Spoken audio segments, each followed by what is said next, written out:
the Planning Commission meeting to order, April 22nd, 2021. We'll start with the Pledge of Allegiance. I pledge allegiance to the flag of the United States of America and to the republic for which it stands, one nation, under God, indivisible, with liberty and justice for all.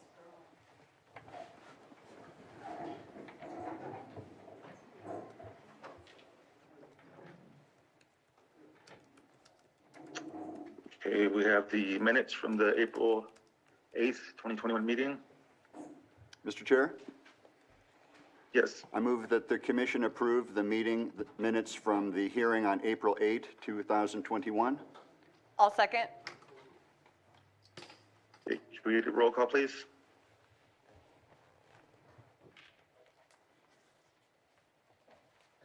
I am currently troubleshooting a audio issue with Carrie Ann. Is there anyone else that can call the roll call?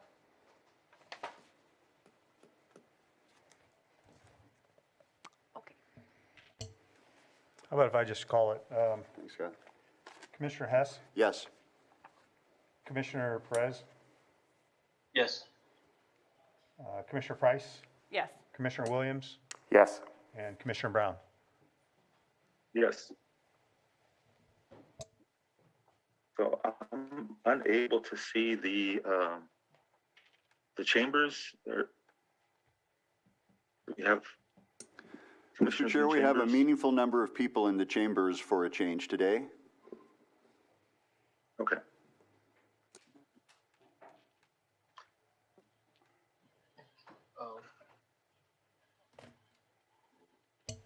Mr. Chair, this is Scott DeLeon. If I could just make an announcement, the 9:10 a.m. item for use permit 19-46, we are going to be recommending continuation of that item until May the 13th.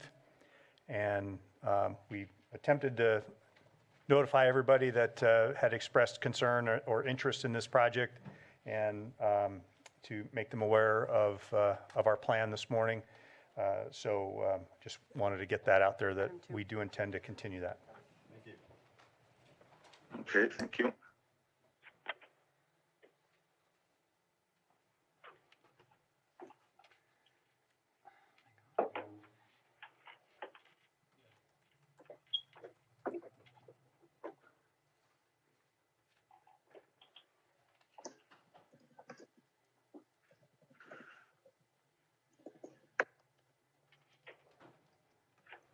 Okay, we'll call our first item, major use permit 19-47, owner applicant, Workrite Building LLC, proposed project, one type 6 non-volatile cannabis manufacturing license, one cannabis processor license, and one cannabis distributor license consisting of 48,100 square feet of processing area, 690 square feet of manufacturing area, and 1,810 square feet of distribution area, located within an existing 60,000 square foot building, location 4615 Workrite Circle, Lakeport, California, APN 008-032-51. Environmental evaluation, category exemption CE 21-06.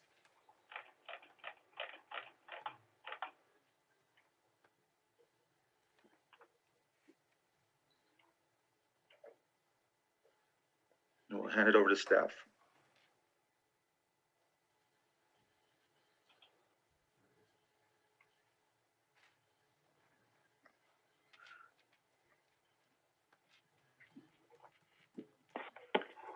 Victor, we can't hear you.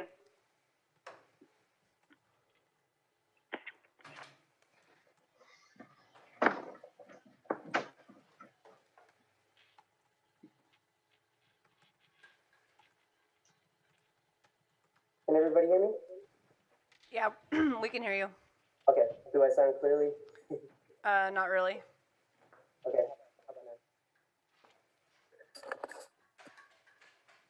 now? No?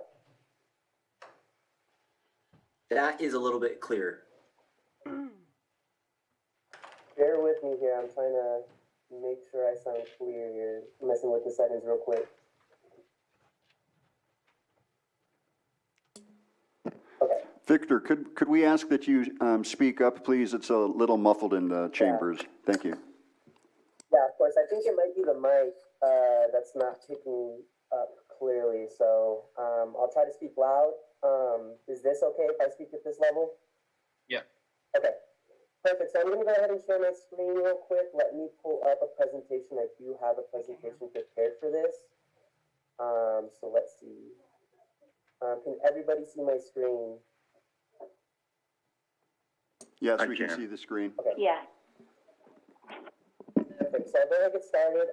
So I'm presenting a use permit. The applicant and owner is Work-Right Building LLC.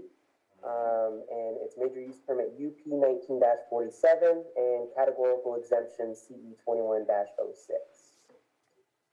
So to kind of start things off here, what I'll be going over today is the permit request, the project description, describe the site a little bit, and then dive into the project analysis, and then as well as the recommendations for this project. But before I actually get started, I do want to just make some clarifications here. In the conditions of approval attachment, there is two conditions in the general section A, item 42 and 43 that are duplicates. So disregard one of those. In section K, the transportation and traffic, in item 1, that condition applies for commercial cannabis cultivation. This project does not include commercial cannabis cultivation, so that item will be removed. And then section L, item 6, that condition also is in the ordinance for commercial cannabis cultivation and is not included in manufacturing, processing, or distribution. So I just wanted to put that in record that those conditions will need to be removed. Okay, to start off, the project description here, the applicant seeks approval of a major use permit to allow the following licenses. The first one is a type 6 non-volatile cannabis manufacturing. The second one is a cannabis processor license. And then finally, type 11 cannabis distributor license as well. So just a little key information, the proposed project will be conducted in an existing 60,000 square foot building, and no grading or expansion of the building or tree removal is proposed. And if you look at the right there, I do have a zoning map to kind of give an idea of where the project is located. And then staff did determine that the project qualifies for the licenses under Article 27 and complies with subsections AAA, AU, AV, and AX, which are in Article 27. The permit request, the applicants are seeking approval of a major use permit to complete the following activities on site. So we have the 48,100 square foot of processing area. We have 690 square feet of manufacturing area, and then 1,810 square foot of distribution area. And the site is approximately 2.68 miles west from a community to growth boundary. And I just want to do a quick check here. Can you guys still hear me clearly? Yes, I can. Okay. So just to kind of jump into it real quick, staff is recommending approval of the major use permit, UP 19-47, with the conditions that are outlined in full in the staff report and the conditions of approval document. So to dive into the site description a little bit, this property is accessed from Highland Springs Road. As you can see there, there's an image of the existing building. The property is sized approximately 4.30 acres, and it is located in planned development commercial, which is a zoning that supports the licenses that the applicant is applying for. And again, all manufacturing, processing, and distribution activities will be conducted within the existing and permitted building and using existing utilities as well. And then, unfortunately, I couldn't get this to clear up a little bit, but it is in the attachments. It's just indication of the site plan to give a little visual, so you can kind of see the layout of the project details within the existing building. And in terms of the project analysis, so staff reviewed that the project was concurrent with the general plan, the area plan, and the zoning ordinance. And again, cannabis manufacturing, processing, and distribution is a permitted use in the PDC plan development commercial upon issuance of a use permit. And just to take a little closer look at the property here, the proposed use is consistent with the land use. There is no new grading or expansion of the building, nor tree removal is proposed as the project, as mentioned before. And the project parcel does have existing utilities and is already developed. Staff did conduct a site visit, so there are some photos that I like to share with you guys, just so you guys can take a closer look at what the facility entails. So here we can take a look at the Work-Right building from the front entrance. This is from the parking lot looking towards the building. And this is looking north towards the parking lot, and the building's there on that left-hand side there as well. And this is the interior of the building. As you can see, there's some storage that is in there, some items, but staff has conducted another site visit, and the building is empty. And then here's the view of the loading area that's located at the kind of the rear part of the property. As you can see there, they do have some existing kind of coverage for the vehicles to go under. And then moving on to the California Environmental Quality Act. So for this project, the major use permit submitted by Work-Right Building is recommended to be categorized under a Class 1 categorical exemption, as staff determined that there are no impacts to the environment that are expected from implementation of the project. So to just dive a little bit into that a little bit deeper, the proposed project is located in a previously developed parcel. The building will be used for the manufacturing of the license types that have been described earlier in this presentation. All of the proposed activities will occur within the building, and no exterior construction or grading is proposed for the completion of this project. And only interior maintenance work will be needed, but of course, the applicant will be required to obtain the building permits for interior work. And the property has an existing truck delivery area, has an existing paved parking lot with approximately 95 spaces for employees. However, the project does propose a full-time max employees of 12 with respect to seasonal employees that will be shuttled in or encouraged to carpool if additional employees are needed during the peak of the seasons. The project does have an existing well and an existing septic system, which there is a condition that the applicant will need to adhere to environmental health requirements for utilization of those resources.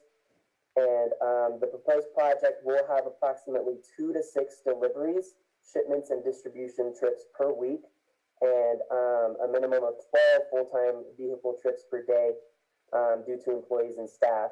The access site is also existing and paved, which is approximately 37 feet wide, that will safely handle any traffic generated by the Work-Right project, and no fugitive dust emission impacts are expected due to transportation. And then additionally, the existing building will be equipped with filtration systems that will prevent the movement of odors, chemicals, and pesticides and other airborne contaminants out of or into the existing building. Therefore, staff is recommending a categorical exemption and sees the project fits with this class. And then in terms of the major use permit findings, staff did identify that the project does meet Article 51 major use permit findings, as well as the sections on the right there, Section AAA, AU, AV, and AX, and staff has determined that the proposed project complies with the major use permit. So, I think we're having a little bit of technical difficulties, so is it possible to call in a quick break, 2 minutes maybe, to fix these technical issues? Yes, I was just about to ask the same question. Okay. Would that be possible, commissioners, if we take a 2-minute, just so that we can clear up this technical issue with his phone? Yes. Yeah, I'm fine with it. Fine with me. I want to make sure people in the chambers can hear as well. Fantastic. Thank you so much.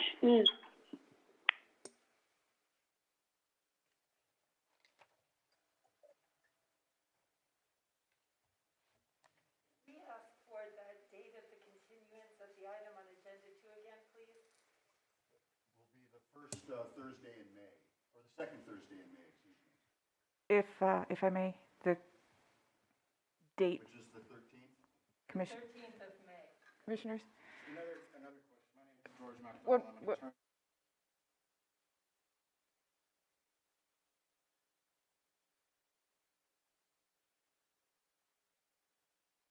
Mike went, there it is, okay. So for item 2, if you're going to take action on item 2, that would be at the time that item 2 is taken up on the agenda. So that would be when you decide on a date. If you choose to take staff's recommendation to continue, and there's a motion to continue, that's when the date will be determined. This is the question of being a timed agenda item, and we have to meet that time. Right, we're just curious. We can't talk about it until that time has come up. Will there be additional information submitted? Are you aware?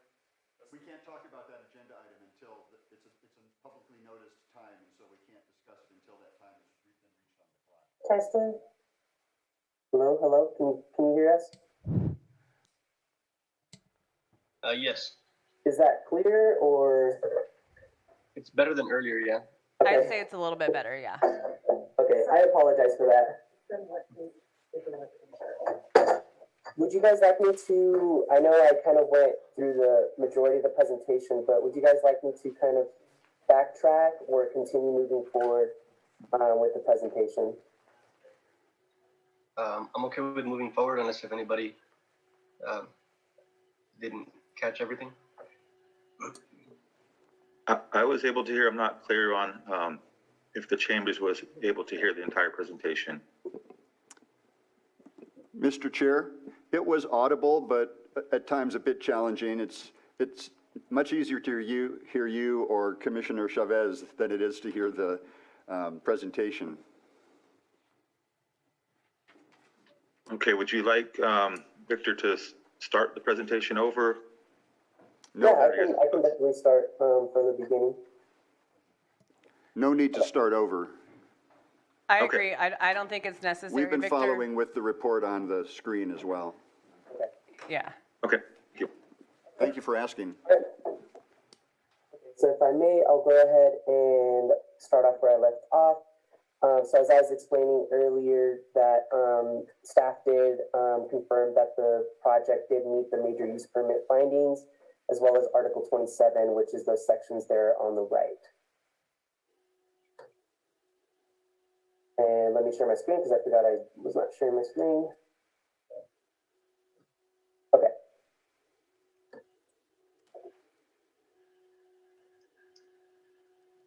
So here's the recommendations.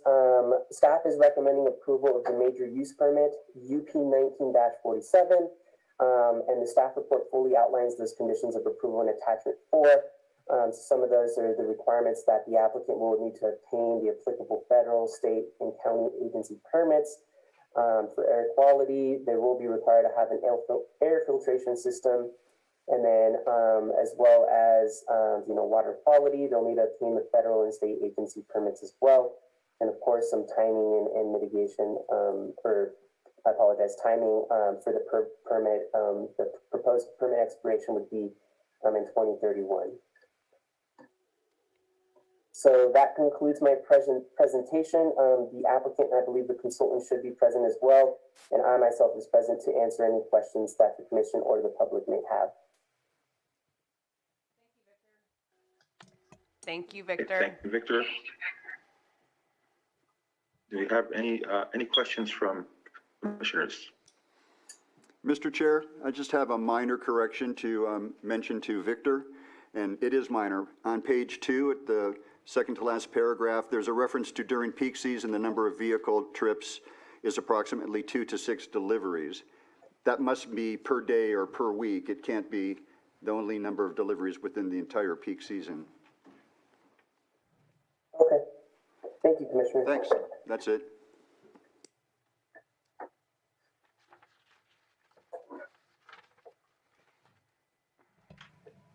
Does the applicant have anything they'd like to add? Mr. Chair, it looks like we do have the applicant in chambers. When you approach the podium, if you could just state your first and last name. Alicia Russell. Okay. Good morning, Commissioners. Thank you for allowing me to speak this morning.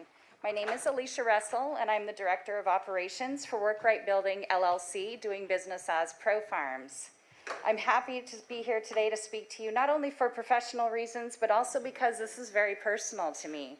I grew up in Lakeport. In fact, I'm a 5th-generation Lake County resident and a 3rd-generation graduate of Clear Lake High School in Lakeport. Lake County is my home. I remember when the Work-Right building was built, and I remember the excitement and the growth potential that a manufacturing facility of that size meant to the economic development of this area. I also remember when it closed. Though the building underwent several incarnations in the years that followed, none utilized the building to its full potential. Under early activation of use, Pro Farms has repurposed the Work-Right building into a cannabis processing and manufacturing facility. Getting a building that old ready for a rebirth meant there was a lot of deferred maintenance to address, and we used local contractors for those services.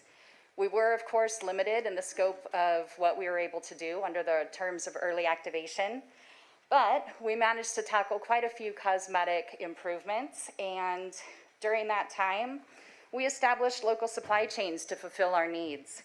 And today, in total, we rely on more than 30 local businesses to support our day-to-day operations.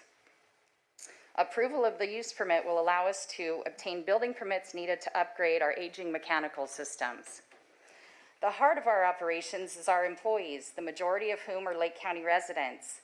Employees at the Work-Right building have compensation packages that include access to health insurance and 401k. We strive to provide an inclusive environment and encourage our employees to provide feedback on their work environment and offer input for improvements. Employee feedback has led to workstation improvements such as anti-fatigue mats, ergonomic seating, and an employee wellness zone where employees have access to exercise equipment. We maintain high standards of cleanliness and provide the ability for all employees to maintain social distancing. Pro Farms also believes in community support, and we've donated over $15,000 to local nonprofits, as well as having donated approximately 1 ton of fresh produce to area food donation resources. Pro Farm employees share in the company's commitment to community, and we've formed an ad hoc volunteer team that's available for public events to provide boots on the ground assistance. We are also members of the Lake County Chamber of Commerce, the Lake County Cannabis Alliance, and we participate in the Certified Tourism Ambassador Program. We've accomplished all of this in less than 9 months under the early activation of use. And for that, we would like to offer our sincerest thanks and gratitude to the Community Development Department. Early activation gave us a head start on our operations and initiated the ripple effect of cash flow into our community during a time when it was desperately needed. If we can accomplish this much in a short period of time, imagine what we'll be able to do if our use permit is approved today. We appreciate your consideration, Commissioners, and again, thank you for the opportunity to speak. Thank you. Thank you. Do the commissioners have any questions for the applicant? I do not have any questions at this time. No questions at this time, Mr. Chair. No questions. No questions? Okay, thank you. Let's go ahead and open up public comments.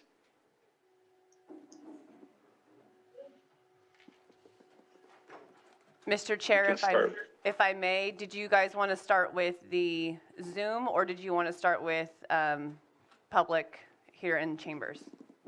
We can start in the chambers. Thank you. Christina, could we see a show of hands, how many people might want to speak on this issue? It affects the timing that we do with terms of comments. Okay, so we have 3 members of the public, 4 that want to speak on behalf of item number 1.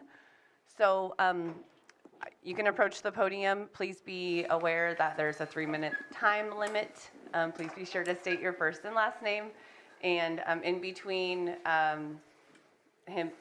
people that are leaving the podium, there will be sanitation in place. So.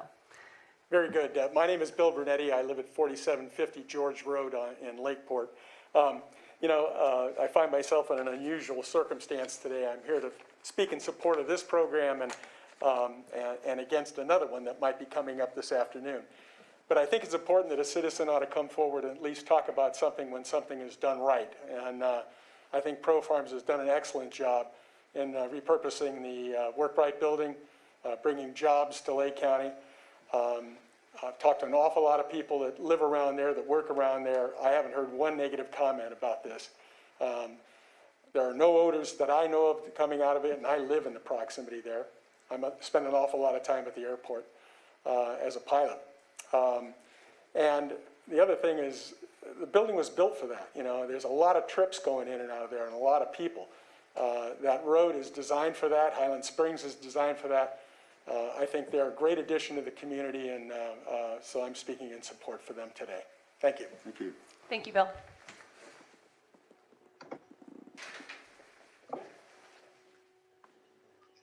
And just a moment before you approach, we're going to have Sam go ahead and clean that. So just a moment.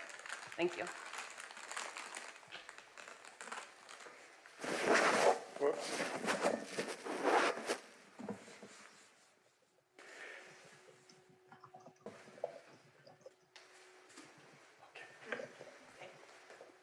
Please be sure to state your first and last name. Thank you. Nancy Rosica, here representing Arrow Acres today. We own property on 3 sides of this building. I, at the last minute, got a letter ready for you. And I'd like to get in the record some of the points in that letter. There's a lot of history here. Work Right Products was in the old packing sheds in Findlay, and they developed a shower door that was rimless, and they got into Hyatt hotels, and to this day I think of them when I'm in a Hyatt hotel and I open it.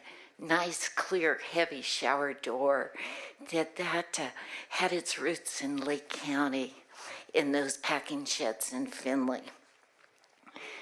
They decided, since they lived in the Bay Area, there was a new industrial park at the Napa Airport. Their son, Mark, was taking flying lessons and was the sales manager for the company,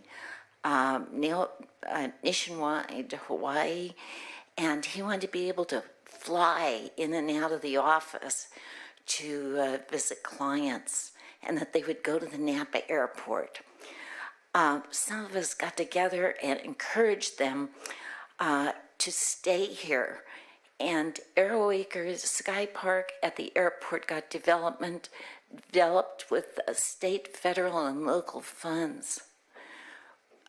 We, Arrow Acres, sold the property for this site to Work Right for $1.50 to keep them here.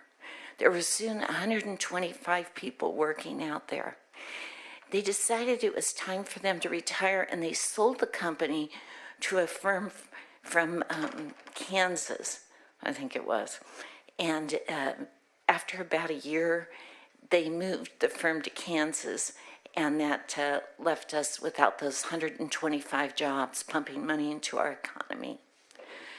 It's a well-designed, attractive, I think it's the sexiest industrial building in Lake County. And it's good to see it thriving again. And I got very excited at one point because I saw some maybe it was a semi-truck over there on the south side near our property, and I thought, oh, if that thing is containing something in that damn cannabis operation that might drip on our land, we might have to do a cleanup, God forbid. Well, I can walk up here today because I use a cannabis product that doesn't smell like skunk on my knees, that helps me ma'am, walk. we are out of the Thank 3-minute you. time slot allotted. Enough. Read the rest of my letter. I'm in support of the project. Thank you. Thank you so much. Thank you. Thank you. Thank you. And thanks to Sam, our designated cleanser there.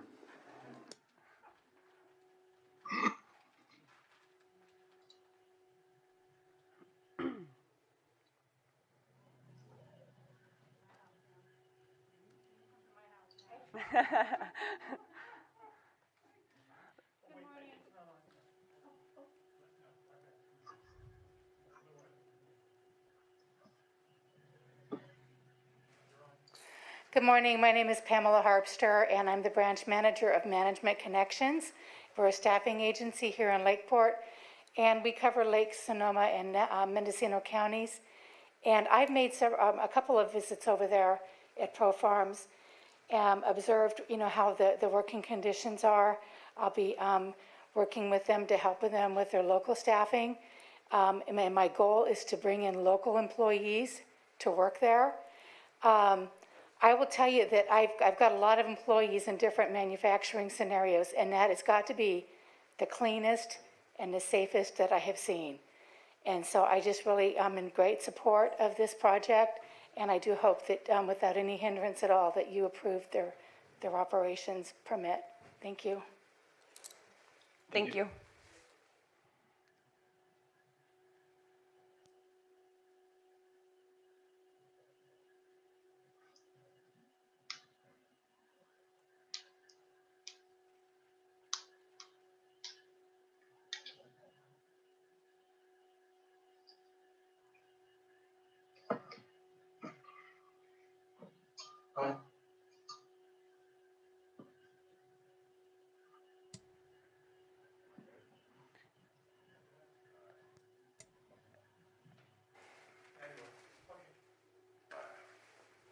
Good morning. Be sure to state your first and last name, and you'll have 3 minutes. Mark Rizika, and I second what all these people's observations have been.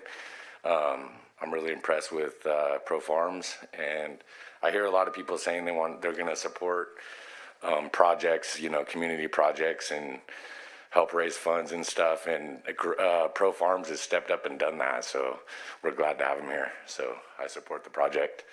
Thank you. Thank you. Any other members of the public wish to speak on this agenda item? We got one more. Just give him just a moment.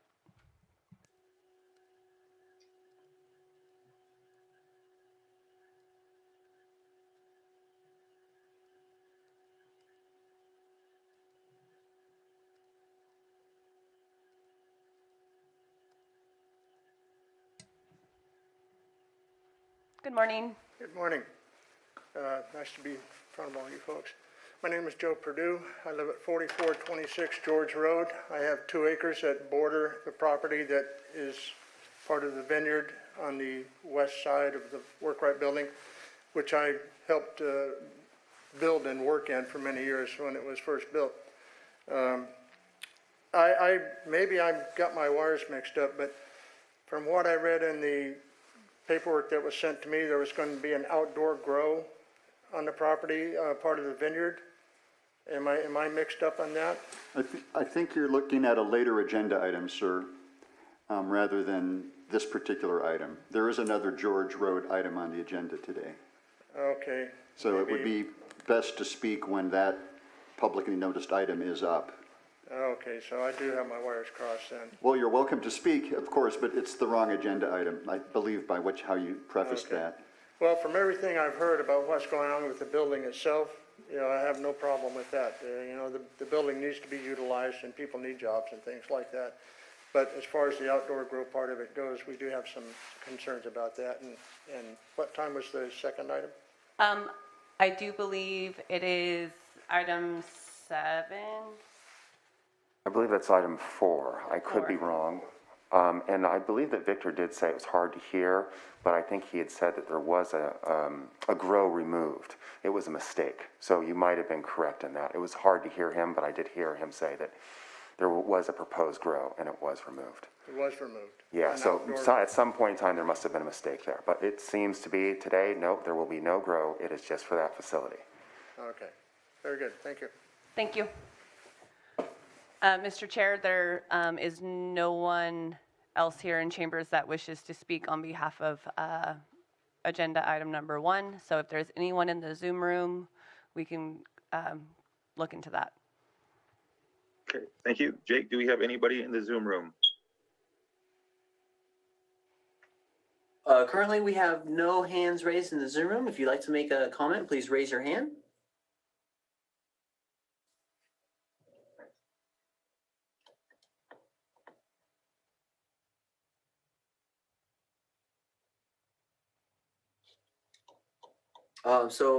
Computer participants can raise their hand by clicking on raise hand at the bottom of the Zoom window, or phone participants can raise their hand by dialing *9.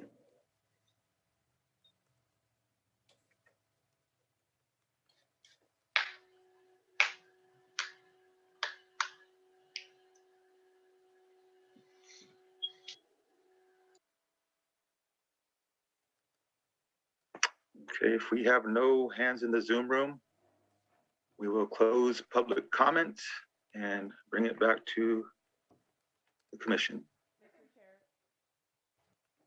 Mr. Chair, if I may, Yes, there is a hand raised in chambers. If you could approach the podium, first and last name, please. Joe Perdue, again, I live at 4426 George Road. You said there was no outdoor grow proposed, but for the last several months, there have been huge greenhouses at the back of the property, and the traffic on the gravel road, which is adjacent to my 2 acres, has increased dramatically. I don't mean to interrupt you, but I do believe that that is in regards to agenda item number 4. This is strictly just the work right facility. Are number they 1. not the same company doing both of these? They are 2 separate agenda items, and item 4 is the item you're referencing now. Okay. And it's very, I mean, literally the parcels are really close to each other. So item number 1 is strictly the work right building. We do welcome your comments on Yes, number 4. absolutely. And when we get to item number 4, I feel like it will, the little light will go off and it'll kind of all make sense as far as the dirt roads and the access that you're referring to. Okay. Again, when was item number 4 going to come up? After 2 and 3. You're going to go consecutive? Correct. Oh, okay, I understand. Okay, thank you. Mr. Chair. Sir, item number 4 is scheduled for 9:20, but it will go past. Thank you, John. thank you for the clarification. Okay, public comment is closed. We will bring it back to the board.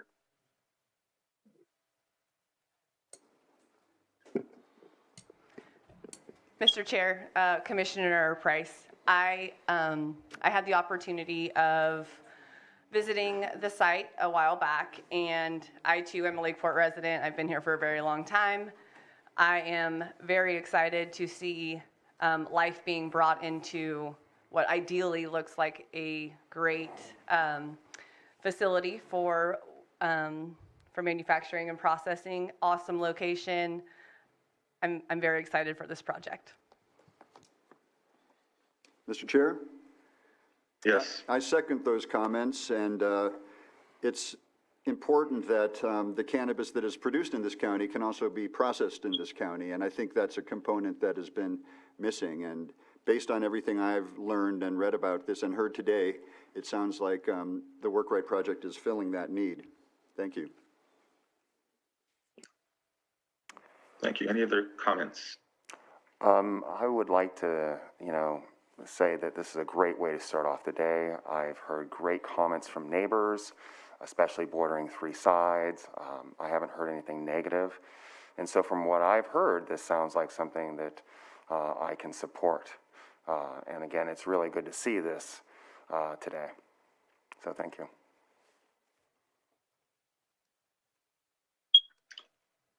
Okay, does anybody want to take some action or entertain a motion? If Commissioner Chavez does not want to say anything, I'm prepared to make a motion. Go ahead. Go ahead with my motion. Yes. I move that the Planning Commission find that the categorical exemption CE 21-06 applied for by Workrite Building LLC, property located at 4615 Workrite Circle, Lakeport, California, further described as APN 008-032-51, will not have a significant effect on the environment, and therefore a categorical exemption shall be approved within the findings listed in the staff report dated April 12th, 2021. I second. Can we get a roll call vote, please? Commissioner Hess, Yes. Commissioner Chavez, Yes. Commissioner Brown, Yes. Commissioner Price, Yes. Commissioner Williams, Yes. motion so carried.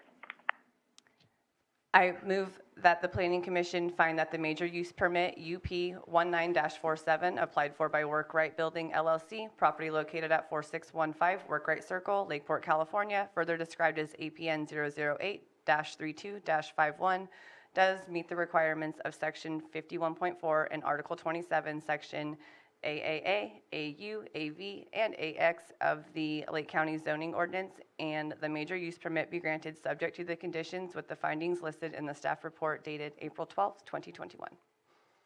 Second. Roll call vote, please. Commissioner Hess, Yes. Commissioner Chavez, Yes. Commissioner Brown, Yes. Commissioner Price, Yes. Commissioner Williams, Yes. motion so carried. Thank you. I'd like to note that the applicant or any interested person is reminded that the zoning ordinance provides for a 7 calendar day appeal period. If there's a disagreement with the Planning Commission, appeal to the Board of Supervisors may be filed. The appropriate forms and applicable fees must be submitted prior to 5 p.m. on or before the 7th calendar day following the Commission's final determination. Okay, we're going to go to our 910 item. The public hearing, major use permit, 19-46. Applicant owner Stuart Spivak, proposed project applicant is applying for a total of 28,012 square feet of canopy area within a total of 28,252 square feet of cultivation area and facilities including 2 120 square foot accessory structures and water tanks, location 1027 Waterthrow Road, Clark Oaks, California, APNs 628-100-10, environmental evaluation, mitigating declaration, IS 19-65. Good morning. Thank you very much, Scott DeLeon, Community Development Director.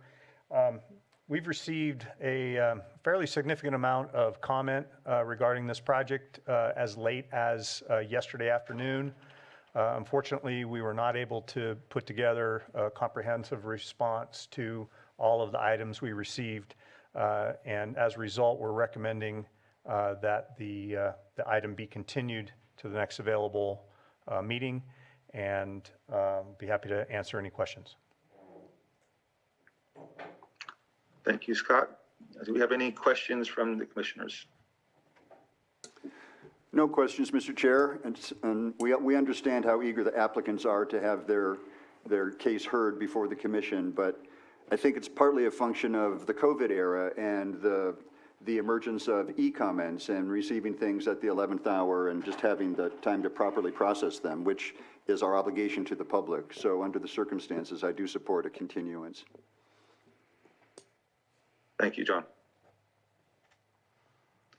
I would like to second that, and again, if that was a motion, I would like to continue that. Hi, I was wondering if you guys could hear me? Yes, we can. Okay. I am having a little bit of technical issues. So can you guys give me like a couple minutes?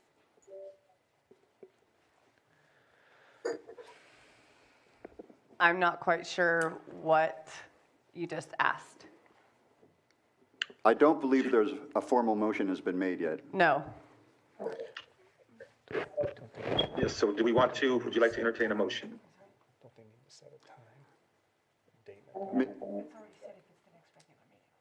Shall it is possible to do, is it possible to do public comment today, or do we simply wait until the continued item is on the calendar for May 13?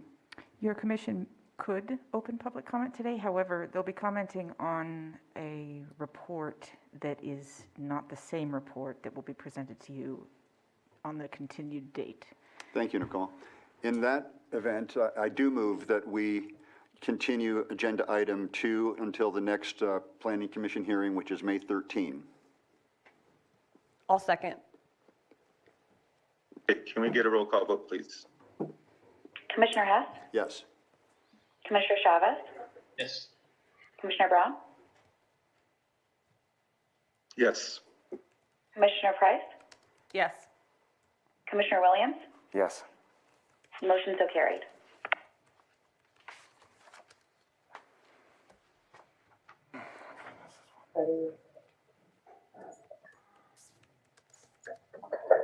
Okay, so we'll take up our 9:15 a.m. item, major use permit UP 20-03. The applicant Frederick Alvarez, owner Alvarez Ignacio trustee. Proposed project application is applying for 1,000 square feet of outdoor canopy area, 500 square feet indoor canopy with a 600 square feet metal building.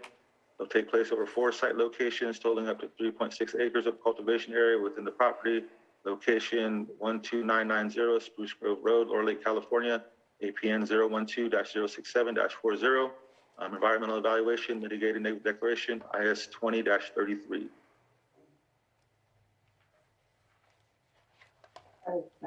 Hold on. I'm so sorry. I'm pulling it up right now.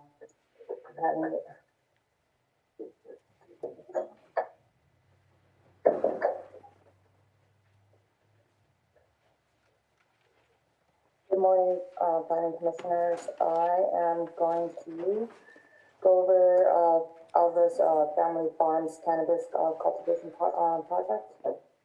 And I am going to try to... I apologize. Is there any way that you could possibly use the microphone that Victor used earlier? I appreciate that. Thank you. Did you guys hear me now? That's a little bit better. Thank you. Okay, got it. Let's see. I'll go ahead and share screen.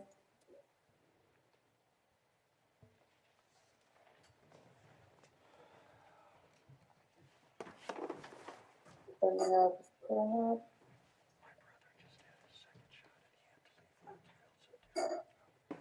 So we're going to go over project description, project setting, project analysis, environmental review, findings and recommendations.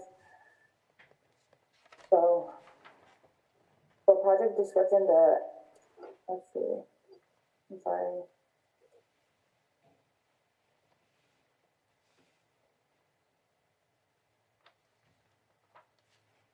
Okay, could you guys see the screen? Yes, we can. Yes, we Okay. can. So the applicant is requesting an approval for a total of 131,500 square feet of total canopy area to be located among 4 site locations that would total up to 3.6 acres of cultivation area. The 3 acres will take place outdoors on raised beds without the use of any artificial lights, and 500 square feet of indoor canopy within an existing structure. The structure will need to come into compliance with building codes for commercial use and will be included in the conditions of approval prior to operation. Each of the site locations will take place within areas previously disturbed, such as an existing garden, a pig enclosure, and an existing ag structure. And you can see it in the attachment 3. Site plans also provide the details of the limits and location of the proposed project proposal. In this slide, you can see the proposed and existing conditions. The project setting is within the zoning designation. rural land. The surrounding area is primarily rural lands and rural residential zoning designation. The surrounding parcel ranges from approximately 17 acres to 472 acres in size. The parcel is currently being accessed through an easement from an adjacent parcel off of Spruce Grove Road. Most of the surrounding areas are mostly vacant and some rural residents. The nearest off-site residence is approximately 1,000 feet. And we're gonna go over some site visit photos. Let's see. So a site visit was conducted on March 6, 2020, and was accompanied by code enforcement for 4290 compliance and Middletown Tribe representative. Another site visit was conducted April 7th, 2020 for compliance. These are existing, this is from the recent photos. The project consists of utilizing existing garden, and in the photo shows soil area and one of the existing garden proposed canopy area.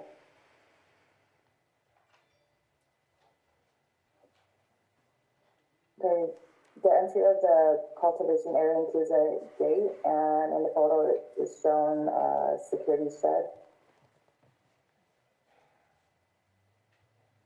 One of the improvements includes a fire suppressant for emergency personnel.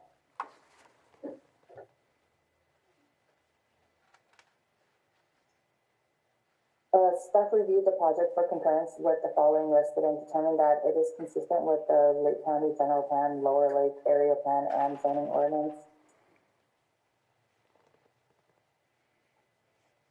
So for the applicant is proposing commercial cannabis cultivation, which applies to ag and crop production with Lake County General Plan for rural land. The applicant is proposing a type 3 outdoor cannabis cultivation per 20 acre minimum lot size, and one A type 1C indoor, which allows up to 131,180 square feet canopy area. The operation will consist of planting, growing, harvesting, drying, curing, grading, trimming, and or combination of these activities, which includes processing. The proposed site are taking place in existing garden and livestock enclosure. The proposed project conforms with the general plan for land use as ag production. The project conforms with the Lower Lake Area Plans when it comes to protecting natural resource and meeting the general plan. The operation will not only encourage economic growth for the county, but will also comply with the initiative in the area plan for water conservation, such as requiring to install a water meter to monitor water usage, provide an estimated water calculation, and is set back from all water resources that is known to be sensitive habitat with a 100-feet buffer.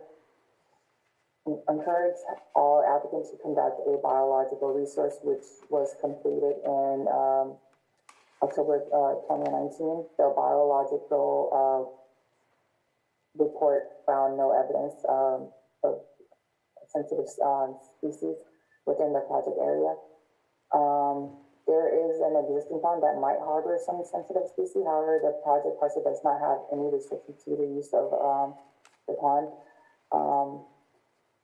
The tribe were contacted during the initial review period of the proposed project on January 22nd, 2020, and a site visit was requested and conducted on March 6th, 2020. The tribe representative concluded they were satisfied with the site visit and no further action is necessary. There is no proposal for native tree removal or vegetation clearing.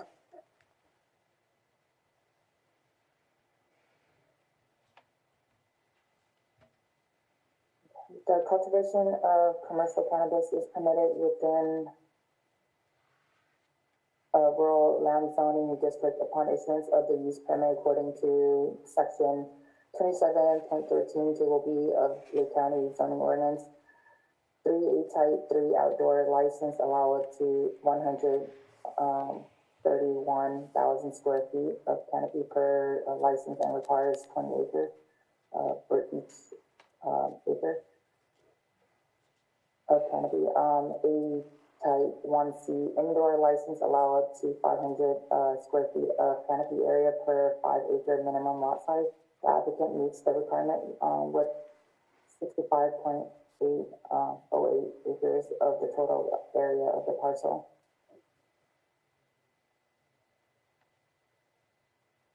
The initial study found that the project can cause potential significant impact that can be found in attachment 6 and will include aesthetics such as additional light sources for structure and security. The applicant will provide an outdoor lighting plan and blackout film material plan to the Community Development Department for review and approval for the proposed structure. Security lights will be mitigated to be shielded to not exceed to other parcels. Air quality addresses impact from the pungent odor of the plant and dust fugitive that will be mitigated through passive means, through buffer zones, and active mean through odor control plan. The pond has a potential to harbor sensitive species. However, the applicant will not use the pond as a water source. The applicant did propose a well as the primary use source. The project meet all of the major use permit findings.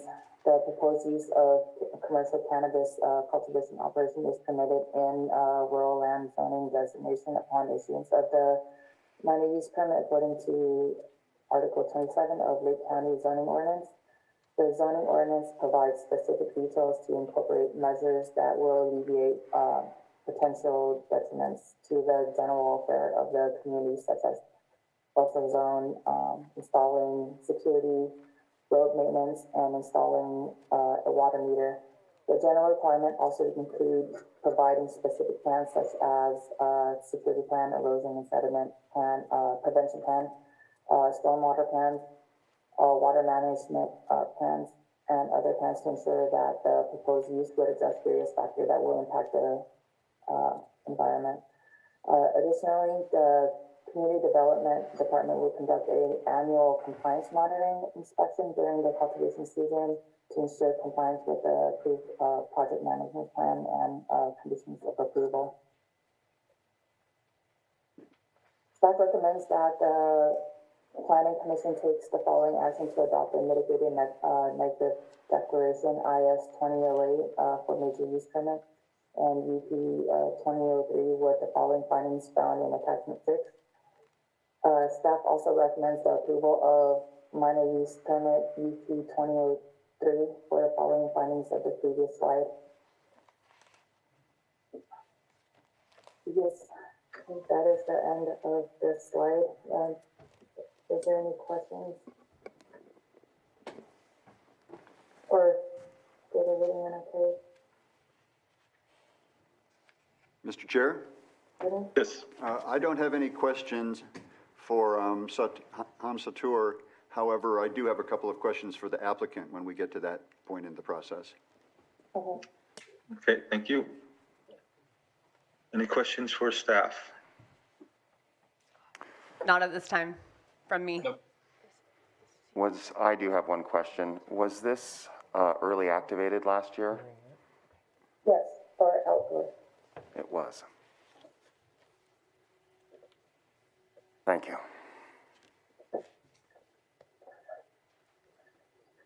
If we have no further questions, is the applicant available to answer questions?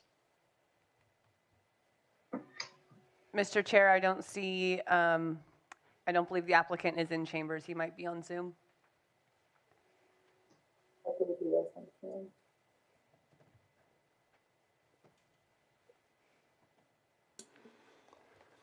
I'm happy to just put the questions out there depending on the applicant's availability. I see we do have a hand raised. I don't know if this is the applicant. Jake, could you? So the applicant did alert me that they are here. I have joints. They are unmuted. And it looks like they are able to talk. Joint, if you're trying to speak, we cannot hear you. How's it going? Oh, great. Fantastic. We hear you now. Perfect, perfect. Hello, my fellow Lake County residents. Good morning. Good morning. I do have a couple of questions for you, but I don't mean to preempt any comments you would like to make to the commission first, sir. I'm super thankful to be here. I've been in Lake County for almost 20 plus years. I'm thankful that we're at the stage. Speechless right now.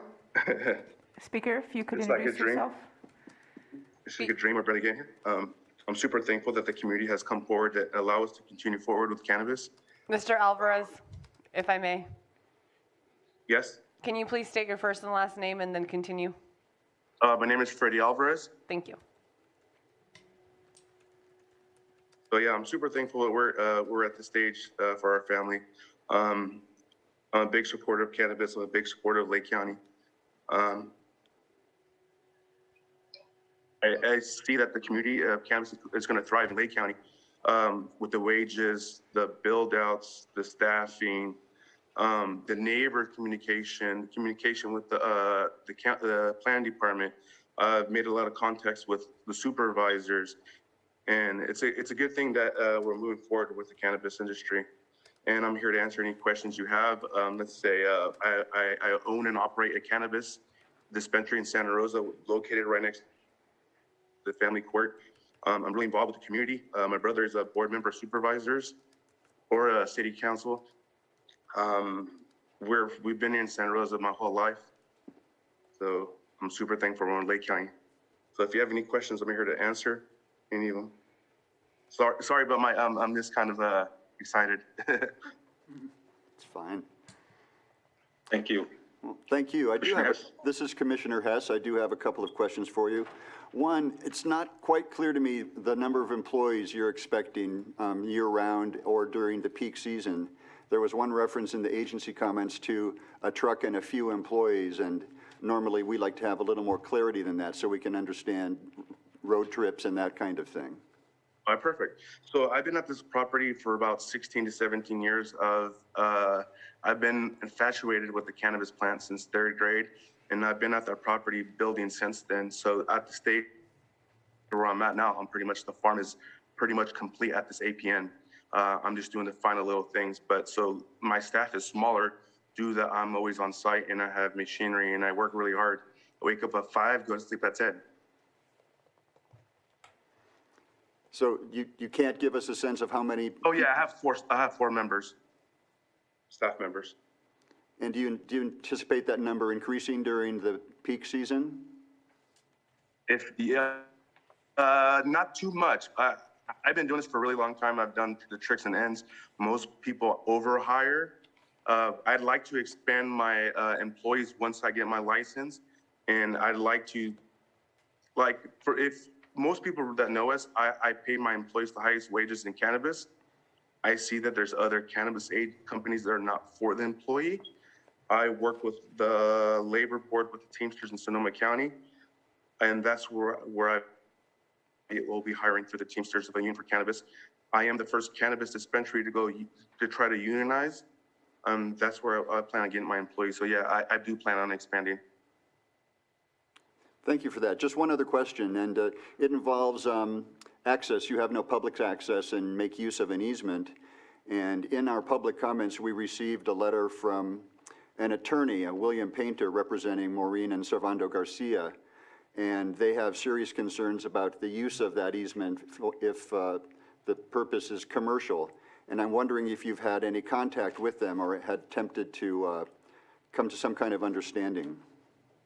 Good thing you asked. So our first transaction was communication of an easement.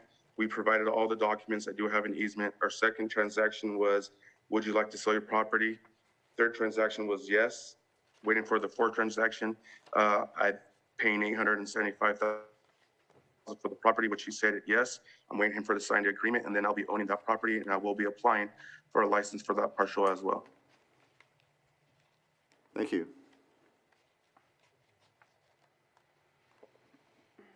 And I invite everybody at the councilman to come check out our property. photo says 1,000 words. You guys should come out and check it out. One reason I raised that question is because some photographs were attached from the Garcia letter, and I haven't been to the property, so I can't determine where on the road that occurred or whatever, but they seemed to have some photographic evidence that they were unhappy with the nature of the road use.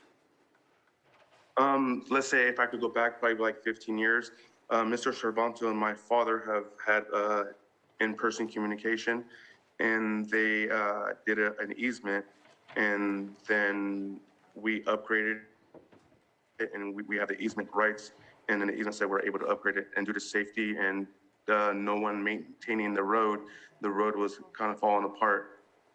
So on the easement rights, it says we have authorization to fix the road. Mr. Cervanto was advised, and he said that was fine. By the time I was already doing the improvements, he came to complain. And then me and him and the lawyer sat down together. Then we came to an agreement that he's going to sell us the property, and he seems like he was happy because he's getting a little bit more, and then we're happy as well. That's where we're at. We're just waiting for Mr. Cervanto to sign the contract. Thank you very much. Any other questions for the applicant? No more questions. I have a question that's been posed to me this week. So this was early activation. Did you grow with a state license? I did not cultivate this year. Okay. I'm still waiting. Pretty much I have no plants on my property. I'm waiting for my license from Cannabis, and I've had contact with them as well. Thank you.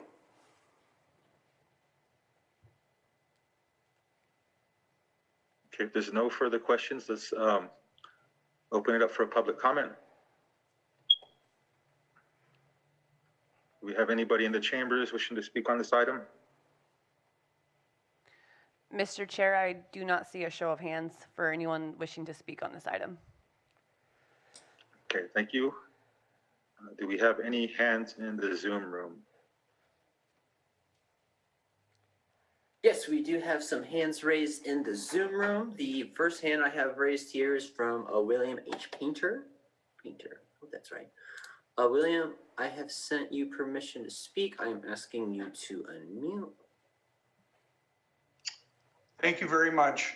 My name's William Painter. I'm an attorney in Sonoma, and I want to particularly thank the planning commissioners. Having sat for 8 years in the planning commission in Sonoma Valley, I know it's a hard work and a challenge. I represent the parties that are the owners of the property that the easement traverses, Maureen and Salvador Garcia, and they have no plans at this time to sell the property to the applicant. And they objected, and a cease and desist correspondence was sent to the applicant last year in August, and they basically ignored the cease and desist request. They've tried to not incur the expensive litigation in relationship to this property, but they feel that their property has been, I don't want to use the word abused, but certainly not for the intention in which the original easement was created. It makes no provision for commercial usage, no provision for expanding its size or the bypass that was created. And so what's happened is they've had the property changed materially from a small country lane road that was to be used for ingress and egress purposes, for non-commercial purposes, and obviously this is for commercial purposes. So when we object to the approval, and I've had a chance to read the staff report, which is comprehensive and understandable if you don't take into consideration the issue regarding the easement. However, under the major use permit findings of approval on page 12, it specifically addresses the issues of commercial standards for the access roadway. That's not provided for in the easement. It talks about whether or not the site has adequate size, shape, location, and physical characteristics.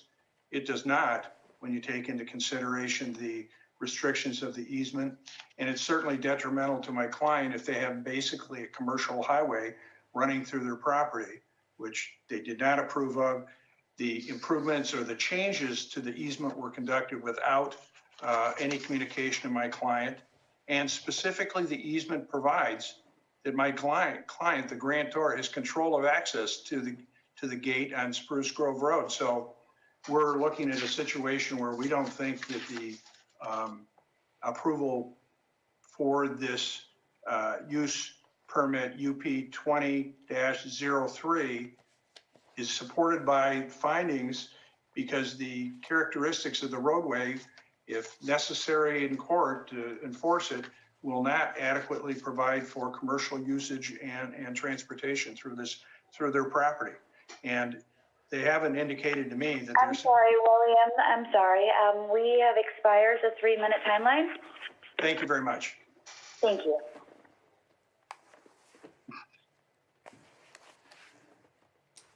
Is there anybody else in the Zoom room with a hand up?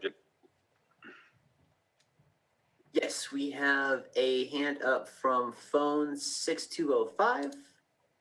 Phone 6205, I've sent you permission to speak. You should be able to unmute by dialing *6, I believe.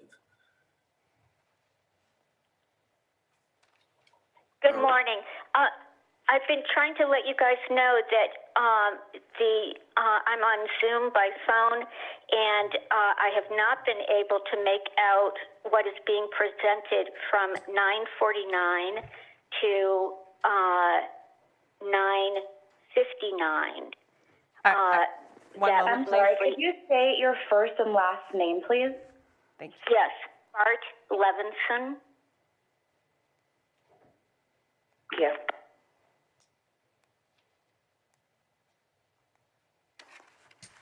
You can continue to speak.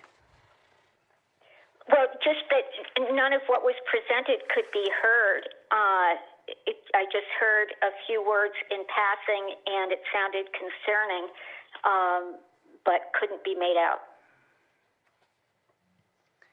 Okay, and from what you gathered from what you did here, do you have any questions?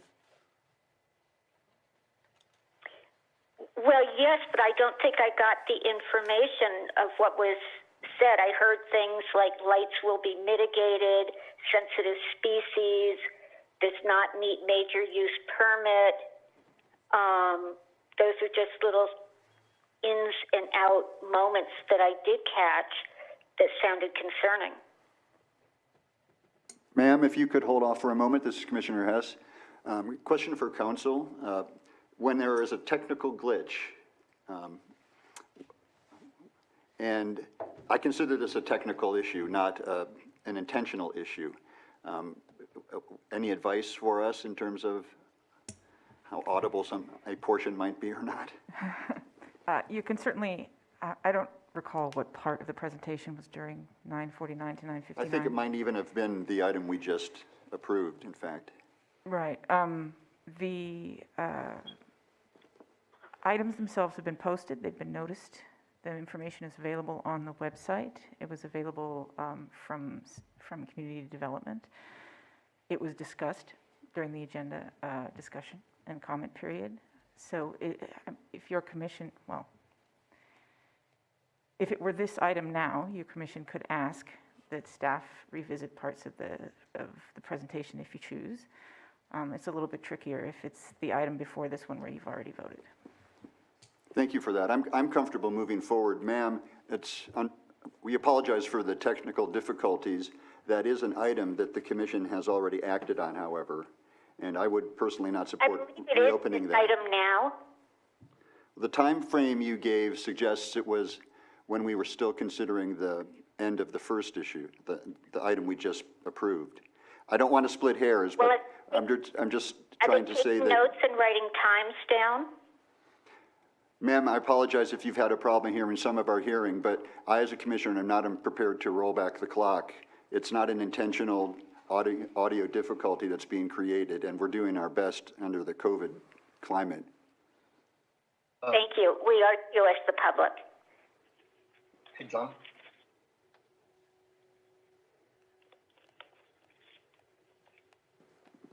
I'm prepared to proceed as a commissioner. quick, if I could comment on the subject.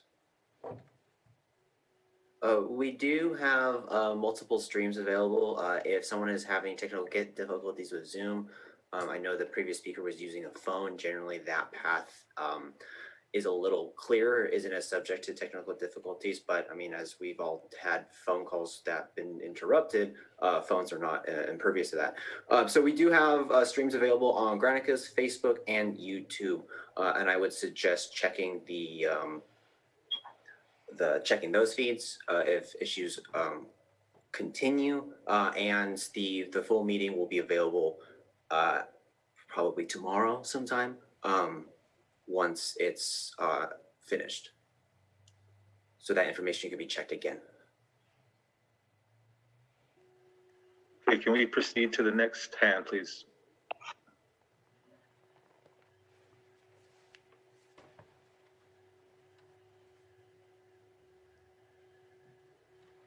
So the next hand we have raised is from Nicole Williams.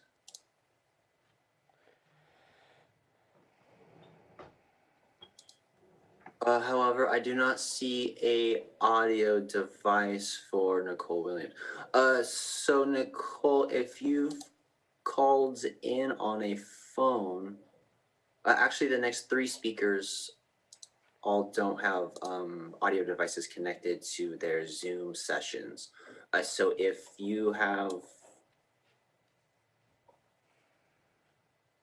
called in on a phone, you would need to link that audio to your Zoom.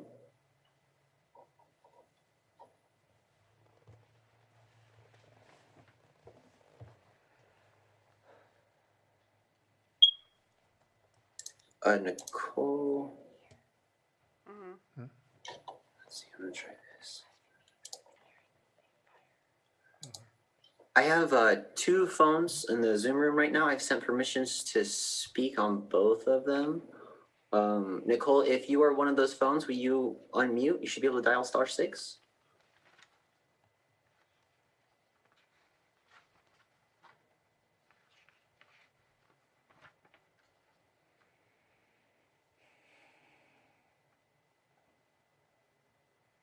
Okay, well, I will, I'll have to work with these three to get them connected via audio. Do we want to try public comments in the chambers for a moment?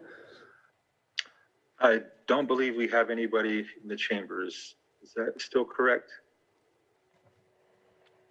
Yes, Mr. Chair, there's no one here that wishes to speak on this item. Okay, thank you.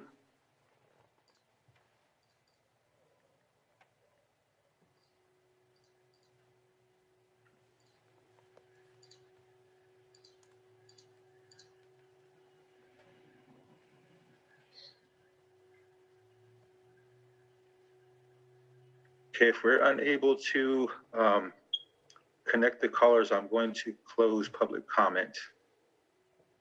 Oh, wait, hold on one second here. Okay, Nicole, I think I've sent you permission to speak. Good morning. Can you hear me?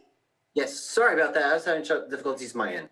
Hi, good morning, commissioners. My name is Nicole Williams, and I want to thank you for your time and energy today.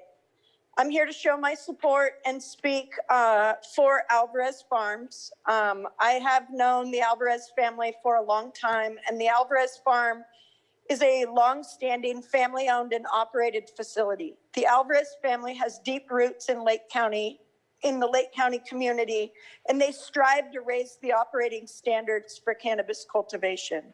With the highest paid wages, Alvarez Farms is deeply aligned with labor, and they strive to provide livable wages and local employment to the Lake County community. In my 20 years of experience in cannabis, Alvarez Farms has one of the cleanest operations that I have visited to date, and have a strong desire to align themselves with labor to help build up the integrity of cannabis cultivation in Lake County. For these reasons, I'm here to show my support for this item. Thank you again for your time.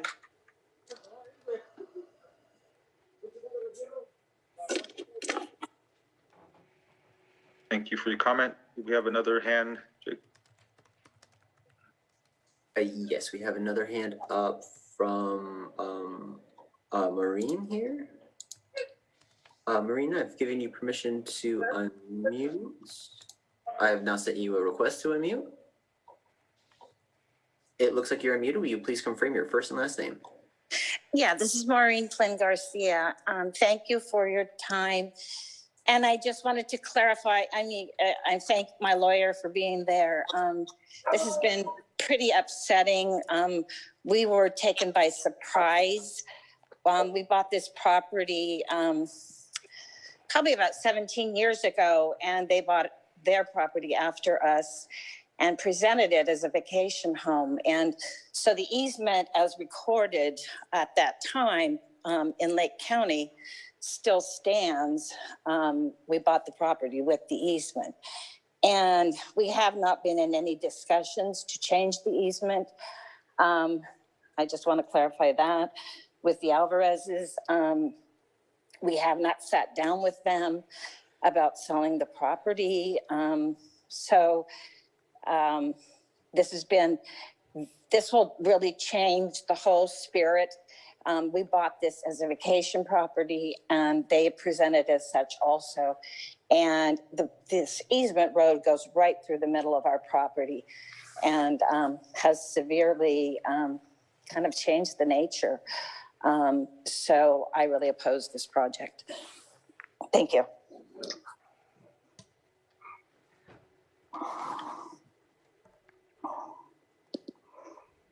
Okay, thank you for your comment. Do we have any additional hands, Jake? Right, I think we have one more hand here from Leanne Nakashima. I've sent you an unmute request. Looks like you're unmuted. Will you please confirm your first and last name? Hi, I'm Leanne Nakashima. Can you hear me? Yes, we can. Perfect. Thank you, commissioners, for hearing this project today.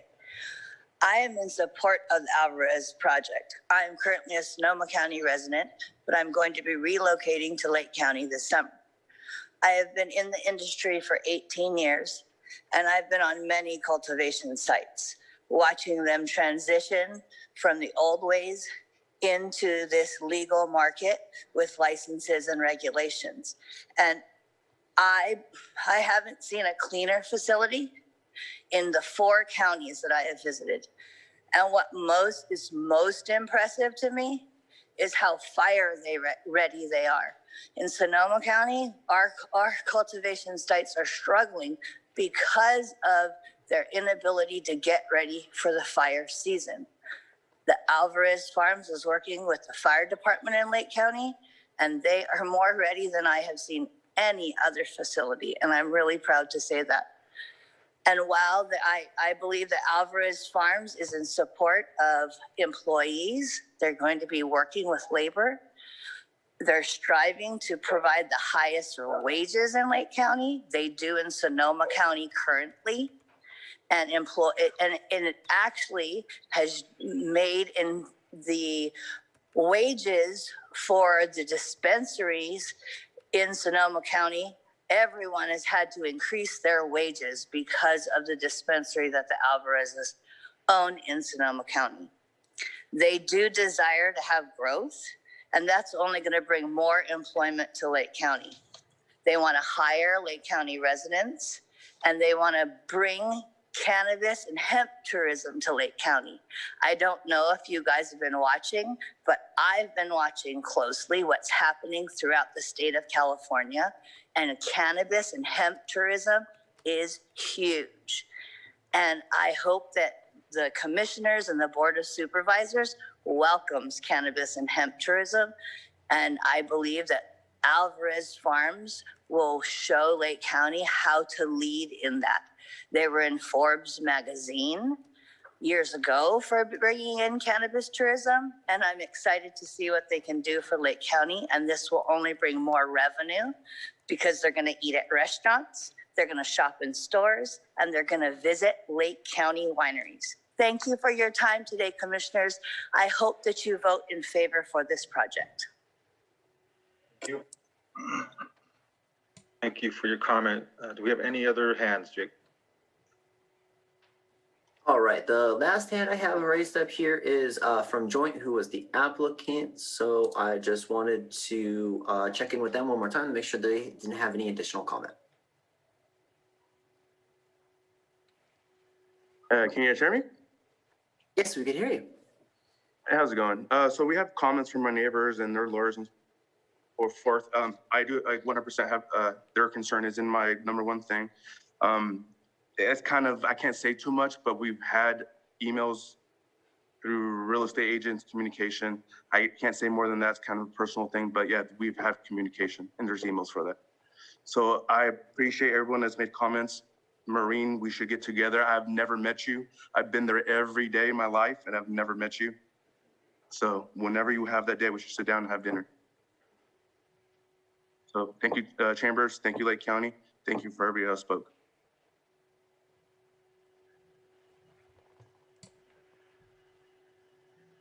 I can't hear you guys. We'll go ahead. Do we have any other questions for the applicant before we? Sure, I have a question. So in regards with that easement, how do we see this issue being resolved? Because it seems, I mean, from the statement by Ms. Garcia, that it splits their property. I mean, I haven't seen it. So I mean, I haven't been there on the ground to see what it looks like, but my concern is, you know, is to make sure that this issue gets figured out so it works best for both parties. So my question is, again, how is this issue potentially going to be resolved in regards to the easement splitting the neighboring property?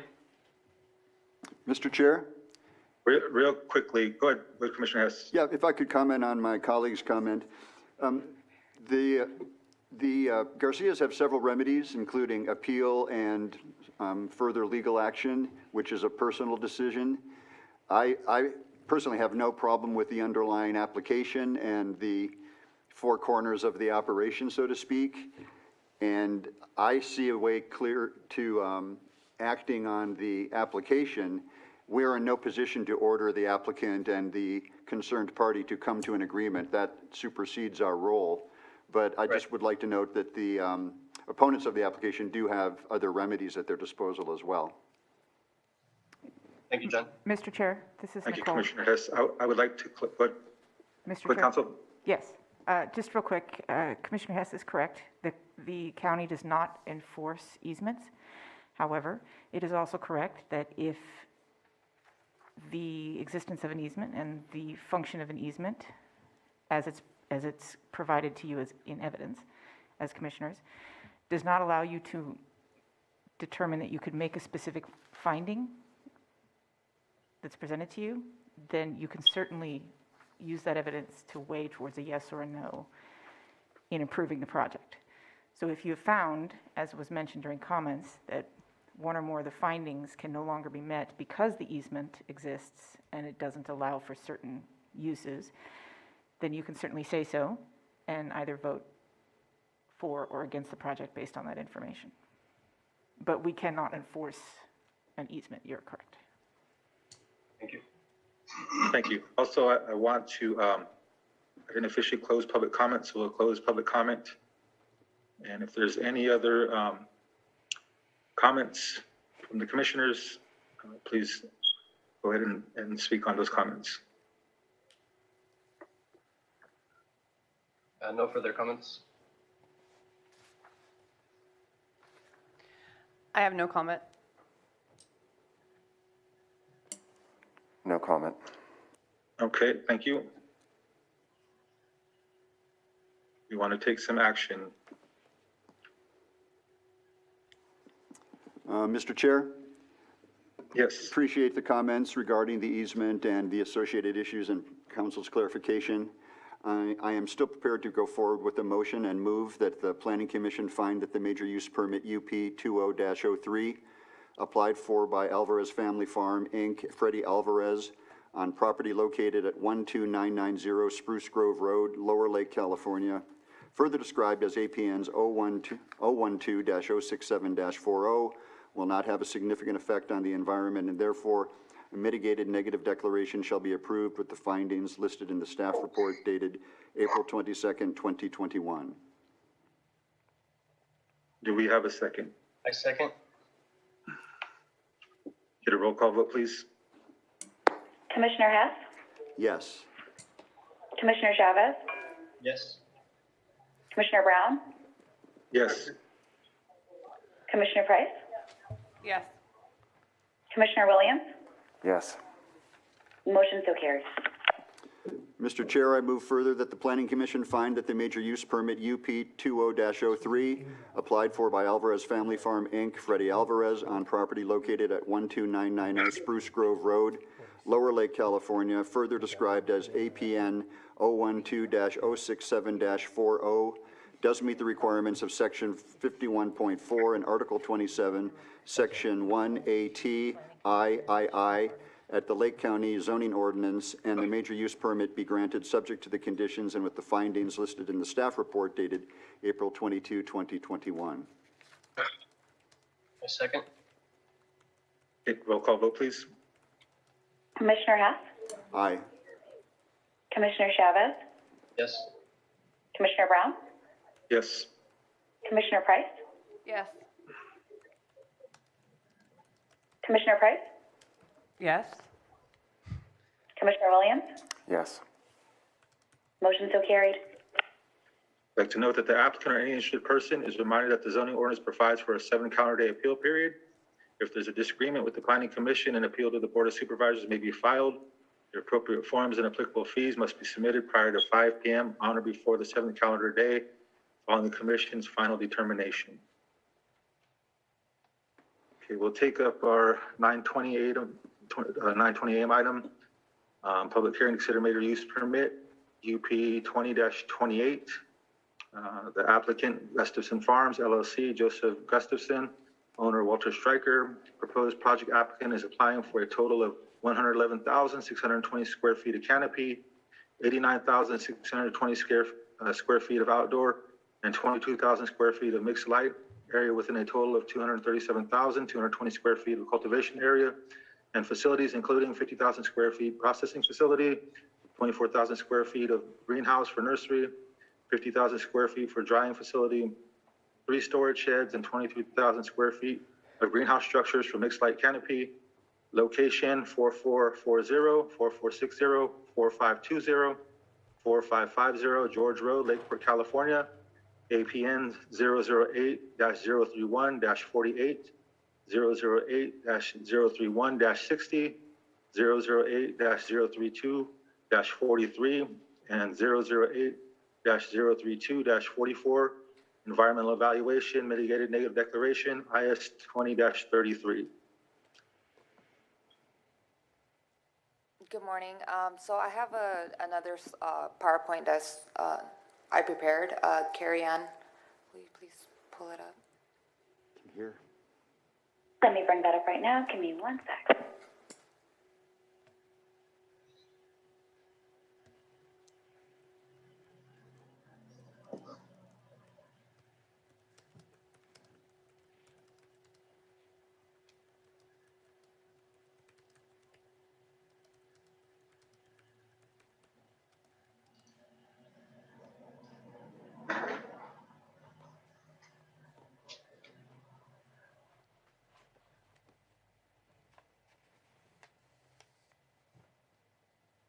Okay, can everyone see the screen?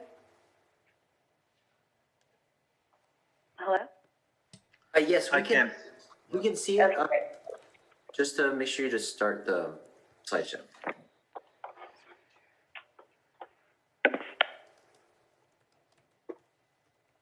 Oh.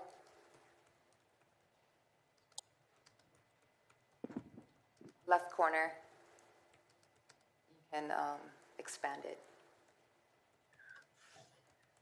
You could click on, like on the very top bar, if you click on 1, 2, 3, 4, 5, what's the 6? That looks like a little projector with a circle in it. Like the very top. Yeah. There we go. Okay, so Thank you. You can go to the next slide.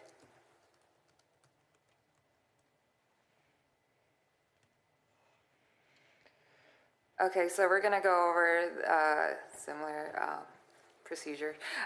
Project description, setting, project analysis, environmental review, findings and recommendation. So you can go ahead and go to the other slide.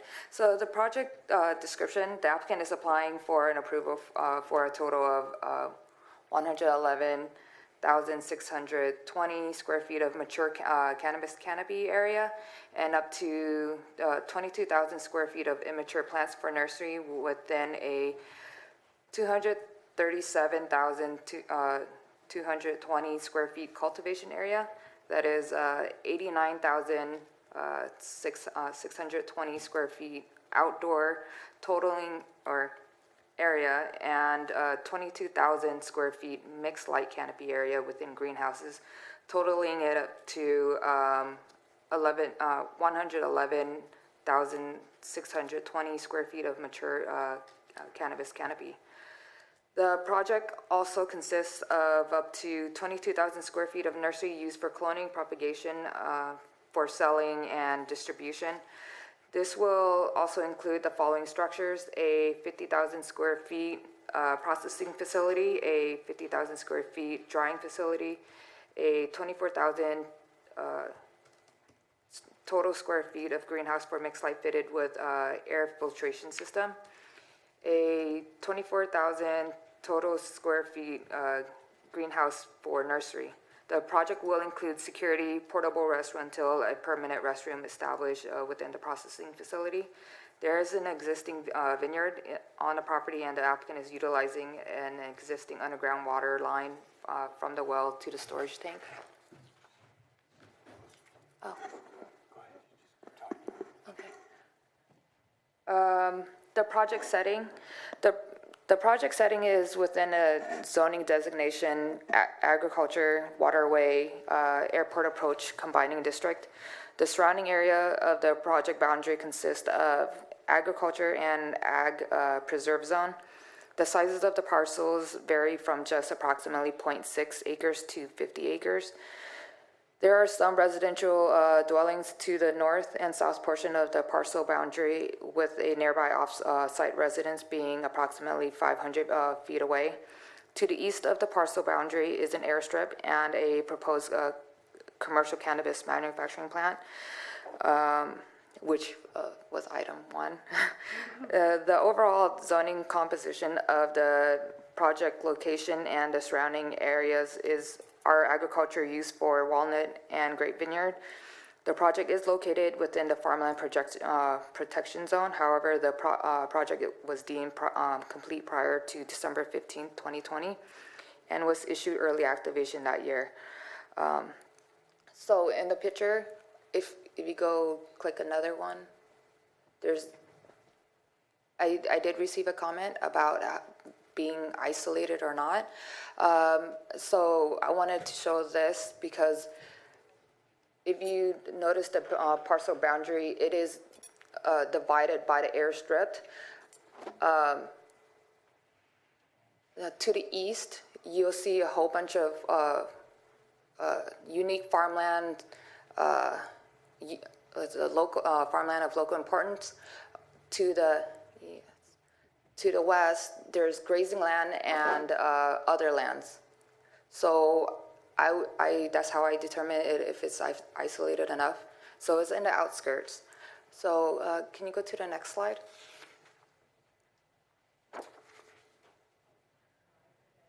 So the following pictures are going to be site pictures. A site visit was conducted on April 24th, 2020, and was accompanied by code enforcement for 4290 compliance. And again, April 7th, 2021. I'm sorry, April 7th, 2021, due to some public complaints.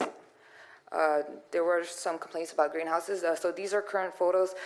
I do have previous one too. So this is looking east toward the cultivation site. The proposed location was used to cultivate hemp 2 years ago, and is located near a work right building and airport, as you can see in the photo.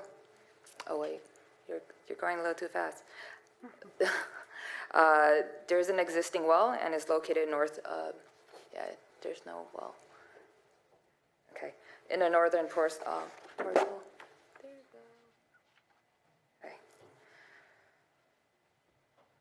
Okay. This is looking, that's west of the cultivation site where you can see steep slope. The proposed site is primarily located designated as grazing land. However, it is within the farmland protection zone. Next slide. Okay. Staff reviewed the project for concurrence with the following listed and determined that it is consistent with the Lake County General Plan, Lakeport Area Plan, and zoning ordinance. Next slide.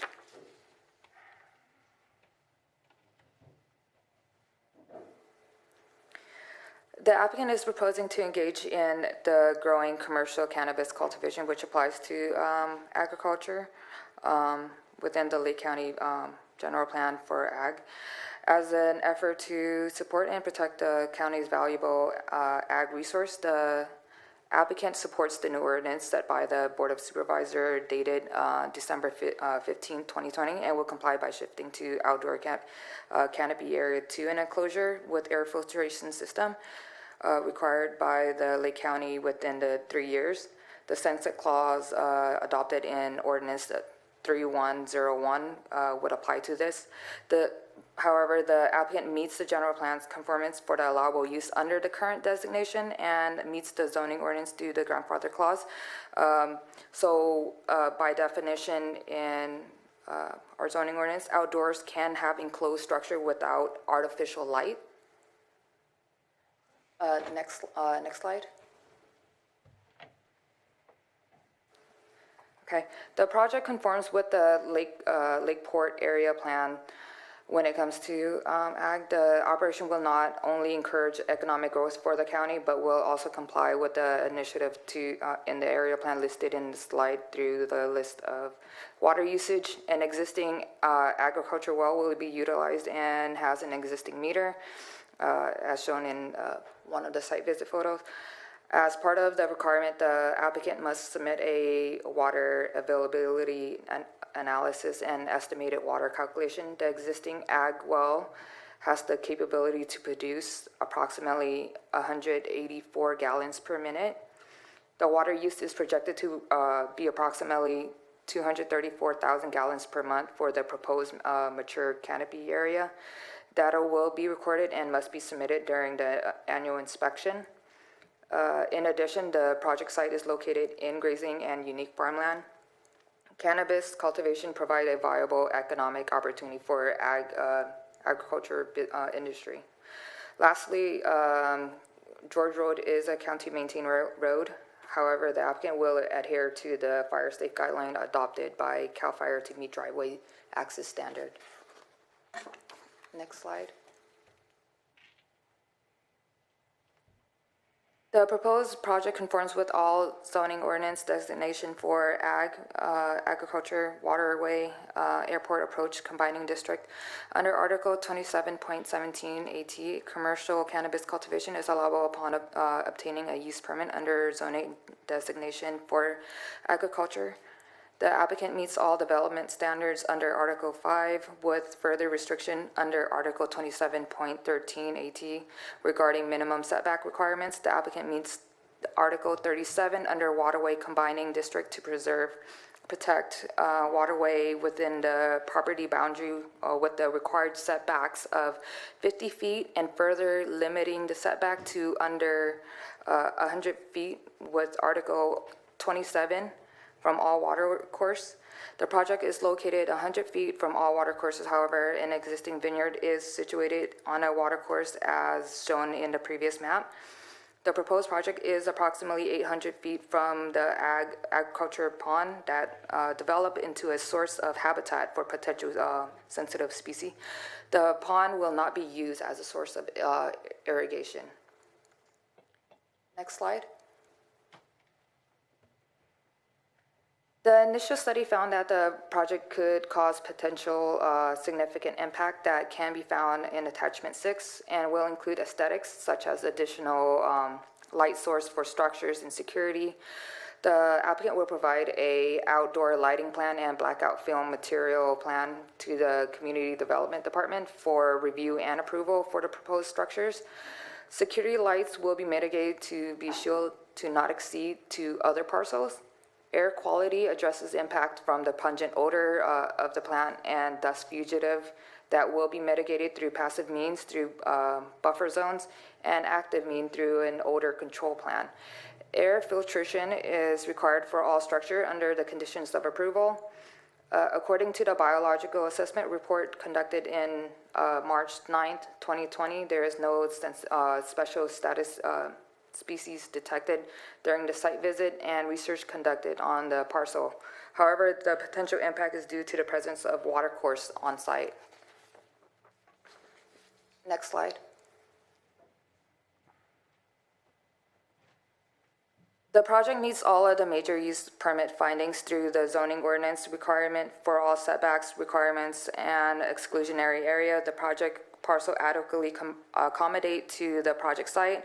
The circulation system will not cause additional impacts, however, will be improved in accordance to the condition of approval. The ordinance general requirement per section 27.13 AT also includes providing specific plans such as security plan, erosion and sediment prevention plans, stormwater plan, water management plan, and other plans to ensure that the proposed use would address and minimize various factors that will potentially impact the neighboring areas. The amended ordinance will be incorporated within the project scope to further alleviate potential impact that meets the above statement of this section.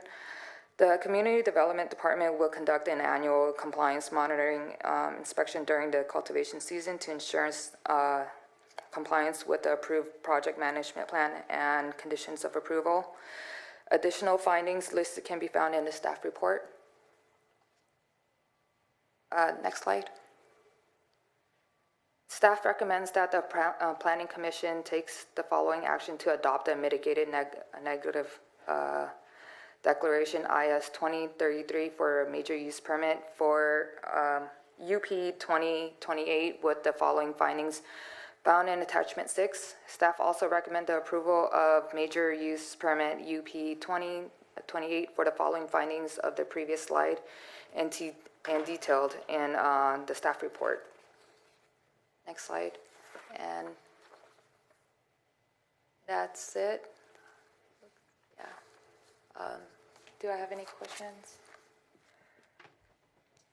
Could you just confirm the date of early activation again for me, please? I wrote down December 15, 2020. I think that was when it was deemed complete. It was deemed complete prior to that date. It's my understanding. Early act.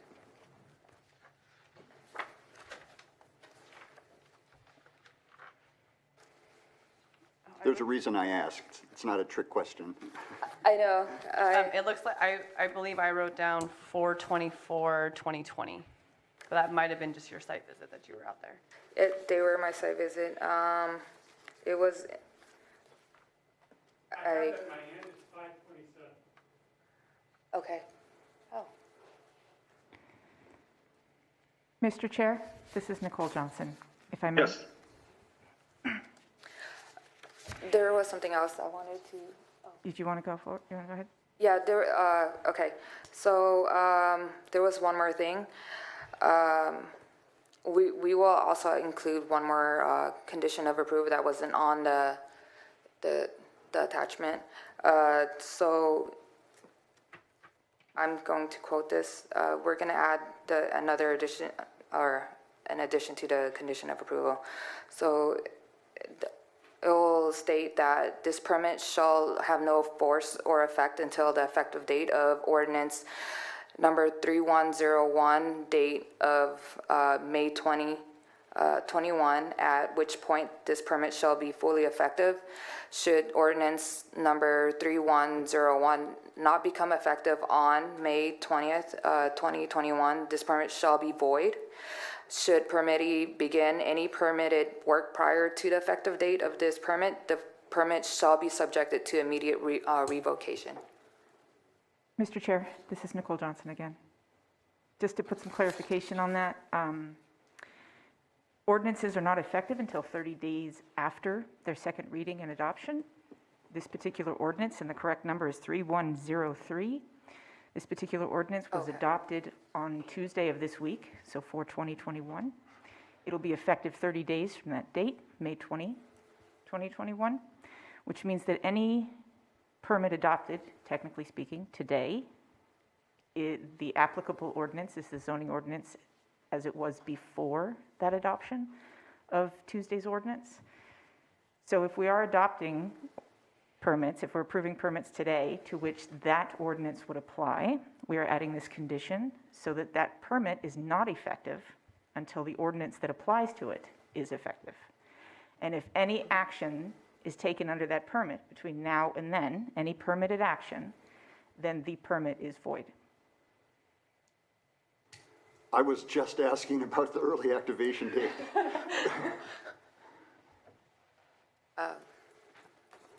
Let me, I don't want to be cryptic, but I didn't want to get ahead of the process either. There's a letter that I'm going to be referring to from CDFW dated 8/20, referring to a site visit on July 1 of 2020. And that's why the date of early activation is of interest to me.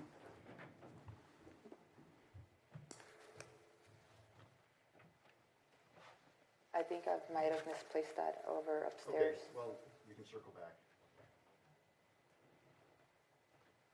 I have no other questions for staff. Okay, any other questions? Mr. Chair, I would, before I make a comment, I would be open to public comment to get some feedback. And the applicant. Okay, And the thank you. applicant. Is the applicant available? Do you have any questions for the applicant? I don't believe the applicant is in chambers as of right now.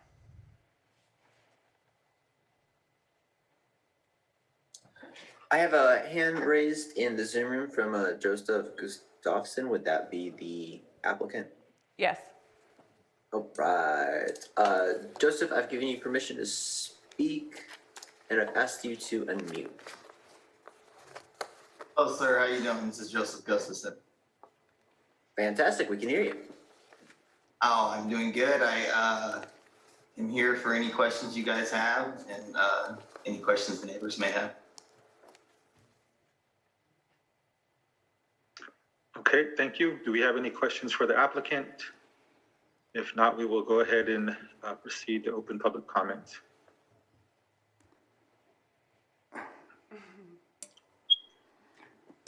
Mr. Chair, I'll hold until after public comment. Okay, thank you. I'll also wait till after public comment. Thank you. Mr. Chair, if I may, I do believe there are parties that wish to speak on this agenda item. If you'd like to start in chambers, we could do that. Yes, we'll open public comment and we'll start in the chambers. Thank you. Just out of curiosity, show of hands, who is here to speak on this item? Thank you. I guess like 6. So about 6 people will speak. Whoever would like to go first, feel free to approach the podium. Be sure to state your first and last name, and we will be implementing the 3-minute time limit, I should say. Okay, I'm going to reduce this mouse because I can't read without this steam. Okay, I oppose the grandfather clause. I apologize, you have to state your first and last name, okay, please. sorry. Thank you. Stephen H. Lake County Commissioner. I apologize. Okay, yeah, I'll bring it. We're in a Zoom meeting, so I'll bring it. Go ahead. Okay, I oppose the grandfather clause being applied to this proposed outdoor cannabis grow located at 4460 George Road. It's zoned ag land. It's part of a large contiguous ag land area. They should never have gotten early activation in the area which allowed for outdoor activation. It's within the farmland protection zone. Prior to the Land Protection Zone, it was under Article 27, adopted by the board in 2018, and that site required indoor grow, not outdoor grow. So to be saying that he was caught by surprise with the Land Protection Zone is not accurate. He knew about the greenhouse requirements before that when he had the property in 2019. According to the state Cannabis annual and provisional license listing, the applicant does not have any state cannabis licenses. For a background, as of April 16 of this year, there were 76 individuals or companies holding outdoor licenses in Lake County for a total of 365 acres. So therefore, these are not hard to get. You just have to apply for them and just fill out the right forms.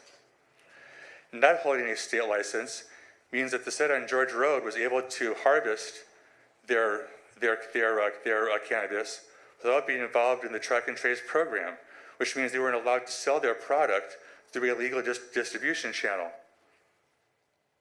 Lastly, reading the background, I understand that Fish and Wildlife and the Central Valley Water Board had problems with Mr. Gustafson or the applicant. In 2020, he was in the hemp program. Well, he was in 2019, which ended in 20. He received 4 non-compliances from our department. In one situation outside of this area, he had 3 registered hemp sites, and we were able to test 2 at 7.3 and 8.4. The legal limit's 0.3 of 1%. That's cannabis. Weed cannabis, mind you, is still cannabis. When we went back to test the 3rd site, the plants were gone. Whoa. Okay, that's all.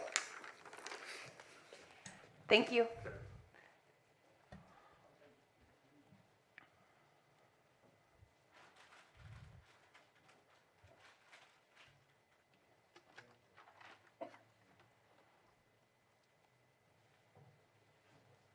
Thank you, Sam.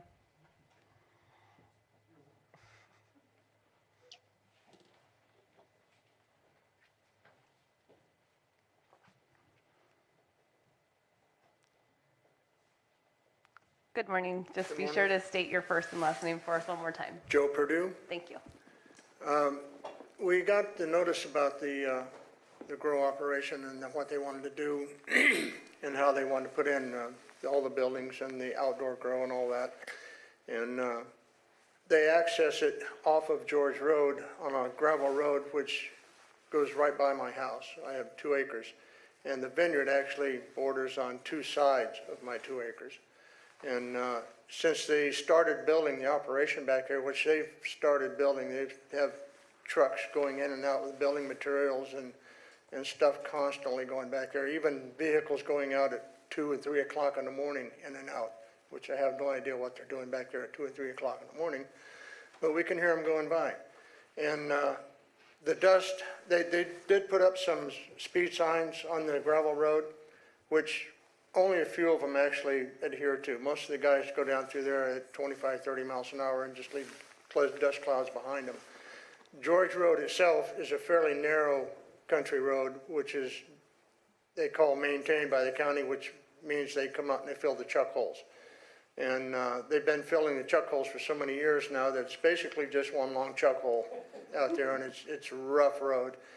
And the traffic that has increased just because of the construction and things that are going on back there means there's much more trash on the roads where people are throwing out everything from candy wrappers to beer cans to anything you want to throw out there. I know because I walk up and down that road all the time for exercise. So Mr. Gustafson, I guess is how he pronounces it. It seems to me if he was wanting to put in something like that, he would have had the courtesy to come and speak to the neighbors that are going to be affected by it personally. But instead, he just sends this notice saying this is what we're going to do, and basically that's it. But talking about this early activation thing, he was not allowed to build until after the permit has been, I didn't understand that quite, because I know there's been construction going on back there. It's been going on almost constantly for the last 3 or 4 months. So I don't know what they're building, but they're hauling an awful lot of material back there. And It's just, there's something isn't right. Something, he's not following the rules quite like he should. And the dust situation and the traffic up and down George Road is a concern for all the people that live on George Road, not just myself. The trash, the dust, the noise, the in and out at all hours of the night is concerning. And I just wish he would, talk to the people that are directly affected by that and see if we can't do something to mitigate it. Thank you. Thank you. Thank you.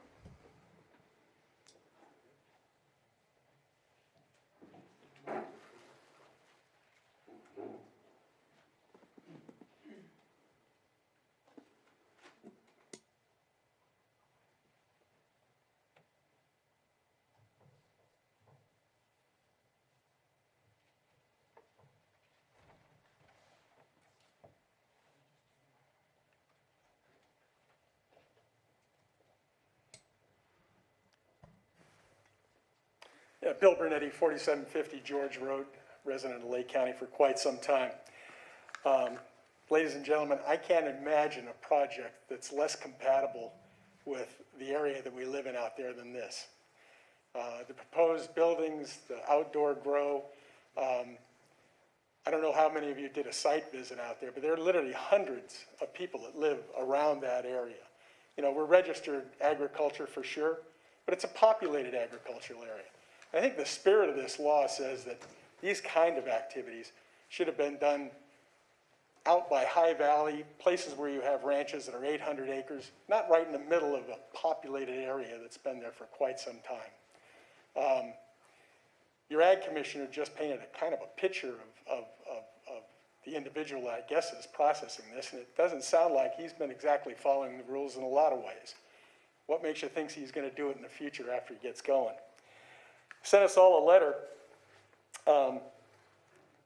that I assume he got the addresses from the petition that we gave you. There was about 100 signatures on that petition. We could have got a lot more, except there were people that were afraid to sign the petition because of retaliation, and I can understand that.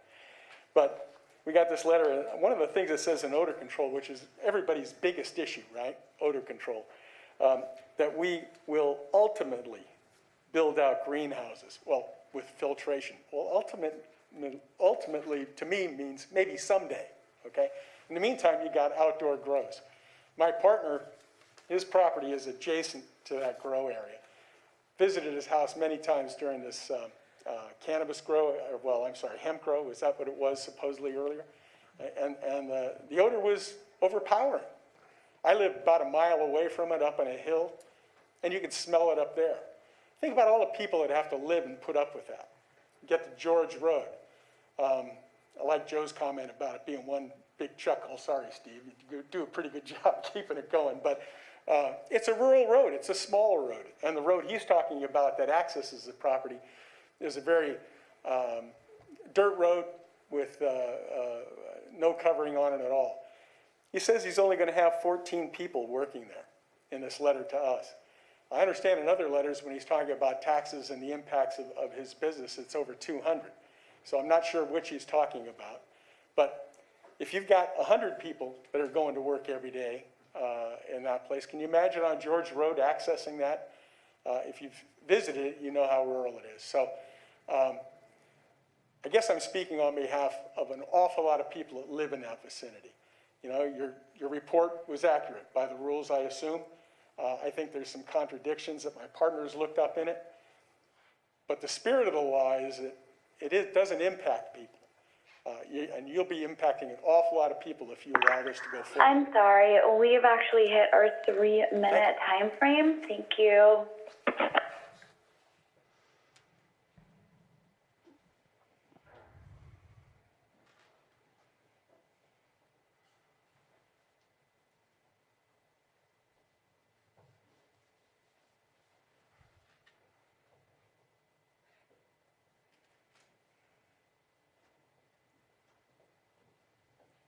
Good morning. Can you just speak either up just a little Sorry. bit? That's perfect. My name is Brandy Parley. I live at 4390 George Road. The address 440 like our neighbor, it is adjacent to our property line. Over the past several months, we've noticed increased traffic to the degree that we've not experienced before. All hours of the night, it doesn't matter if it's 1 in the afternoon, 1 in the morning, there's traffic. The trash, I've been there for 21 years and the trash is just horrendous. That's just part of the concern. What about, given the drought conditions, our wells are already stressed, and that is a huge concern for us. So there's many things I share my neighbors' concerns, and I hope you take that into consideration. Thank you. Thank you.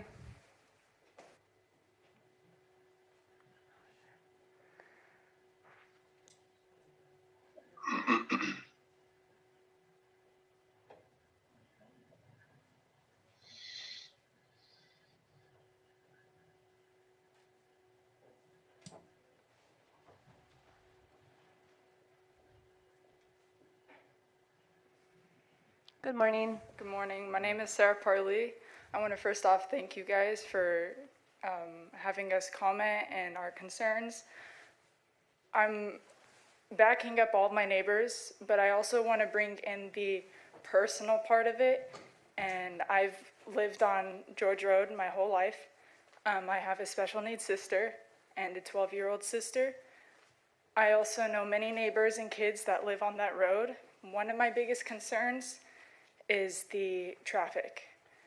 I remember whenever I was little, I was able to drive down on the bike with all my neighbors. It was fine. I was not nervous. Neighbors there backed everyone up. It breaks my heart to see my sister can't even do that anymore. Not only that, but let alone the out-of-state license plates that have been out of that dirt road. One considering Utah, Nevada, and Oregon. So bringing the whole personal part into it, I would like you guys to step into our shoes and actually consider what we will go through, and my mom's grandkids, my kids, my sister's kids. We all grew up there, and we consider the family to keep growing there. So thank you, and I definitely oppose this. Thank you.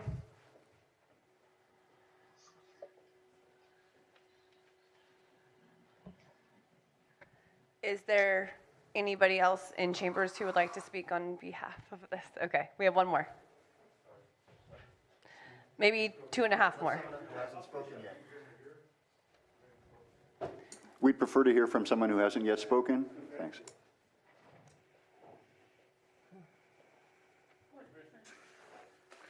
My name is Don Duker. I live at 4675 George Road. Through 2016, I sat in Christina's chair for 4 years. I'm familiar with this process, and you got all my sympathy. Doing this with microphones and cameras sucks. Having said that, I'm the closest resident to the grow as it exists, and it probably impacted me the most, but certainly everybody else. And because I had a little more experience with some of this process than some other people, and the time on my hands, I'd like to address some of the aspects that they wouldn't necessarily be familiar with. In my hand, I have the early activation permit for the grow last year. There were 33 conditions required in that permit. Many of them were required before any cultivation. I think the minute they got the permit, they threw it away, because most of them still haven't been complied with now. And because that overlaps a lot of the mitigation requirements for CEQA, the negative deck you're being presented with, most of the mitigations are in that permit, and they were never done last year before cultivation or up to now. The credibility on this is just zero. One of the requirements was notification for everybody within 1,000 feet, and they addressed that by saying nobody was within 1,000 feet. Well, this is a little more than 400 feet outside my bedroom window, and 5 acres of marijuana, we just couldn't open our windows anymore. It was pretty miserable. But it's not a problem if you just ignore the requirements. The other issues that I kind of would like to see addressed. Apparently, there's a 1,000-foot setback from public lands. I don't think a 300-foot setback is adequate for a commercial grow, but there's still a 1,000-foot setback from public lands. And I haven't seen my questions addressed as to whether the airport constitute public lands. That would prohibit this completely. I have asked, and I don't know. The Water Quality Control Board, last I saw, they're still non-compliance with that, they're in violation. It's required to have that addressed before any permit is issued. The performance review report is a pretty big deal, and the stuff I can see from my property or from public records, there's a dozen requirements in their early activation that weren't met. The rest of those items could probably be addressed through the compliance review, and it says non-compliance submitting the annual performance review report for review by the Planning Commission shall be deemed grounds for revocation of the development permit or use permit and subject the holder of the permit to penalties outlined in this code. I'm sorry, we are at our 3-minute capacity. Thank you so much. That review was never done. Sir, can you state your name one more time? Ron Duker. And sir, can you tell me what the date you have is for early activation in that? Yes, I have it in my hot little hand. It was activated 5/27 of 20. Thanks.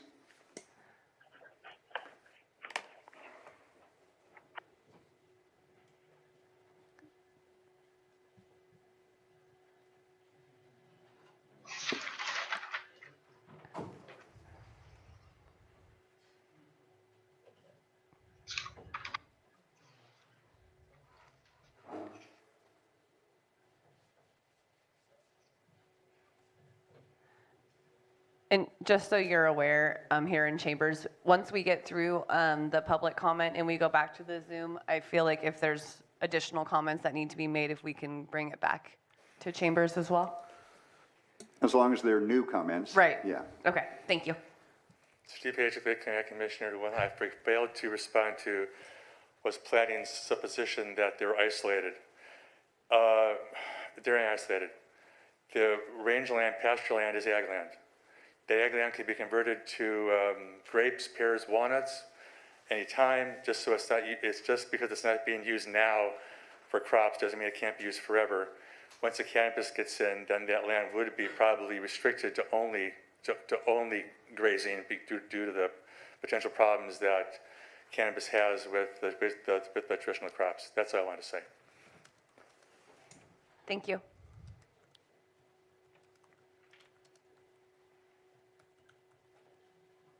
Does that conclude comment in the chambers? Mr. Chair, I do have one additional member of the public to speak. Okay, thank you. Good morning. Please be sure to state your first and last name. Hello. Hi. Hi. My name is Diane Duker. I live at 4675 George Road, and I wrote a letter and submitted it on March 16th and hand-delivered it to planning on the 22nd of March, and it did not get entered into the record. And I'm not going to read it to you because you've heard a lot of the same, but I do want to make sure it's part of the record. Okay? Thank you. Ma'am, I did read something from you, I believe. And it was a well-written letter, by the way. I'm sorry.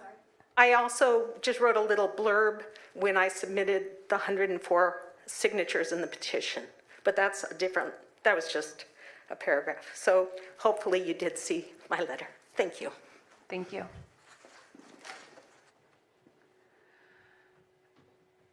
Mr. Chair, if you would like to open up the Zoom room for comment, I don't believe there's anyone here that wishes to speak right now.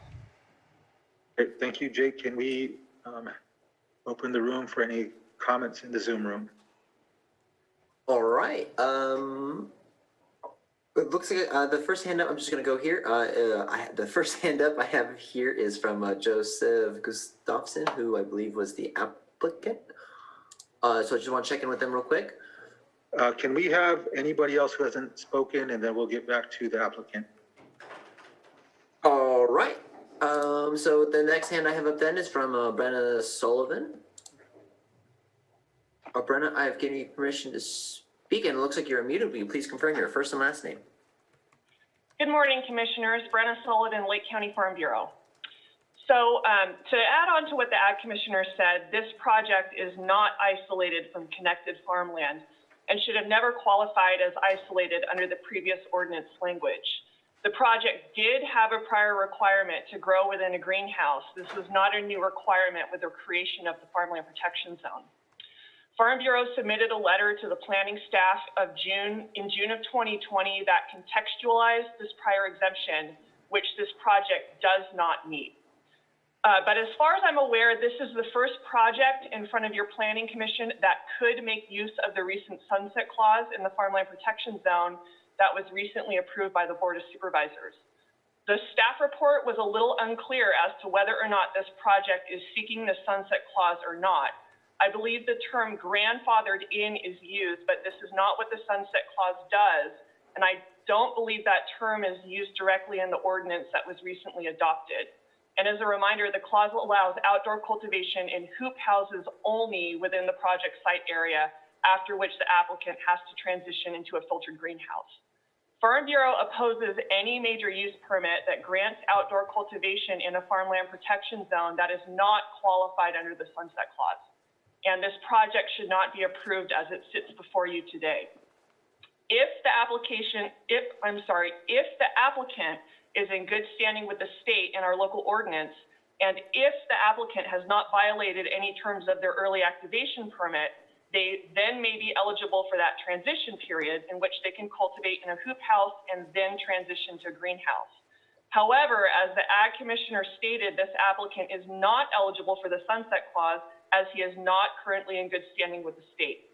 Therefore, the outdoor cultivation component of this project should be denied entirely. Thank you. Thank you, Brenna. Mr. Chair? Mr. Chair? Yes. If I could just comment on Ms. Sullivan's comments. I continue to be confused about hoop houses versus greenhouses, and I'm the only commissioner left standing who was involved in crafting the original ordinance. And just in research for today's meeting, I went back and looked at Article 27 and hoop houses, and I won't read the whole thing, but the final sentence is, hoop houses are prohibited. A greenhouse shall be a prefabricated structure constructed for nursery or agricultural purposes which has a frame constructed of metal and the panels must be polycarbonate or other similar material which is no less than 4 millimeters thick. The walls shall be opaque so that a person cannot see inside the greenhouse. Hoop houses are prohibited. So I don't understand how applicants get off on a track with the use of hoop houses. And I don't want to go off on a tangent in the context of this agenda item, but it would be very helpful to understand how hoop houses are still in the conversation. At some other point. This is not on the agenda today, I understand. Okay, thank you. Anybody else in the Zoom room with a hand up? I guess I had a question to the end of the sentence there where it says hoop houses are prohibited. There's been so many different documents there. Is that hoop houses are prohibited for personal use, or is that just? It just says hoop houses are prohibited. Okay. I don't have it in front of me, so I'll just stop there. Okay, thank you. Can we have the next hand in the Zoom room, please? I had Brenna Sullivan raise her hand again. I also have a new hand. I don't know if you. Take the new hand, please. Okay. All right. So the next hand I have up here is from Trey Sherrill. Sherrill. Looks like you're unmuted. Will you please confirm your first and last name? Hi, my name is Trey Sherrill. Hi, yes, I'm a consultant working with many. I'm sorry. Sorry, I was just confirming. You're good to go. Okay, thank you. My name is Trey Sherrill. I'm a consultant working with many licensed cannabis farmers in Lake County. I just wanted to speak to the hoop houses being prohibited comment. It is my understanding, I have Article 27 in front of me right now. The areas where hoop houses are discussed in Article 27 are in the sections that pertain to personal cultivation, and the sections of Article 27 that pertain to commercial cannabis cultivation. Hoop houses are not mentioned at all, which is kind of one of the problems. But that's the end of my comment. Thank you very much.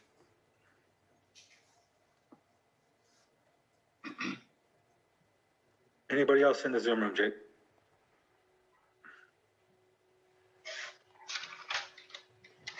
We have only 2 hands left standing, and both of them are repeat comments. And maybe only one. Okay. All right, so just want to check in here with Joseph Gustafson again, that your hand is still raised. Just want to check to see if you had another comment. Hello, sir. How you doing today? Good, thank you. I would just like to comment back to some of the neighbors' feelings here. I want to let you guys know that my CDFW violations that I did have were actually like 50-year-old culverts that were on the property when I got it. And they have since then been mitigated. I am in good standings with the state. And if this is approved, I will get a state license.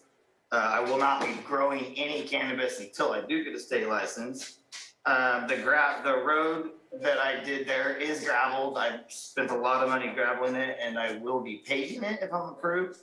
If not, I'll just be doing grapes, which obviously nobody cares about the dust if I'm just doing grapes. I have went to all the neighbors that did answer their door on 3 different days. I'm a pretty busy guy. I don't have like every day to keep going out. However, I did speak to a lot of the neighbors. I'm sorry for the ones that I did not get to go to. I have made my number, which is 707-350-0270, public knowledge for them to have. I have not built anything on the property whatsoever at all. We have only been staging things in the terms to get approved, which I have been inspected by code enforcement and the county on 2 different times, which proves that I have not built anything or I would be canceled. George Road is a paved road, a not very good paved road. So I do have a property connected to Matthews. So in the future, I plan on using Matthews. I am only trying to grow outdoor 1 year, just to be clear with everybody, so that they are aware that I would be going to full greenhouses next season. However, I'm not opposed to going to greenhouses this season. We don't want to be the burden on any neighbor or anybody who lives in that area. Most of the people, well, not most, but I've got 14 people that signed the petition that did call me back and say they were very unaware of what petition they were signing, that Don Dusher was not very informative as to what exact grow mine was, but they signed it anyhow. If anybody has any comments about the trash, I do very much apologize for that. When we were doing work, there's a lot of wind in the off season. We do plan on putting trash catchers. At this point, there isn't a piece of trash left on the ground. I have had it all cleaned up. The traffic is more everywhere now than it was 20 years ago. I apologize to the girl who can't go down the road as much. However, I do only have daily actions happening with 14 people. However, there is more people during setup and during takedown, but only those days. The property was in horrible disarray when I got it. The grapes were doing very bad. There was people squatting on the land, living in the house who were convicted felons, who we had since got out. Most of the conditions, the reason why I didn't do a lot of the things with the permit is because you cannot do things under early activation. So as a company, we wish we didn't grow. We did not harvest marijuana and sell it. It was actually taken from us by the courts. I would like to let that be known too. So it's not like we as a company grew marijuana last year illegally. All of my violations have been taken care of at this time. I just like to state that. And yeah, I am here for anybody.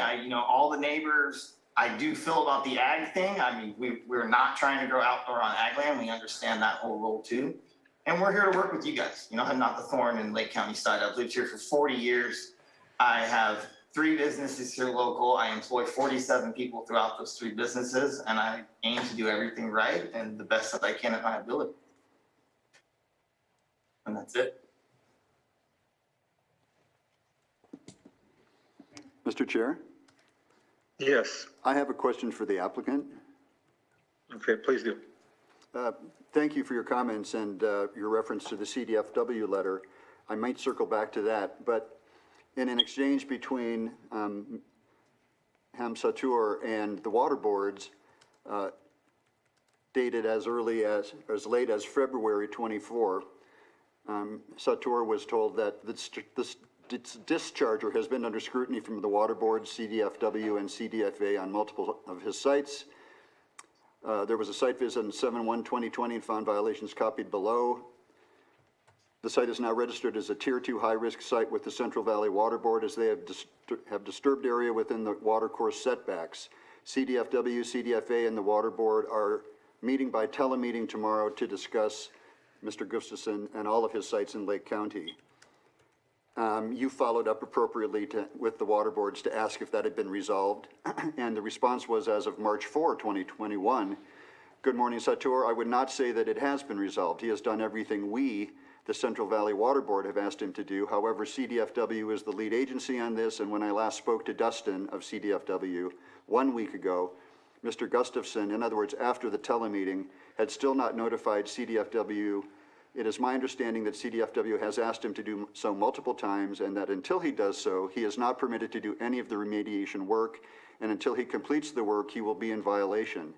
There are multiple sites operated by Mr. Gustafson that are in the same situation, and in addition to George Road, 3 sites on Spruce Grove Road are mentioned. Are you saying all of those violations or concerns have been resolved post-March 4/21? So, can you guys hear me? Yes. So I will say I had one violation, which was me, that we had placed a pipe where it wasn't supposed to go. However, out of my 9 violations, 7 of them were culverts. 1 of them was trash on the property, which was about 50 years old. It was a really old barn that someone had thrown in a creek. I get it when you buy a piece of property that you buy the violations to go along with it. I have been in very good contact with Dustin Patterson from Fish and Wildlife. It's a long procedure to get those things mitigated. I mean, it's thousands and thousands of dollars and months of time. However, I am in good standing with them, and all of those things have been corrected. It's one of those things where if you do a lot of projects, unfortunately, you're going to end up getting more violations than the next guy. However, I have stepped up and I have taken care of all the violations at this point. I'm just waiting for them to come out and do the field study for me to do the work. So it will be more of a process. But definitely, we're not growing on any site until we get those things done, and we are up to date on them. I didn't understand your answer. Are you saying that there are no violations currently on any of those Spruce Grove Road properties? No, so there all of isn't those state any agencies have violations signed off? that couldn't be more currently up to date. So when they give you a violation, you have to do a mitigation plan. So in order to do a mitigation plan, you have to get an engineer, which costs you about $9,000. Then you have to get a mitigation survey plan done through a surveyor, which costs you about $6,000. So then those get turned in to CDFW. Then there's an $8,000 fee for being in high risk. Then you pay that fee. And then they get back to you as to when they can come out and do the field studies. So yeah, they are still listed as a violation. However, they're like a current violation to be fixed. So they just give you a note that says that you can't do anything forward on the project until the violation is taken up, and this is the date we can come out and fix the violation. Does that make sense? It makes sense, but regarding the costs you incur regarding these properties, you yourself noted that you inherit the problems with the properties when you purchase them. Yes. Yes, you do. And so that's, like I said, most of my violations are undersized culverts. And so there's not much I can do besides to wait for the permit and wait till April 15th of this year to start the permit process, because you have to wait for the off season to get into the creeks to change the culverts. Does that clear it up for you? I understand your answer. I don't necessarily. I think you're off. I understand your answer, sir. I don't necessarily agree with it, but I'm finished. Well, I mean, it's just the truth. If you get a violation, you either have a violation where you're in bad terms, where you're not fixing the Commissioners violation, don't need or a you're in lecture good on terms the where you are process fixing the and violation. mitigations. We're familiar with that. Yeah. Thank you. Okay.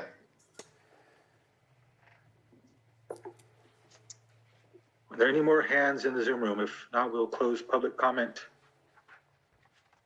and bring it back to the commission for any further questions. If I may, Mr. Chair, this is Nicole. I wanted to respond to Commissioner Hess's question earlier about hoop houses. Hoop houses, the prohibition for hoop houses that you cited is actually located within the private adult use non-commercial section. And there is not a prohibition that I could find for hoop houses within the commercial section of the cannabis.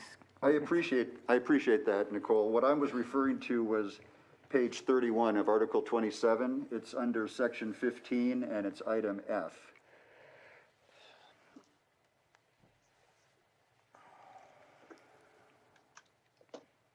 Item F begins with a greenhouse shall and finishes with hoop houses are prohibited.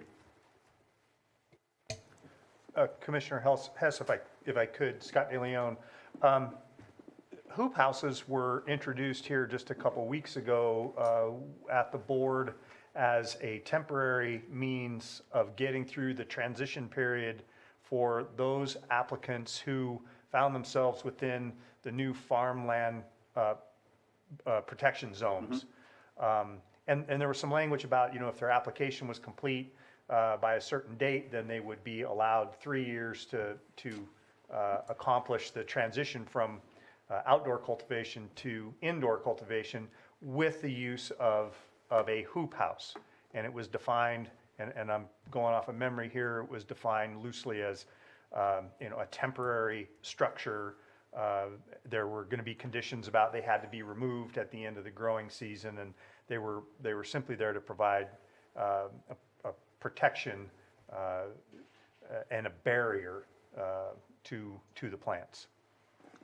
Thank you, Scott. I appreciate that. I'm getting a growing impression that prior to that most recent action, hoop houses have been in much more regular use than I realized.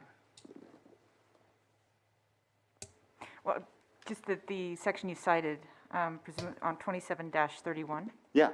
F, is still within 27.3, parenthetical Z, adult personal use qualified patient, primary caregiver, cannabis cultivation section.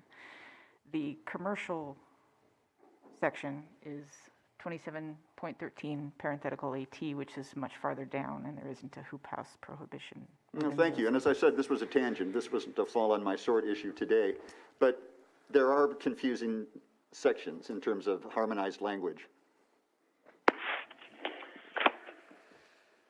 Mr. Chair, if I may, Carrie Ann? Yes.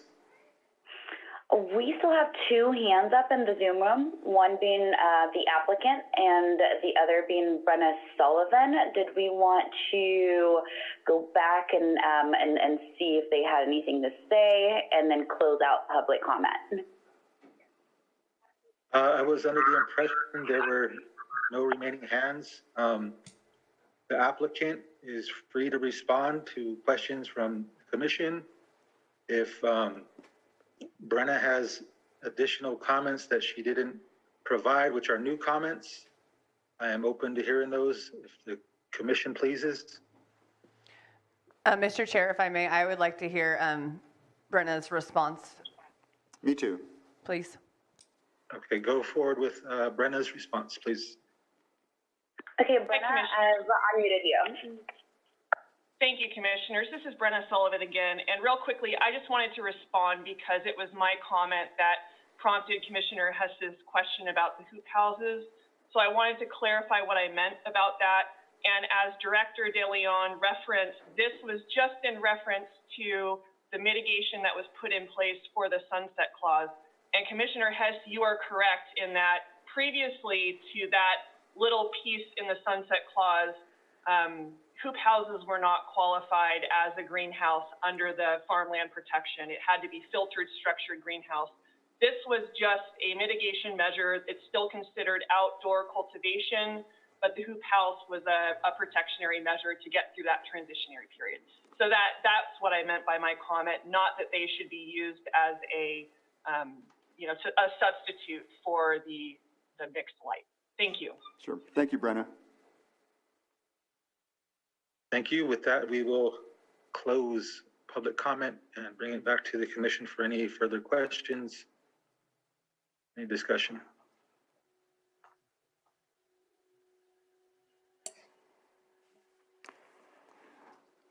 I guess Sorry. Lance, I've spoken a lot. I didn't hear anybody saying anything, so I had to make sure he was awake. you go right ahead. I guess there are some questions or, getting this in front of us, I think it was about 6 days ago. The 5/27/20 date of early activation comes back where I'm kind of curious, again, state license. I'm kind of interested with council questions and with staff, are there open things with Fish and Game? How does this affect our vote? Can we vote on something like this? And how would we go forward if we were going to vote on something that that would have to conform? I believe, again, my personal opinion is that it is not in an isolated area and should have never been outdoors. So definitely a few questions there in itself, but I think they would have to be I need to kind of see some answers coming my way before I can go in any direction. If I may, Mr. Chair. Commissioner Williams, just to clarify your questions, there were a few in there, it seems. Two mainly referencing the new ordinance, it sounded like, and the effective date of the permit. And then the second one being, how does the commission handle questions about the applicants having met criteria for other agencies, correct? As far as the adopted ordinance and the effective date of the permit, council feels that the language in the condition that we provided would satisfy that, in that the permit cannot be effective under that ordinance until the effective date of the ordinance. If we were to apply it, if you were to look to make that permit effective after your vote today, we would have to apply the ordinance as it stands today. That means that the so-called sunset clause or grandfather clause under the language adopted under ordinance 3103 would not apply. But again, that condition should take care of that in the sense that this particular permit or any permit adopted under that ordinance 3103 cannot be effective and under that condition will not be effective unless and until that ordinance is effective. And there is still a remote, albeit remote, chance that that ordinance could be challenged and not become effective 30 days from Tuesday this week. But assuming that it is, then the effective date for both the ordinance and the permit will be 5/20/21. And the language in the condition does require that no permitted activity under that permit be performed between now and then. And if it is, then the permit is revocable, because they will be in violation of the ordinance, taking actions that were not otherwise approved. As far as if your commission or as commissioners, if you have concerns about information that if you think is missing and can be provided, you can certainly ask staff to clarify and or provide that information to you if you think that it's necessary and it's somewhere available to help inform your decision. You can certainly do that. If you feel you have the information in front of you as far as whether or not an individual qualifies and for the permit and you can make the findings within the staff report, if you think all that information is there, you can either approve or disapprove the permit based on that information in front of you and how you weigh it as individual commissioners. So if you think that the person does not meet criteria that are required in order for you to make a finding, then you would vote no. If you think that they do, you would vote yes. But again, if you think that that information is not there and that it could be, you can ask staff to provide it. Thank you very much, and I will ask staff after. Commissioner Hess, do you have anything to say before I kind of... Go right ahead. Okay. First, I want to thank the members of the public for coming out. Greatly appreciate your presence here. I did go out to the property. George Road, yes, county maintained. I understand that. It's a dead-end road, for those of you who don't know. When I went out to the project location, it is on a dirt road, and yes, there was a gate. My question when I arrived at the property was, there's a whole bunch of houses right there. Like, where have you, how do the neighbors feel about that? And it wasn't really acknowledged or discussed too much more than that. However, I could only imagine the amount of traffic that will be on that dirt road to and from George Road to the actual project site. That is something concerning to me. The applicant did mention, he would be open to paving the road. He would be open to fixing the culverts, and, basically he wants to make it right for the surrounding properties. I honestly don't. My major concern is the amount of traffic on that. It reminded me of basically a vineyard road, an agricultural road that was used for light traffic that way. Also, yeah, I lost my train of thought. I'll chew on that for a minute.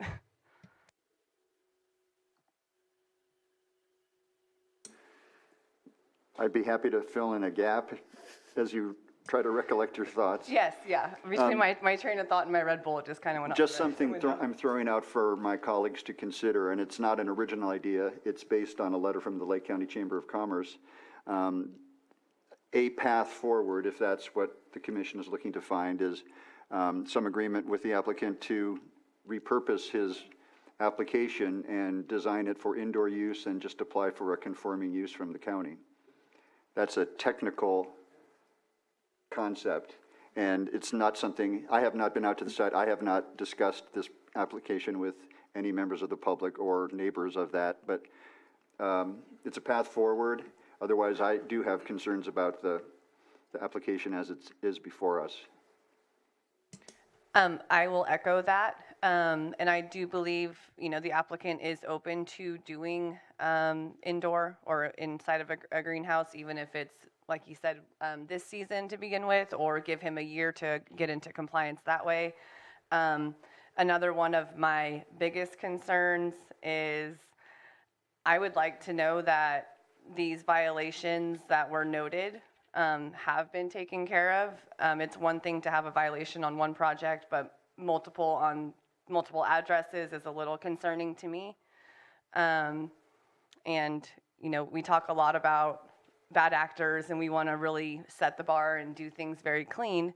And I feel like it's hard to not take that into consideration, or without having any type of proof of clearance or how it was remedied.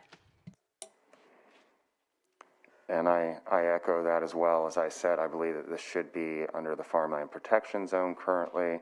I am concerned, Steve had brought up that this one was not currently licensed. And as I'm reading, I don't want to do any illegal activity in my mind of letting something go through when it says clearly in our ordinance that it must be in good standing. And so I don't think I have the evidence as this goes forward unless staff can provide that these violations have been truly cleared. And so I was not able to find out on my own, so I can't make a decision currently.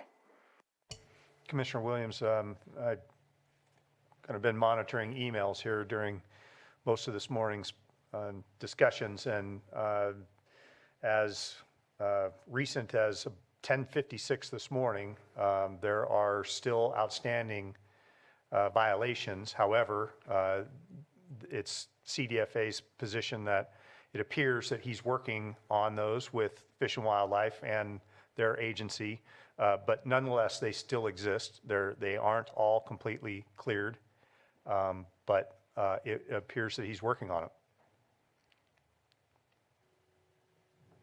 Thank you. Thanks, Scott. Commissioner Chavez, do you have any comments?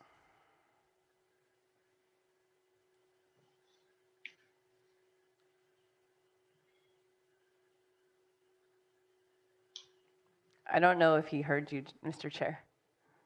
Commissioner Chavez, do you have any comments? I see the applicant's hand is up again. So I did want to, if he had any new information to respond to any of the questions or concerns, provide him an opportunity. I have no comments, so we can actually, if you want to give the applicant an opportunity to speak, I'm okay with that. Okay, thank you.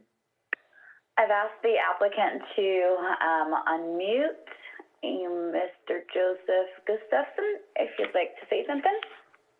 Thank you, Carrie On. So yeah, the violations, like I said, they are not cleared, but they are up to date. So the only thing I have left to do, Lance, is just have them come to the site, and at that point they clear. So I don't plan on growing anything until I'm state legal. So that's the thing, is you can't get state legal until you have an approved use permit. I have applied for state at Lakeport, and I have a deficiency. The deficiency is the site visit has to be done by CDFW. So they said they're down, they're going to do it, and they cleared me. And I have to have an approved use permit. So if I don't have an approved use permit today, I'll never get a state license, and that's just the way that it works. But so, and the other thing is, I fully agree with you on the sunlight clause. I'm not real familiar with the wording, but I do realize where my property sits. It wasn't there, it wasn't considered that zoning when I started, so that we did start with an outdoor project. But it is a 1-year outdoor project, and now I realize that the zoning has been changed. I mean, if it's to conform, I'm ready to conform this year. It's just gonna, and I won't grow this year because I'll be building, so whatever it takes, I'm just here to work with the community and work with the neighbors and work with everybody to make it an actual functioning business, because if not, Lake County doesn't get better, Thank you. Scott, I have a question for you. It regards him saying that, again, he cannot get a state license. And so, again, that's something that has come up. Is that the order of things? To my knowledge, it is. We have conditions in our permit that say, we've been down this a lot, kind of chicken and the egg scenario, and our conditions require that they have a state permit. And it's my understanding that the state requires that they have a local permit before they'll issue a state permit. So.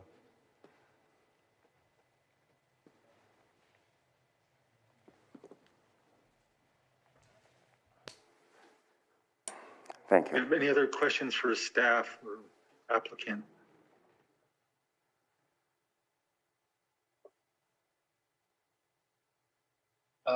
No more questions. Just I would like to say that the applicant sounds like he's in good faith into wanting to move on with this project, and he's, by the things he's been saying, he seems like he's trying to figure out the issues that are being spoken about today with regards to concerns about the trash.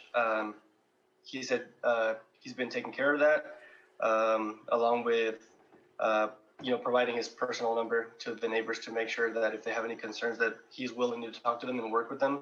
So I'm seeing him acting in good faith and wanting to get his project completed. So that's all I have to say. Thank you, Commissioner Chavez. I too want to say, taking into consideration the public comment, what staff has, the information staff has provided, council, Scott, I believe, good faith is important, but I also am concerned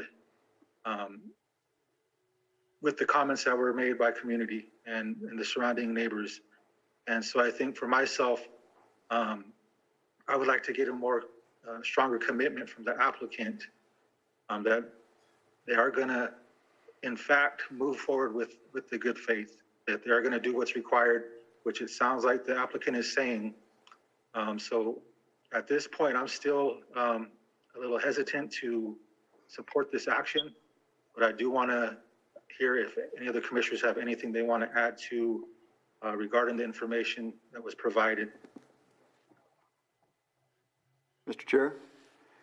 I share your reservations. To be candid, out of all of the many applications we've processed as a commission, I haven't opposed any of them because I believe that such a finding could not be made. But I wouldn't call the applicant's responses call them cavalier, but perhaps supremely optimistic in the fact that a state agency may schedule an appointment to inspect your property does not mean that they're going to sign off on that inspection. And where I stand today is I would not personally be prepared to make a motion, to second a motion, or to support such a motion to approve. And that would be a first for me. Mr. Chair, if I may, and Commissioner Hess, I'm with you. I'm with you 100%. I don't feel one way or the other weighted as far as how I'm feeling. I'm not ready either.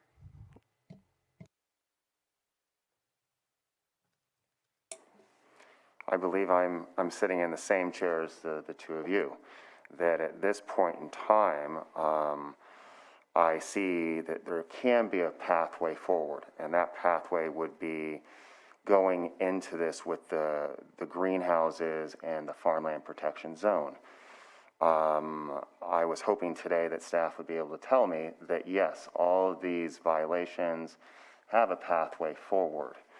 There was a lot of reading for the last 4 or 5 days of all these different projects, and I did reach out to try to find out if these things were going to be corrected, what stage they were in, and so to me, it puts me in a weird bind being from the cannabis community, but I also really want to make sure that this can happen, and so I don't really have the answer right now. We've heard from people in the community that said yes on one project right next door and then no on another.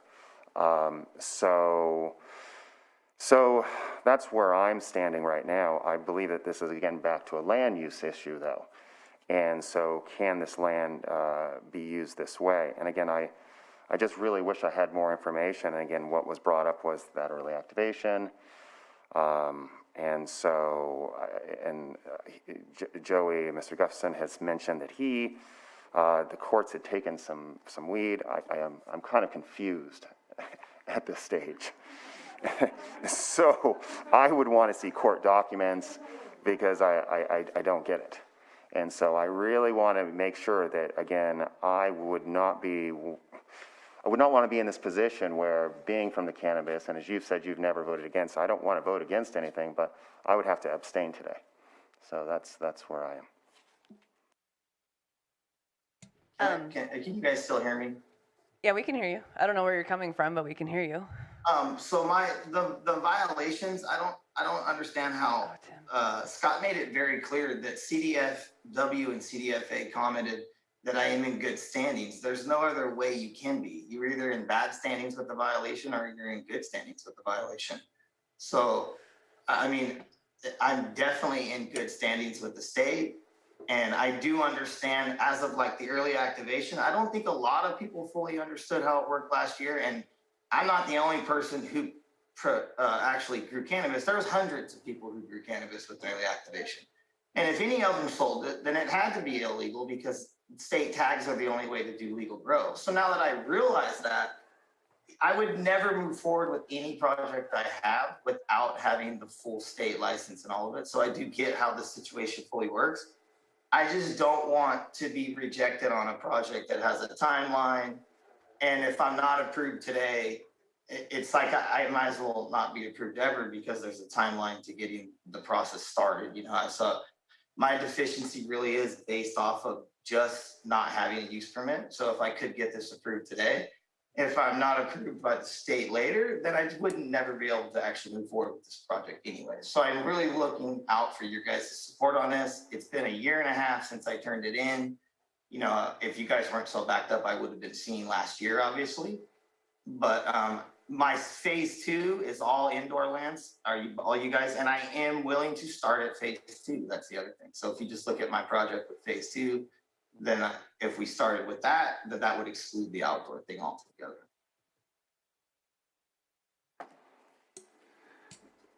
I don't think the commission could approve the application as written today based on your assurances that you want to go indoors as quickly as possible. That is not what is before us, unfortunately, although I believe you when you say that.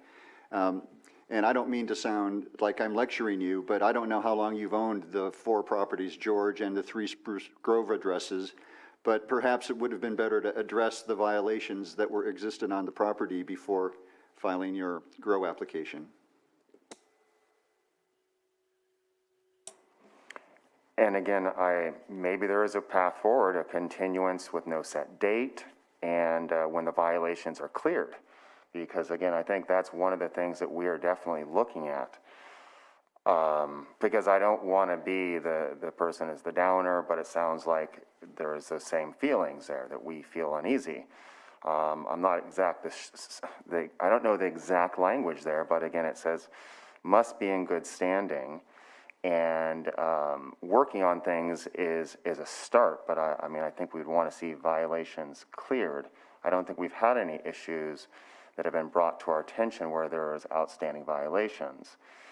And so that's where I think there's a lot of uncomfortableness here. So I don't want to put this all the way out the door, but I would want to say that these violations can be cleared. It sounds like to me it's a fish and game, and fish and game would have nothing to do with getting a state license in that respect. I think it's just curing that violation.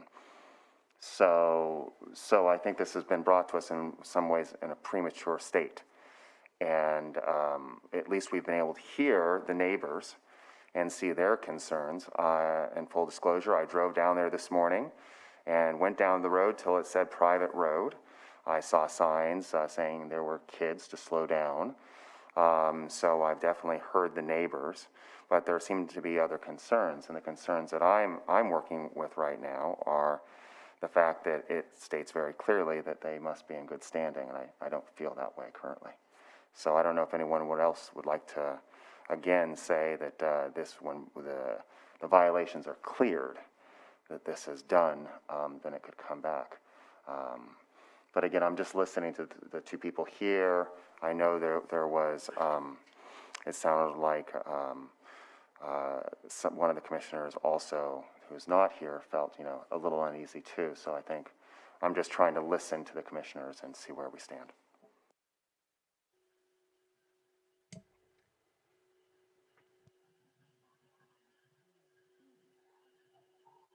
I'm trying to get my words together. This question's for the applicant. You have considered using Matthews Road, correct, for access? Yeah, I own a piece of property on Matthews that I wouldn't mind, having George Road be a fire use only, or like an emergency use only, and just going on Matthews. Okay. I mean, like I said, I'm willing to conform either way. I wish that people were more informed as to how it worked with the whole violation thing, but I definitely am in good standings, and I don't have open violations as soon as the people show up to do. Like the mitigation plan tells you how to fix the violation, and then I already have all the stuff there to fix the violation, just sitting there next to the culverts, So I think I'm a week away from the appointment for them to come. But other than that, the Matthews Road would be perfect if it made the neighbors feel better about it. I think the traffic has been a lot because of construction, but once construction and things like that, we've had a lot of drop-offs and deliveries, and they don't schedule them correctly, so they come and go. But other than that, if there's anything I can do to help any of the neighbors, I'm definitely here to work with them and to solve any problems that come up. Thank you. And I also, with item number 1, just it being in such close proximity to your project, I can't help but think of the usage on not only George Road being a county maintained road, but like I said, the road to your project, if there's another way to go about it, or to to utilize another access point to where your impact on the surrounding area and neighbors is a little less, regardless of time of day, peak season, what have you. I'd like to see that. Absolutely. So to sum it up, I honestly feel that not only myself, but my fellow commissioners aren't 100% ready to make a motion at this time. Does anyone else have anything to say? No, I'd like to hear from the chair at this point. I'm thinking too in terms of moving forward, with continuing this item to another date, provide opportunity for additional remedies from the applicant. Maybe at that time, the community members will have additional input to any changes or modifications that might happen. As I stated, as the application stands, I'm not comfortable with everything moving forward. I understand the applicant's the kind of predicament he's in terms of being able to get those violations completely off of the record in terms of them being addressed. That can't happen until the county issues a permit. So I recognize the sensitivity of that as well. So I would like to get your guys' input on possible continuation, which would provide a path forward, or read the sample motions and see how everybody chooses to vote.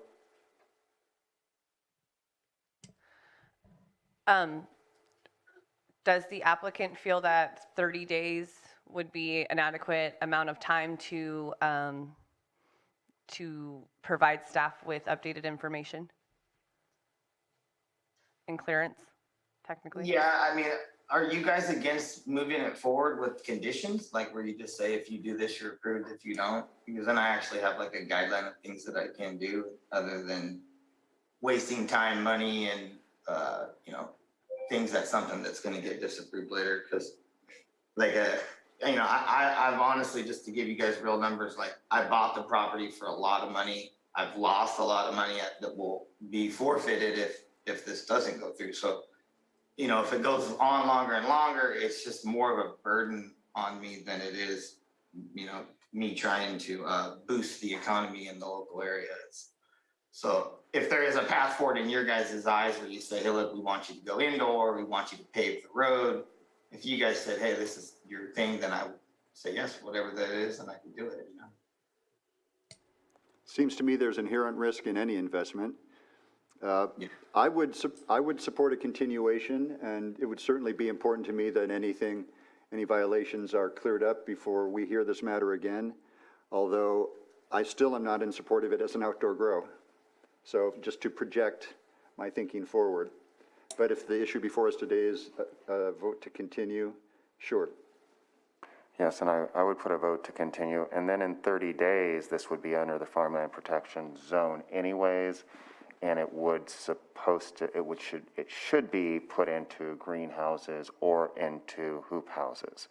So I don't think we'd run into it because that's 30 days. Is that correct, Council? Yes, Commissioner, in 30 days, and I think the next commission meeting after the 30-day date would be the 27th of May. At that point, the ordinance adopted this week would be in effect, and whatever requirements, rights, and responsibilities were adopted under that ordinance would apply to this permit. Thank you, Nicole. Thank you so much. And then I will also try if I'm a little concerned about this project and I feel that that this person is in a bind, I will also reach out myself just to see, if I'm told by the Fish and Game that this thing could take longer, then I could put that into consideration. I would ask Satur to go out there and look, Scott to try to find out all the information, so when we're here in 30 days, we're not in a boat where we cannot come up with an answer. But I think all the commissioners want the same answer, that this is a positive project and we're doing the right thing. Well, I haven't said that yet. The point about the violations is that you may have hauled in all the equipment at all different times of day to begin remediation to have it in place, but you can't begin the you're considered in violation until the state agencies involved find you not to be in violation. And so that is not something the county is imposing on you or holding you back in any way. What do you mean by that? You guys aren't holding me back from doing the work? I mean that regardless of how much you've invested or whether we are concerned about violations on other county property, we are not the approving agency. You have to satisfy the state departments involved, and until they say you're clean, you're not allowed to remediate, and so you continue to be in violation. Yeah, absolutely. And I'm out of violation, and they'll come out soon and let me know the date I can remediate. I actually just paid my final fees 2 days ago, just so you know. They're just hard. It's hard. It's a hard process to get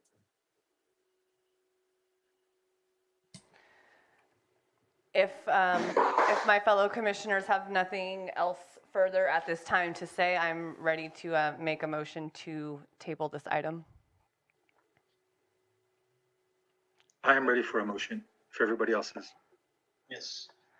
I move that the Planning Commission table this item until 5/27/2021.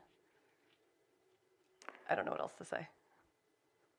I second that. I'm sorry, Commissioner. I would like to Are table the you item until the... Table or continue? Continue. You would like to continue the I'd item like to to continue the item until to the date 5/27/2021. of the regular meeting for 5/27/2021. Yes. Thank you, Nicole.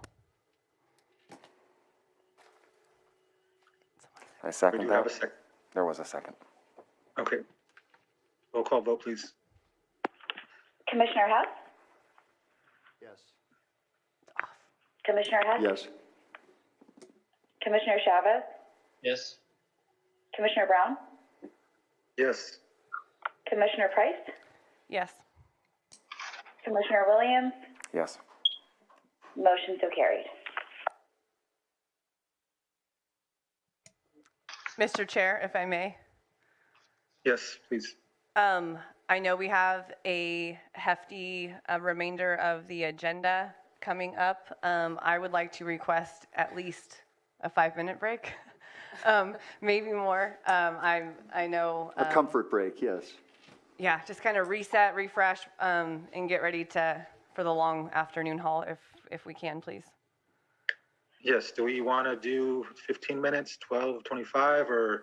If we can come back to chambers at 12:30, I'd greatly appreciate it. Okay, let's do that. Thank you. I feel better that John had. Okay, thank you. We will continue our 9:25, pick up our 9:25 a.m. item. Public hearing to consider rezone RZ 19-02 and general plan amendment, GPAP 19-02 to change the zoning of a property from R3 high density residential to R1 low density residential, to change the general nation of a property from high density residential to low density residential in consideration of a mitigated negative declaration, IS 19-41. Let's see, the applicant owners Richard Siri proposed project rezone and general plan amendment on property presently rezoned R3 location 46 Lakeshore Boulevard, Lakeport, California, APN 029-141-22, environmental evaluation, mitigate negative declaration. Thank you, Mr. Chairman. Eric Porter, Associate Planner, Lake County.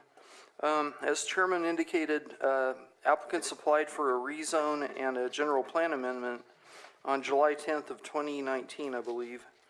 The initial study was sent to the State Clearinghouse. Staff received no adverse comments regarding the proposal. I'd like to refer you to page 2, the zoning map, and it shows kind of a snapshot of the general area. One of the criteria that we look at staff level, and this is not, to my knowledge, in state statutes, but as a matter of good planning practices, we do not encourage rezones in areas where properties around the proposed rezoned property are dissimilar. What the applicant's asking for is actually in in harmony with the properties to the south and the properties to the east, all of which are zoned R1. The current owner of the property seeks to build a single-family dwelling, which is not allowed under the R3 zone. The property is a lakefronting property, and in the applicant's mind is ideal for single-family, but due to the size and configuration of the lot, is not ideal for multifamily. Consequently, he's applied for a rezone. Two things I need to clarify. First of all, the motions that were given to you in the staff report are in error. I sent out revised motions approximately a week ago. Those were made available to the public and should have been received by all the planning commissioners. And the revised motions are entitled Siri GPAP 1902 RZIS, Total Zone Changes for 2021 and Amended Motions. First item I need to clarify is that this is the first zone change that is being brought to the Planning Commission in year 2021. And the relevance of that is because you're only allowed to do 4 per year. And so after this one, you'll have 3 left that we can bring before you. We have another one that's already been to the Planning Commission in 2020, and I'm not quite sure how that works in terms of the maximum of 4 per year. I'm guessing that that one that's essentially ready to bring to the board would be considered as one of the 4 as well. So my proposal, or my plan, is to bring the Siri General Plan Amendment rezone and the Brand General Plan Amendment rezone, which has already been heard by the Planning Commission, to the board at the same date. So getting back to the Siri rezone, we made some findings, and the proposal is consistent with the general plan, which allows for a diversity of different zoning districts and different housing densities. There are several housing-related goals that apply. Actually, there's just one, and it's mentioned in the staff report. The plan is within the lake area plan boundary, and the proposal does not conflict with increases or density or decreases of density within that Lakeport area plan policies and goals. We evaluated it for compliance with the zoning ordinance, Article 10 in particular, the R1 zoning district. The lot would meet the requirements for a brand new lot within the R1 zoning district if it were to be newly created. However, they're not proposing any changes to the boundary of the lot. It's also compliant with Article 47, which is Ordinance Text Amendment and Rezoning Amendment, which is intended to provide community welfare, public necessity, or changes in state law, and applicability of the general plan. I can talk. We did an environmental review. Initial study IS 19-41 was sent to the state, I believe in early 2020, and again, no adverse comments were received from that initial study. There were some potential concerns pertaining to air quality, biological resources, and they did do a biological resource assessment and provided that. And so we added several recommendations from the bio study that are shown as mitigation measures, Bio 1 through Bio 5. Cultural tribal resources, those are fairly boilerplate. If any significant or potentially significant artifacts are unearthed during site disturbance, then certain treatments have to occur to respectfully inter or relocate or for the overseeing the culturally affiliated tribe to take care of. So given that, staff is recommending that the Planning Commission recommend that the board adopt mitigated negative declaration IS 19-41 for General Plan Amendment GPAP 1902 and Rezone 1902 with the findings that are listed in page 7 of the staff report. Staff is recommending that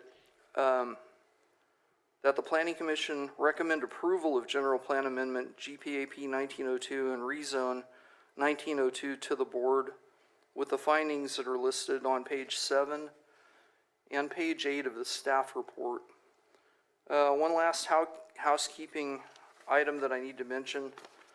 There was a cut and paste issue that came up and I need to make some clarifications to the conditions. In the opening paragraph of the conditions, it refers to rezone 1802. That is not the correct number. The correct number should be 1902. On the bottom of page 1, it lists subsection B, parcel map conditions. The entirety of section B can be eliminated because no parcel maps are proposed. That was a cut and paste error on my part. And finally, in condition C, mitigation measures, it refers to use permit approval. That should read rezone and general plan amendment. That's in subsection C1.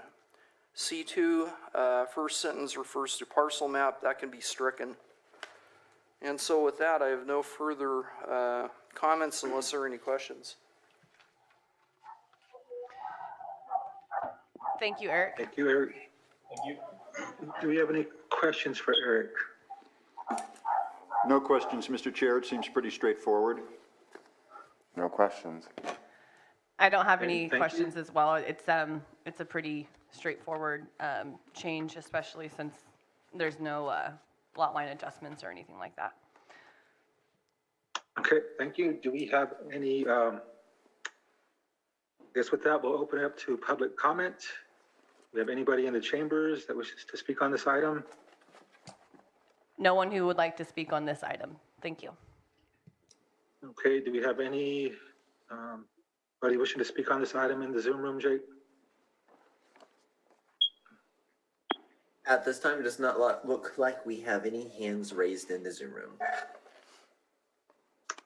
Okay, thank you. We'll bring it back to the commission. I don't have any comments or concerns with this project, so I'd like to move forward, or if there's any discussion or comments from the commissioners.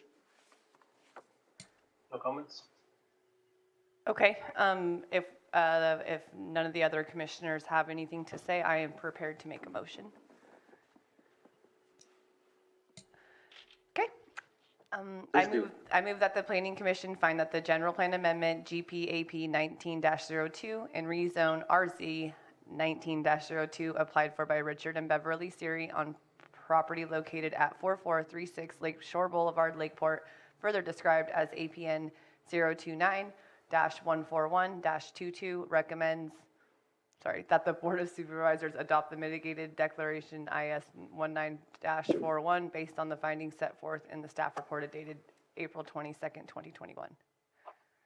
A second. Roll call vote, please. Commissioner Hess, Yes. Commissioner Chavez, Yes. Commissioner Brown, Yes. Commissioner Price, Yes. Commissioner Williams, Yes. motion so carried.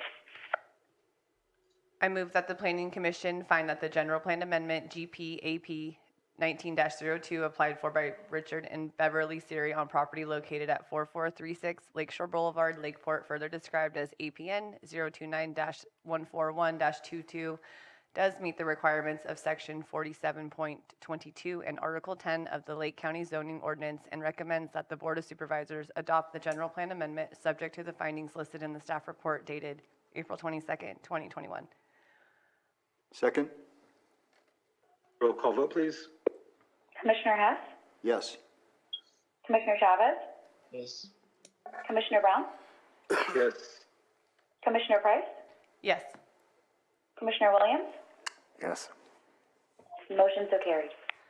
Lastly, I move that the Planning Commission find the rezone RZ 19-02 applied for by Richard and Beverly Siri on property located at 4436 Lakeshore Boulevard, Lakeport, further described as APN 029-141-22, does meet the requirements of Section 47.22 and Article 10 of the Lake County Zoning Ordinance, and recommends that the Board of Supervisors grant the rezone subject to the findings in the staff report dated April 22nd, 2021. Second. Roll call vote, please. Commissioner Hess, Yes. Commissioner Chavez, Yes. Commissioner Brown, Yes. Commissioner Price, Yes. Commissioner Williams, Yes. motion so carried. I'd like to note that the applicant or any interested person is reminded that the zoning ordinance provides for a 7 calendar day appeal period. If there's a disagreement with the planning commission, appeal to the board of supervisors may be filed. The appropriate forms and applicable fee must be submitted prior to 5 p.m. on or before the 7th calendar day following the commission's final determination. Okay, we'll take up item 6, public hearing to consider major use permit, UP 19-08. The applicant owner, Golden State Herb, proposed project, 1A Type 3 medium outdoor commercial cannabis cultivation license, 4A Type 2 small outdoor cannabis or commercial cannabis licenses, and 1A Type 13 self-distribution license. Location 8550 Highway 175, Kelseyville, California, APN 011-055-06. Environmental evaluation mitigated, negative declaration IS 19-14. Thank you, Mr. Chairman. Eric Porter, Associate Planner, Lake County. This item was brought before the Planning Commission back in winter of this last year, and it was brought to the Planning Commission at a time when separation from established ag uses was in a state of flux. This is one of the ones that qualifies under the newly adopted ordinance number 3103, and the applicant's aware of that. She has the ability to transition from hoop houses to greenhouses within a set period of time. I believe it's up to 3 years based on the terms of the newly adopted ordinance 3103. Subject site's located at 8550 Highway 175 in Kelseyville. It's 52.9 acres in size. The cultivation area would actually decrease because it was originally proposed to be an outdoor cultivation of 105,000 square feet. If the applicant agrees to the terms of newly adopted ordinance 3103, this would require a revision showing probably a reduction in total square footage. However, the applicant would need to revise the plans in a manner that it meets the spatial requirements of a 55-acre property cultivating inside of a greenhouse. So what you're approving today is essentially a project that'll be in transition for however long she is needing to convert from outdoor to greenhouse cultivation. And so just to be clear about that, property is zoned ag. It does have high value farmland on the property. It had been issued early activation, I believe, in May of 2020. I'm not sure I noted that, and I can get the date if it's needed. The property is fairly steep. It's surrounded by ag uses to the south and I believe to the west. I'm looking at the aerial photo, page 5. The area is characterized by ag land and by APZ zoned land. So there are Williamson Act contract properties in the vicinity, in particular to the property to the south and west beyond Highway 175. Because the property is direct access to 175, we were able to make a finding that it wouldn't adversely affect any established ag uses from a transportation standpoint. Obviously, transitioning into greenhouses would further lessen the potential impacts that are associated with primarily with the neighboring ag uses, because they use stronger chemicals than the cultivators are allowed to use. Cultivators have to meet very tight standards on the quality of their product. So I've already discussed the specifics of this project. I can go over them again if the Planning Commission wants me to. It is of record as of the prior hearing date. I believe it was December 15th, but I'm not 100% positive of when it was brought to the Planning Commission before. And I should have noted that in the staff report, and I did not. January 14th. Thank you. There isn't anything material other than ordinance number 3103 that's changed between January 14th, 2021 public hearing date and today's public hearing date. The January 14th hearing date is of record. The staff report is self-explanatory in terms of compliance with the various aspects of the general plan, the area plan, and the zoning ordinance chapters that apply, primarily Article 27, subsection AT, and Article 7, I believe, the agricultural zone. Let me confirm that article. Article 5, which discusses uses that are permitted in the agricultural zone. And actually, Article 27 is the one that allows cannabis cultivation in the ag zone. So that would be in Table B within Article 27, subsection, and I don't remember the subsection, Table B of Article 27. 9 findings need to be made in order to approve commercial cannabis. I described those 9 requirements during the prior Planning Commission hearing. I would like to just touch on them briefly. That the established maintenance or operation of the use applied for will not be detrimental to the health, safety, morals, welfare of persons residing or working in the vicinity. I'm paraphrasing. Number 2, that the site for the project is adequate size, shape, location, and physical characteristics to accommodate the type of use and level of development proposed. Number 3, that streets, highways, pedestrian facilities are reasonably adequate. Number 4, adequate public and private services, including but not limited to fire, water, sewage, and police protection. Number 5, the project is in conformance with the applicable provisions and policies of this code, general plan, and any other approved zoning or land use plans that apply. In this case, the Kelseyville area plan is actually applicable. And finally, that no violations of chapters 5, 17, 21, 23, or 26 of the Lake County Code exist on the property. There are 3 other findings that are found in Article 27 of the code that have to be met. The proposal complies with all development standards described in Section 1I. We found that it does. It's fully compliant with all applicable development standards. Number 2, the applicant is qualified to make the application. Crystal Kesey is the applicant. She has successfully passed live scan. She's been cleared through the background check through Lake County Sheriff's Department. And finally, the application complies with qualifications for a use permit described in Section 1.II sub I, and we found that it does.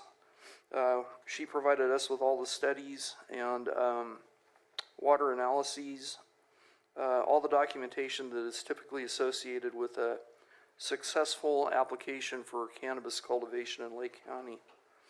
So we're recommending that the Planning Commission adopt mitigated negative declaration IS 19-14 with the findings listed in the staff report, and approve use permit 1908 with the findings that are listed on page 15 of the staff report, with one notable exception. We need to have a new condition added that addresses the implementation of Ordinance 3103, and that would be new condition number A33. The wording of that condition, as I'm recommending it, would be, this permit shall not have force or effect until May 20th, 2021, following completion of the adoption of the Lake County Ordinance number 3103. Nicole, I may need your help on this next part. Revocation of Ordinance number 3103 will cause revocation of this use permit if any action is taken between today's date. Eric, if I may give you the language that was provided yesterday, would you rather I read that? Sure. Okay. The language that council provided was, this permit shall have no force or effect until the effective date of Ordinance 3103, date of May 2021, at which point this permit shall be fully effective. Should Ordinance 3103 not become effective on May 2021, this permit shall be void. Should permittee begin any permitted work prior to the effective date of this permit, the permit shall be subject to immediate revocation. Thank you. And with that, concludes my presentation. Eric, just real quick. Ms. Yep. Kesey, are you familiar with this language that was just discussed? Okay. Thank you.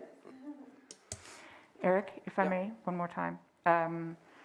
If you could specifically address how the transition activities were evaluated in your analysis, especially under CEQA? Transition activities pertaining to the newly adopted ordinance? Yes. They have not been addressed. I don't know what the transition activities will look like. Sure. They have not been addressed. I don't know what the transition activities are going to look like. It's going to require probably a revision to the site plan. It may require a revised CEQA analysis. And if that's true, then it would require yet another public hearing with the modified site layout. So today you would essentially be approving what could be a 3-year permit, given ordinance number 3103. I've worked pretty closely with Ms. Kesey, and she is very diligent about getting updated documents to us in a timely manner. I don't have a lot of concerns that we're going to get the revised plans timely. And so the condition probably, I'm guessing, would need to have a 3-year sunset in it, unless the ordinance already contains that, which I think it actually does now that I mention it. And it covers, yeah. Mm-hmm.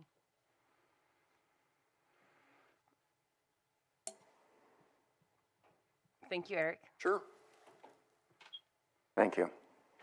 Thank you. Do you have any questions for Eric? I don't have any questions. When this item was actually on the agenda back in January, I did do a visit to the site, and it's laid out very nicely. You can't really see it from the road. It's a really, really beautiful piece of property, very much so. That's it. If I may, Mr. Chair? Yes. I have a concern with this permit approving activities that have not been analyzed under CEQA. Case law does not allow for approval of projects prior to a CEQA analysis. So I would like staff to at least go over what activities specifically are being approved under this permit, because I don't recommend an open-ended permit when it comes to CEQA analysis. Okay, thank you. And this is analysis that would be triggered because of 3103? The way I understood it, based on Eric's description, was this particular permit that you're approving today is essentially approving activities that would be brought back to planning over the course of 3 years. And if those haven't been analyzed, then CEQA hasn't been satisfied. Those activities haven't been analyzed. That's actually not what I'm saying at all. Okay, then if you could clarify, that would be great. Sure. What I'm saying is that the applicant is going to need to amend the scope of the project in order to comply with 3103.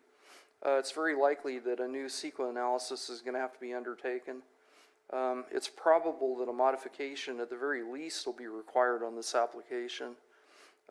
It may well need to come back to the Planning Commission in its revised iteration at some point in time.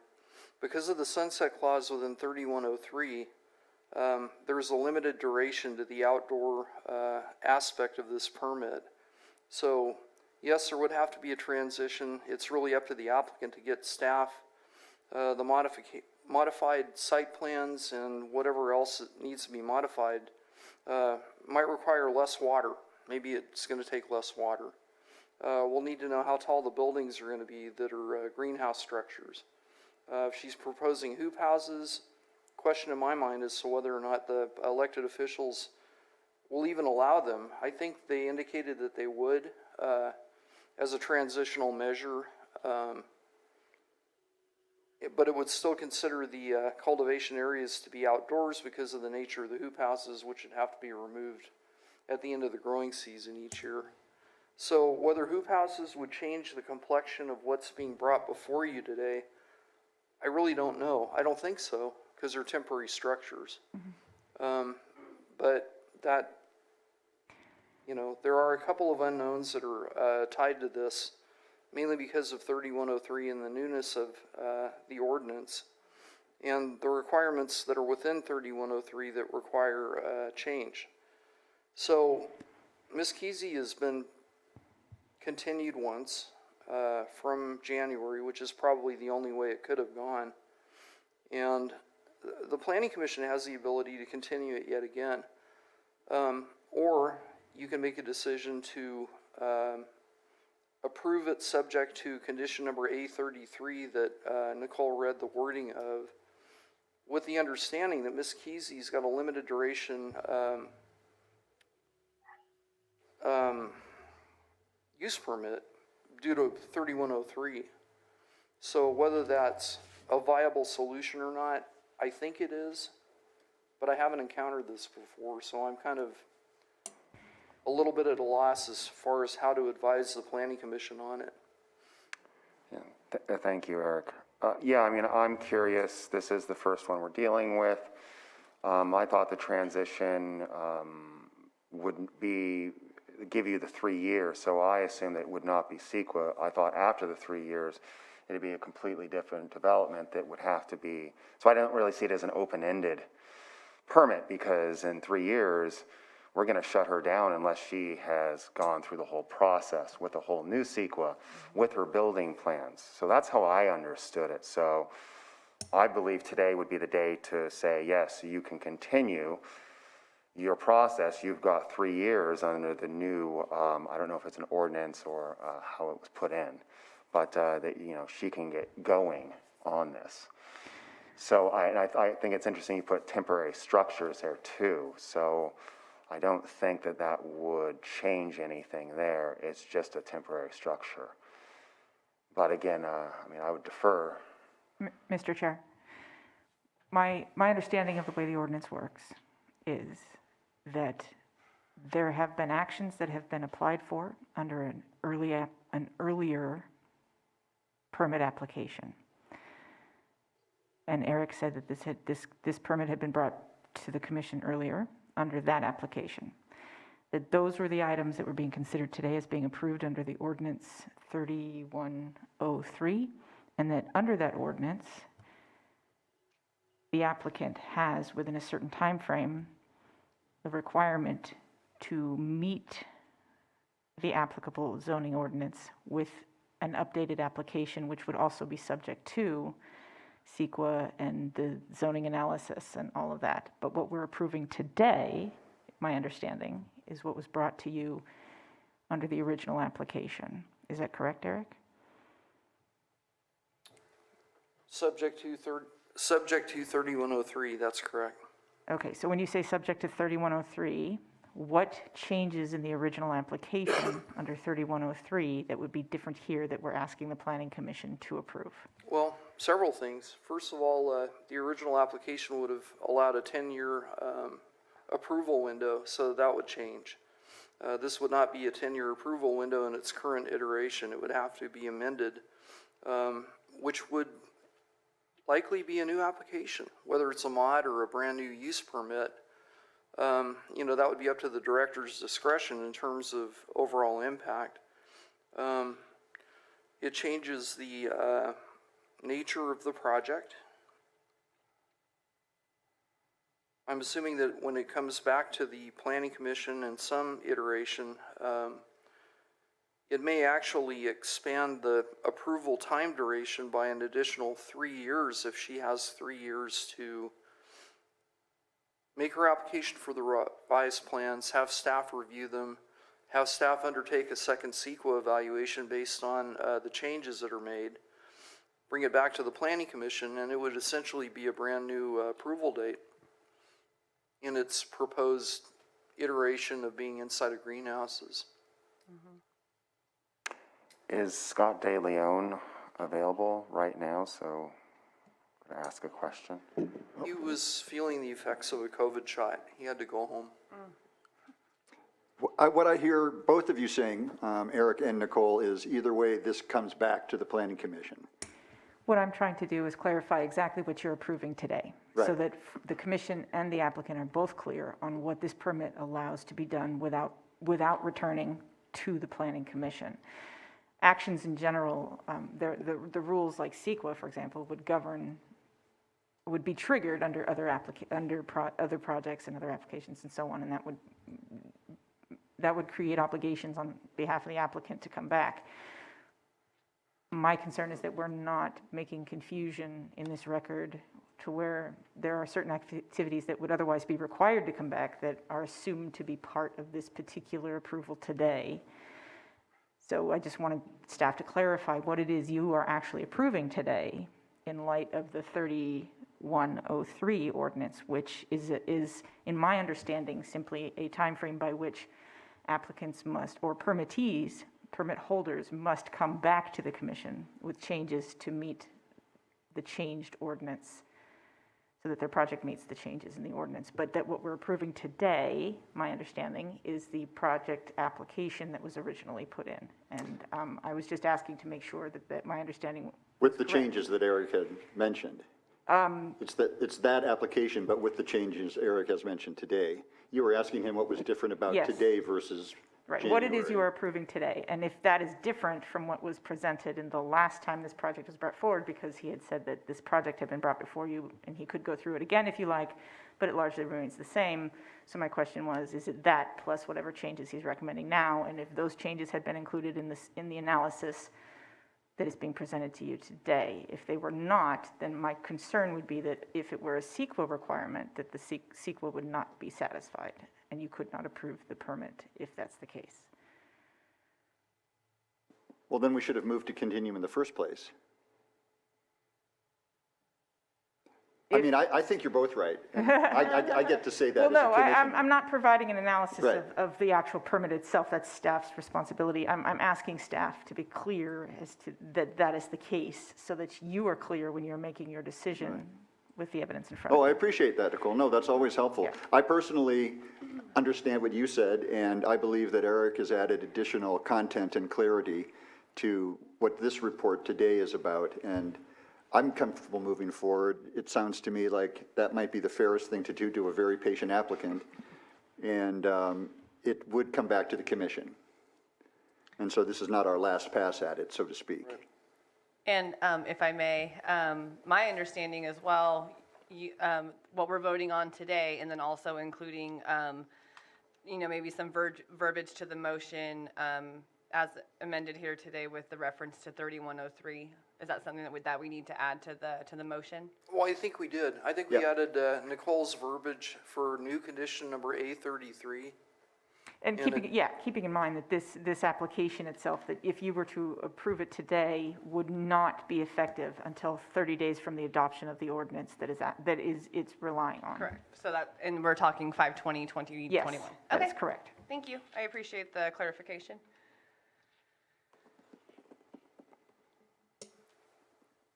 Do we have any other questions for Eric? Now, does the applicant wish to provide us with some information or any comments? Mr. Chair, she is in chambers, and I believe she's going to approach the podium. Thank you. Thank you. Please be sure to state your first and last name. Crystal Kesey. Good afternoon, staff and commissioners. Nice to see you again. I wanted to thank you for the opportunity to speak again today. Since our first Planning Commission hearing on January 14th. Crystal, just a moment, please. Okay, I'm sorry. Since our first Planning Commission hearing on January 14th, I've undergone a 7-hour surgery for breast cancer, and I'm currently in treatment for my disease. Concurrently with my cancer treatment, I've actively participated in the development of Ordinance Amendment 3103 with the Board of Supervisors actively that enables our project to move forward today and also enables several other projects. I believe there are 5 other ones to move forward who are similarly situated in the flux of the changing regulations in the county. I wanted to note that the Board of Supervisors unanimously approved that amendment in both the first and second reading. To have to carry the proverbial football of advocacy for my project while concurrently battling breast cancer has been challenging, to say the least, and I'm grateful just to be here. And I wanted to thank the board and staff for working so diligently to help us get our project that we really believe in across the finish line in whatever iteration that we can that conforms with what the community wants. And so I just wanted to say thank you to everyone. And I'm here to answer any questions you may have. Thank you. Thank you. Thank you. Do we have any questions for the applicant? I do not. I do not either. No questions? No questions, Mr. Chair. Okay, thank you. Let's go ahead and open public comment to anybody in the chambers first, and then we'll proceed to the Zoom room. If anybody wishing to speak on this item in the chambers. Oh, I apologize. There's no one who wishes to speak on this item, just the applicant. Thank you. Thank you. Jake, do we have any hands in the Zoom room, please? No, we don't have any hands up in the Zoom room. Okay, thank you, Carrie Ann. With no comment, we'll close public comments and bring it back to the commission for any additional comments or action.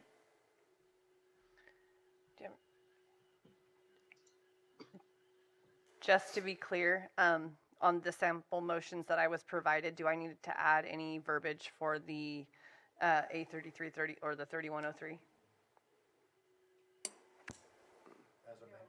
That's what I thought. Okay. Sorry. No, just as amended, yeah. I just wanted to make sure. That being said, if no one has anything further to say on this item, I'm prepared to make a motion.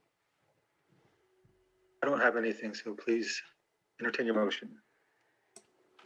I move that the Planning Commission find that the initial study IS 19-14 applied for by Golden State Herb on property located at 8550 Highway 175, Kelseyville, and further described as APN 011-055-06, will not have a significant effect on the environment, and therefore a mitigated negative declaration shall be approved with the findings listed in the staff report dated April 22nd, 2021, and as amended here today.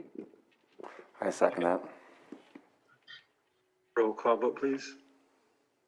Commissioner Hess, Yes. Commissioner Chavez, Yes. Commissioner Brown, Yes. Commissioner Price, Yes. Commissioner Williams. Yes. Motion's up. Okay.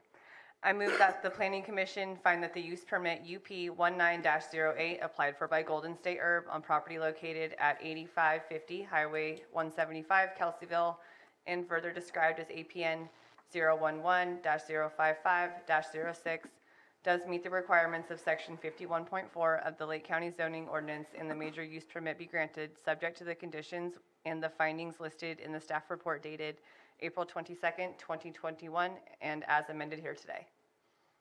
Second. Roll call vote, please.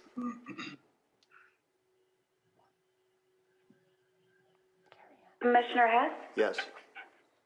Commissioner Chavez, Yes. Commissioner Brown, Yes. Commissioner Price, Yes. Commissioner Williams. Yes. Motion so carried. Motion so carried. Thank you. Okay, I'd like to note the applicant or any interested person is reminded that the zoning ordinance provides for a 7 calendar day appeal period. If there is a disagreement with the Planning Commission, an appeal to the Board of Supervisors may be filed. Appropriate forms and applicable fee must be submitted prior to 5 p.m. on or before the 7th calendar day following the Commission's final determination. Best of luck with your treatment and recovery. I was just going to say we'll definitely keep you in our thoughts and prayers and stay strong. Thank you. Okay, we'll take up our item number 7. Public hearing.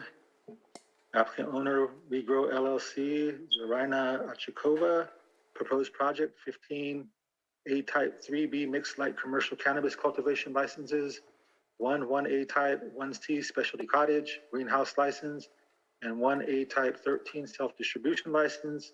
The applicant is proposing 30 90 by 125 greenhouses, 190 by 112 greenhouse, 490 by 125 nursery greenhouse, 450 by 100 feet greenhouse drying buildings, one 1,200 square foot shed, 4 2,500 gallon water tanks, one 6 foot tall galvanized woven wire fence covered with privacy mesh to screen the greenhouse from public view. Total proposed cultivation area is 400,405 square feet, roughly 9 acres. Location is 16750 Harrington Road, Middletown, California. Cultivation site, 17610 Sandy Road, Middletown, and 19678 Stinson Road, Middletown, consisting of 309 plus acres. APN 013-060-40 cultivation site, 013-014-03, and 013-014-11. Environmental evaluation, mitigated negative declaration, IS 20-25. Thank you, Mr. Chairman. Eric Porter, Associate Planner, Lake County. As the chairman indicated, this is a request to allow 15 A-type 3B medium mixed light commercial licenses and one A-type 1C specialty cottage license. All the cultivation would occur inside of greenhouses. They are proposing 35 greenhouses and several drying buildings, in addition to several sheds. They're actually also requesting approval for an A-type 13 self-distribution license. Property is in a pastoral setting. The general vicinity is heavily treed, and entering the site, and the reason I mention this is relevant, there was some concern about visual impacts. And just on an aside, this project has generated a lot of interest primarily from neighbors, most of whom live in Hidden Valley Lake. At last count, I think we had 80 people voicing concern over the project. I've got a letter that I green sheeted that I've given to the commissioners from a law firm in opposition to the project, and so it's public record that we actually hand replied to each of the people who submitted comments, and I believe that happened 10 days ago. All were notified of the Zoom meeting. I'm guessing we have a lot of people that want to contribute testimony here, so I'll try to be brief with my presentation. Applicant has undergone all the various submittal requirements that an application has to abide by in order for us to review their project. They provided an archaeological study. They provided a biological assessment that meets the current terms of our biological studies. They provided a water analysis. They actually drilled a second well when Andrew Williams and I were visiting the site, which I believe occurred on March 25th. The well was in the process of being drilled at that time. I got the well results this week. I have not incorporated those into the staff report.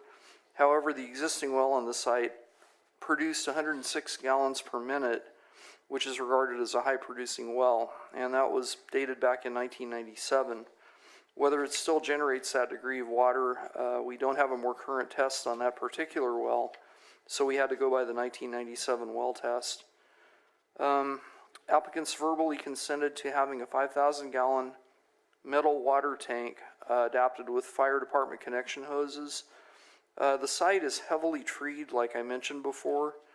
The location of the greenhouses is very tough to view from Hidden Valley Lake.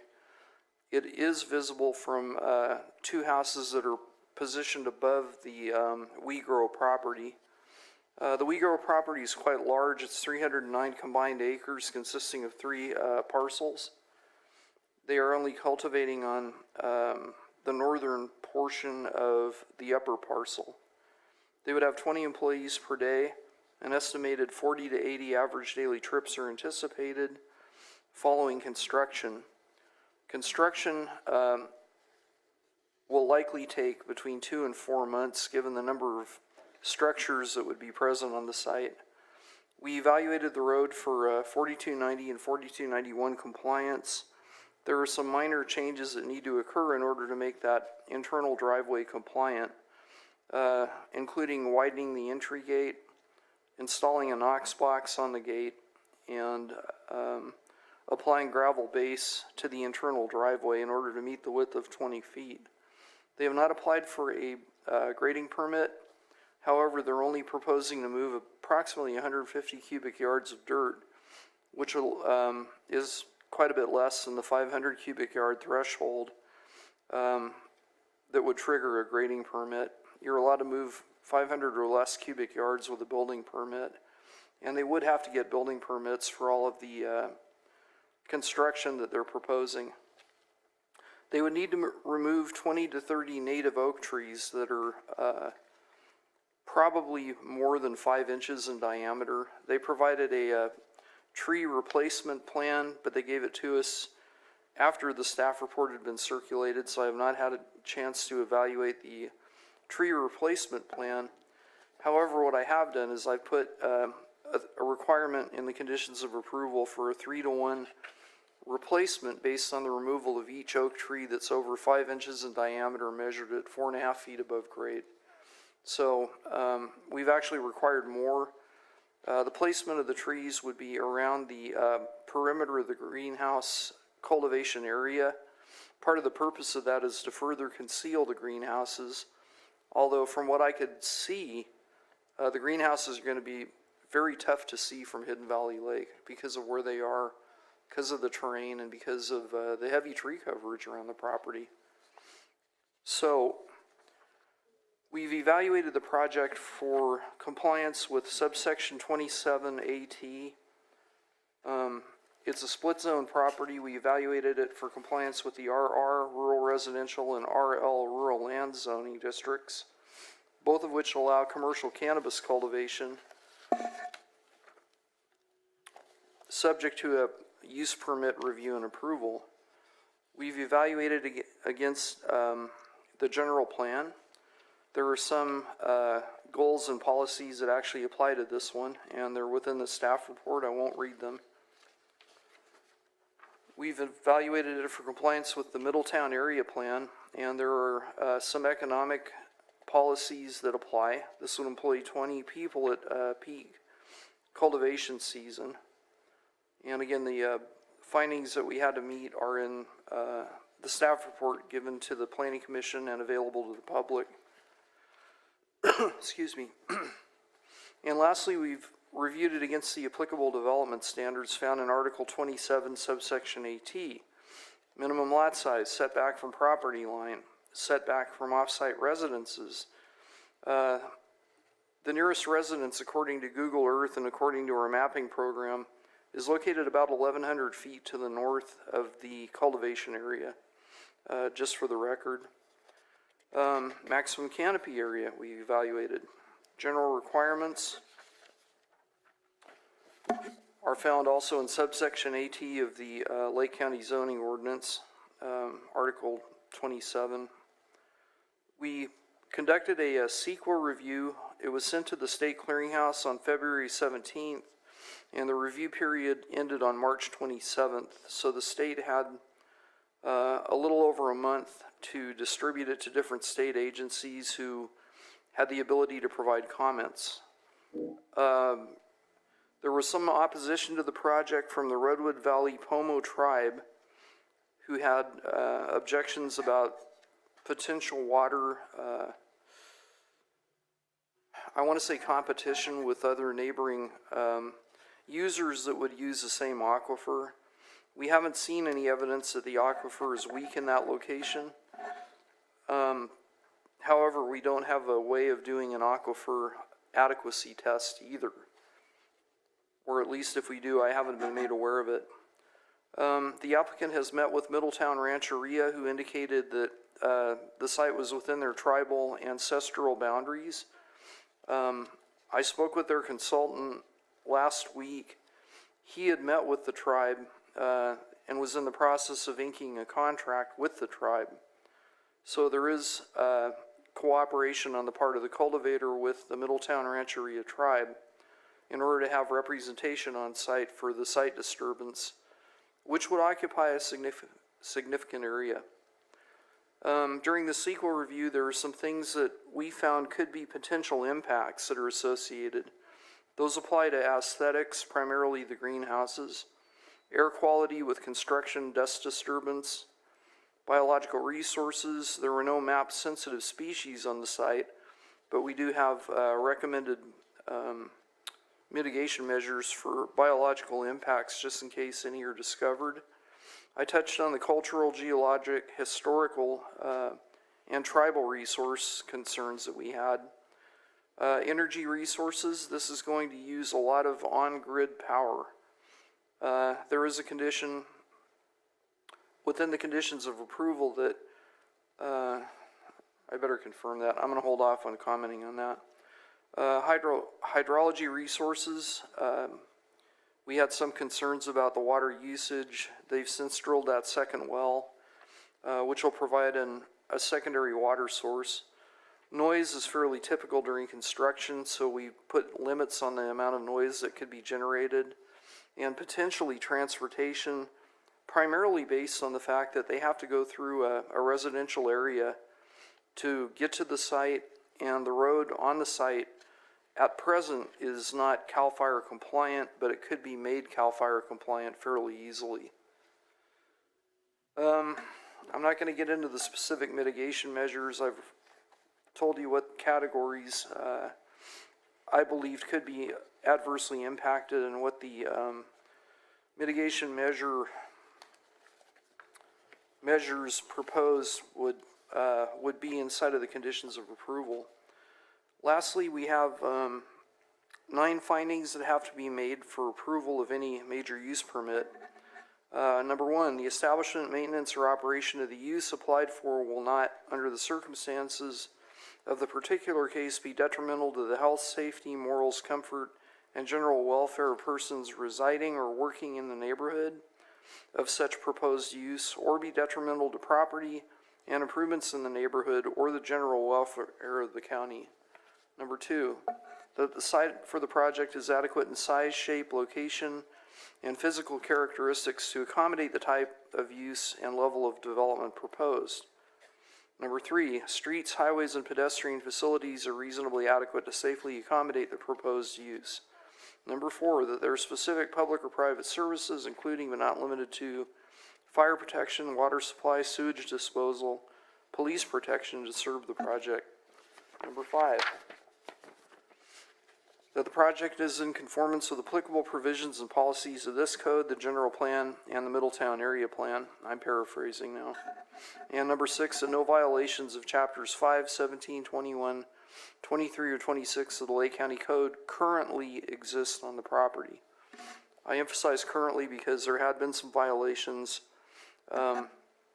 We extensively worked with other agencies to clear the violations up. I contacted our code enforcement, I contacted the sheriff's department, and I contacted, I think that was it. Our code enforcement manager was the one who was acting as the point of contact for other agencies who had been involved with some illegal activity that had been occurring on the property. And before I brought this before you, I wanted to make sure that everything had been satisfactorily cleared up. And what I was told by our code enforcement manager is that all the violations that had been on the site have been taken care of. When I went out to the site with the code enforcement manager on, I believe, March 25th, we saw nothing that even remotely looked like it was in violation. So it was a clean site. There were some well drillers out there to drill the second well. We didn't see any reason for any kind of concern regarding subsection 6 of Section 51.4, which are violations on the property. And then lastly, the 3 portions of chapter, Article 27 rather, that have to be met are the proposal complies with all the development standards described in Chapter 21, Article 27, subsection 1I. Number 2, that the applicant is qualified to make the application. And number 3, the application complies with the qualifications for a permit described in Chapter 21, Article 27, subsection 1.II, sub-I.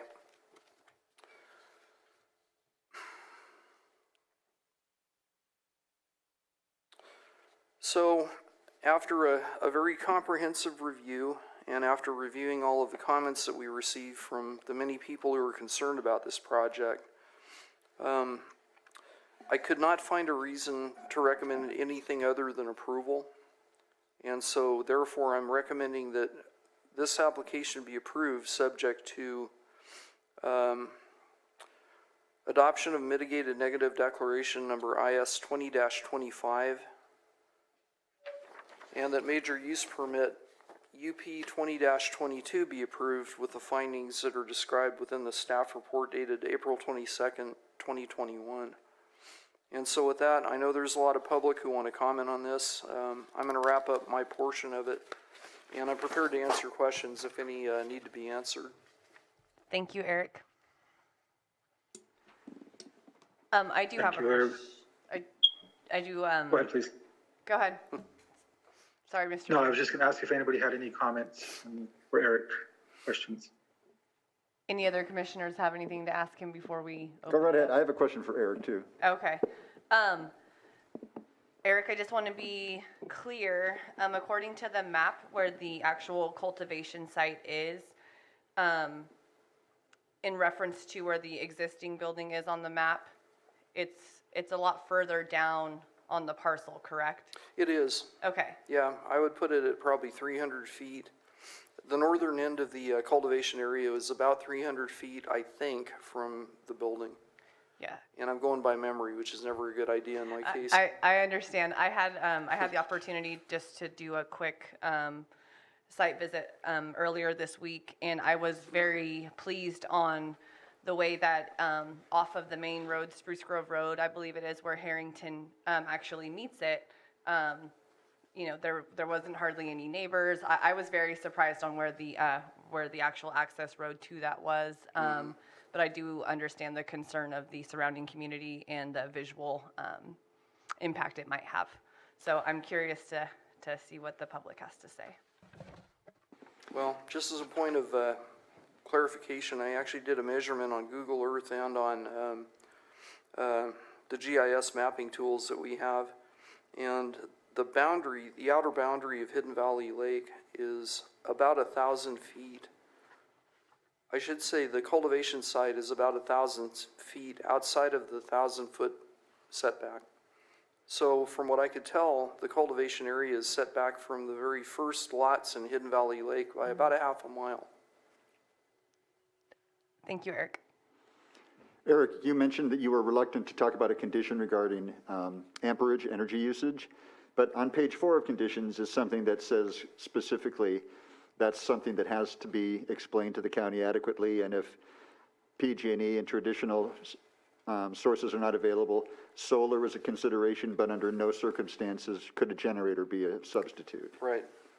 I think that's relevant, and I did want to bring that It is relevant. for the record. Absolutely. Yeah. Yeah. I couldn't remember how the condition was worded. I wanted to give the cultivator an opportunity to come up with an alternative energy solution. And I wanted to make it clear that generators were not okay. Yep, thank you for that. Could be a noise concern. And I'm a Hidden Valley resident, and I know the area under discussion well. And one can split hairs between whether 2 homes are affected by the viewscape or 13. I've seen both numbers. I do believe it is visible. Rim Ranch Rock Road is a point, and also Raven Hill Park. So I may have a request for 8-foot fence elevations in some areas. Well, I think I would support that 8-foot fence, because when I went there, I did not know the area. It did not come up on Apple Maps. So I went to one of the other parcels at the bottom end, which I think would be Sandy or Stinson. I actually asked a neighbor, because one of those parcels, and he said, no, it's going to be up on a hill. So I was trying to get a lesson of, where that was. Because I was concerned if it was going to be going, really through a neighborhood. And it seems like, as I'm understanding, that's the Rancheria, is that correct? The Ranchos. Ranchos, okay, so that's the Ranchos. And so that it is not going to be going through the Hidden Valley area or gate, so that would not deal with that HOA. And so I just wanted to confirm that because I do not know the area. So I think I don't have any questions of Eric except that I am curious to see power concerns, obviously, and it's been brought up in other meetings before. You know, I don't think that, I mean, that might be something that would have to be dealt with at some point in time. Okay, thank you. Does Commissioner Chavez have any questions or comments? And if not, then we can No questions or comments? have that.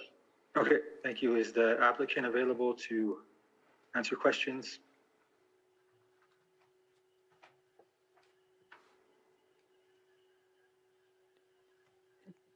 Mr. Chair, I do believe he might be doing it via Zoom. Jake? I believe the consultant, or one of, that's not, oh, okay, sorry. Different. Can you confirm the name of the applicant for me, please? Last name Okachova. I'll find it. Zarina? Yeah, Zarina Ochakova is the owner of the property. The consultant is Sufyan Hamouda, Lake County Planning Consultants. Hello, can you hear me?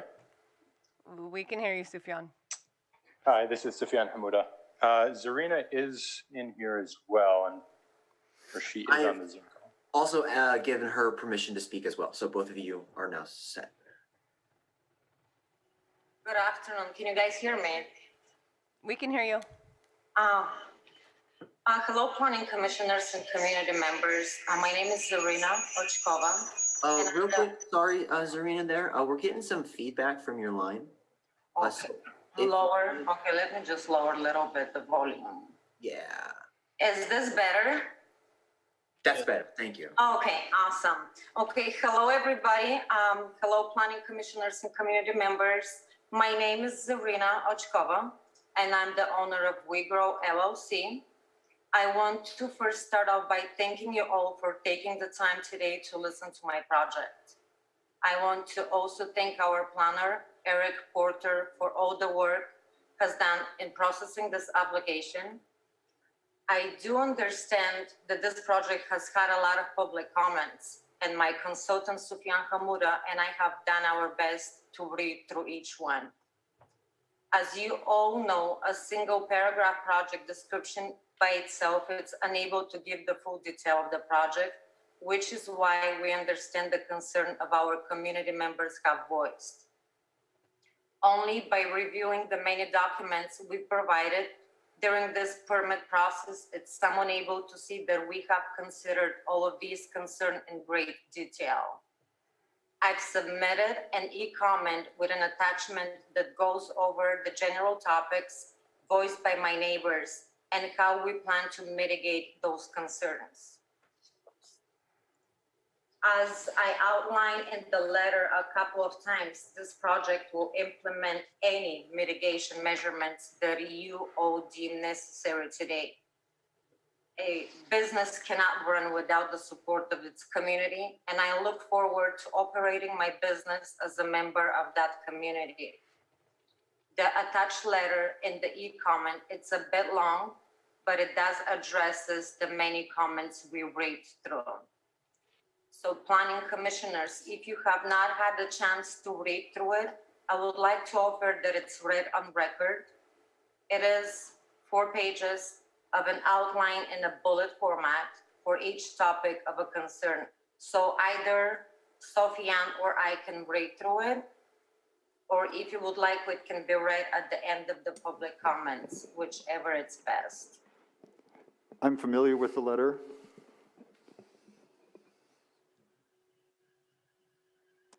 I have also looked at the letter as well. I have, excuse me, I have as well. I don't know if they just want it to be read into the record just for This is Sufyan Hamouda. I'd be happy to quickly go through it if it could be pulled up, and then I could read along with it, or it's up to you guys. The fact that it's in e-comment form makes it part of the record, and it's a longish day, four pages could be a while. For sure. I'm not sure that's necessary. It's Okay. just one commissioner speaking.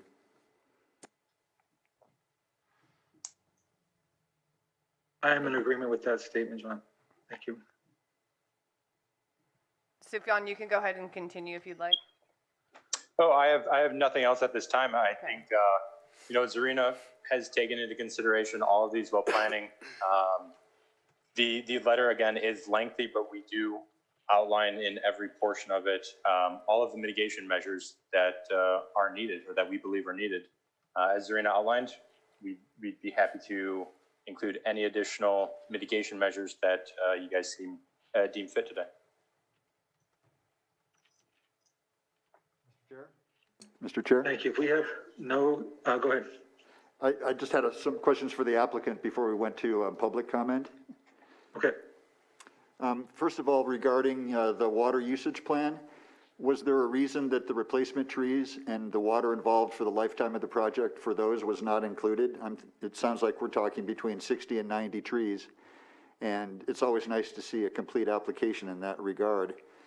And then I'm concerned why you've gone to great pains to respond to so many concerns, but the monthly, the well report is dated March 1997, and it certainly would seem easy enough to get a more recent report. And barring that, I would like to have monthly well reports added as a condition if we can't get a more updated well report. For sure. So I can speak to those responses. So the first in regards to the biological or the tree plan, the second site visit had to be done during the springtime survey. So it was actually just recently done. That's why that's the late nature of it. And then in regards to the wells, there are 2 well permits, well reports, excuse me, that were submitted. And they do show the gallons per minute, one being 8 gallons per minute with a 72% recharge rate, and the second one being a 40 gallons per minute with a 98% recharge rate within 30 minutes. So obviously the conditions do require the wells have 2 meters on it, as you guys know, and so those meters could be, given to the county shorter than the annual requirement, if that needs to be done on a monthly basis.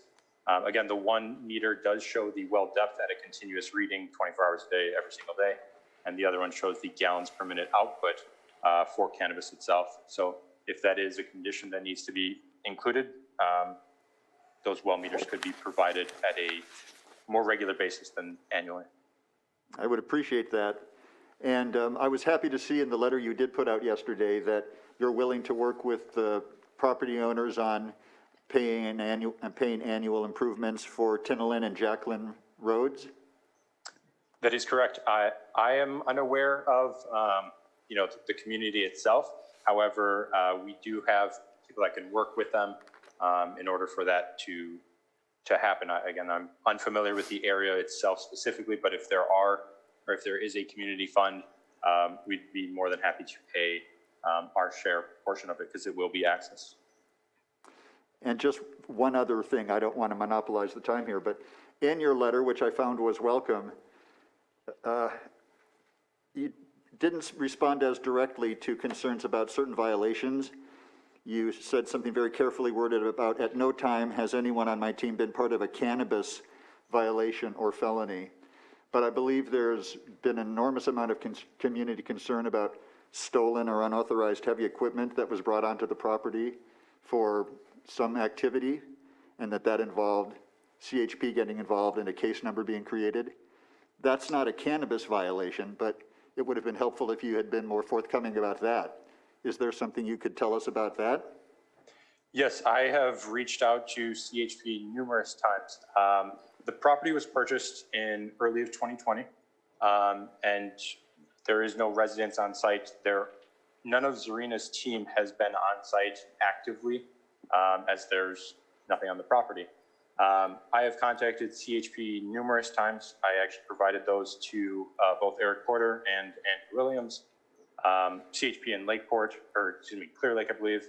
And there is nothing pertaining back to the applicant or the property itself that we have any issue to clear up. And so that was followed up initially in the beginning of 2020, and I also followed up recently here in 2021. There is nothing that they are giving more information on to us in regards to the property. And again, related to the individual specifically, there has been nothing. In terms of the information from the community, the stolen heavy equipment was observed in February of 2020, which was after the property was purchased, I believe, by the applicant. Correct. And there's reports of some kind of a felony violation. Why was stolen heavy equipment on the property at a time when the applicant was the owner? Yep. Again, as I mentioned, she was not at the property site. It was in transition. I believe that's within the first month of the property being purchased. And there was no indication of, CHP has not given any information to us or to Zarina as to what occurred. Nothing is being related back to the property itself or the cultivation or Zarina's team. So we are unsure of that situation, to be completely honest with you. We've done as much as we could to reach out to, reach compliance, and that is all we have heard back in multiple forms, which Eric outlined it. Thank you.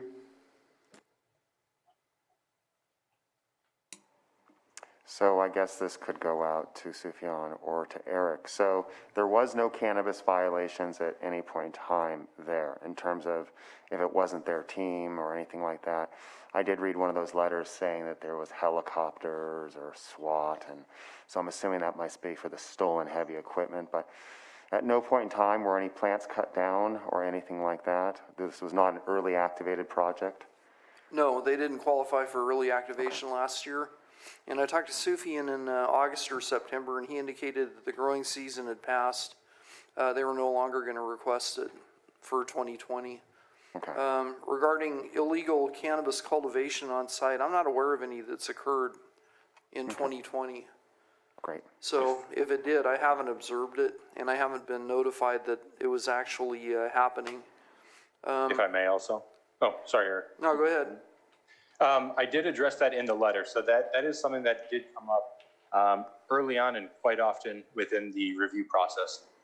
There was illegal cultivation on the property south of the current project property. As I do outline that, CDFW has flown in and cut that down multiple times. On aerial imagery, you can very clearly see that it is on the project parcel to the south.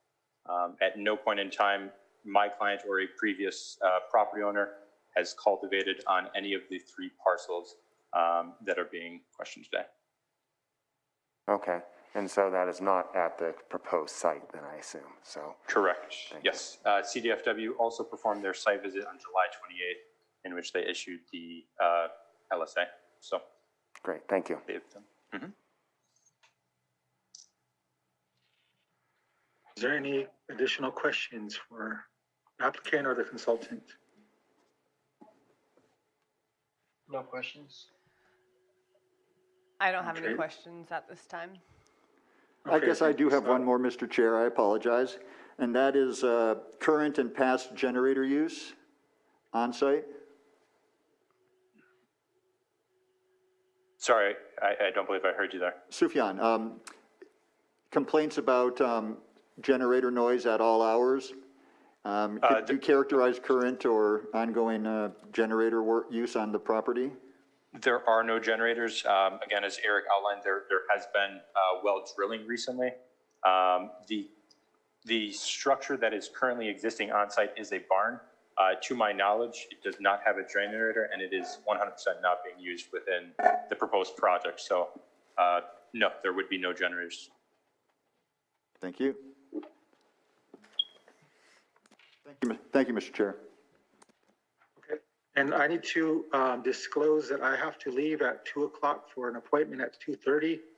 I will be here for the remainder, the next 15 minutes. So I just want to, before I open public comment, to make the commission aware of that. Mr. Chair? Yes, please. I have no problem taking over when you leave. Okay, thank you. Let's go ahead and open it up for public comment if we have anybody in the chambers that wishes to speak on this item before we proceed to the Zoom room. We have no one in the chambers. Okay, let's go ahead and proceed to the Zoom room for public comment. All right, the first hand I have up here is from, well, I have the two hands up from the applicant and Sufyan, so I'm gonna skip over those two because I think they've been talking. The first hand up I have up here is from Zippy.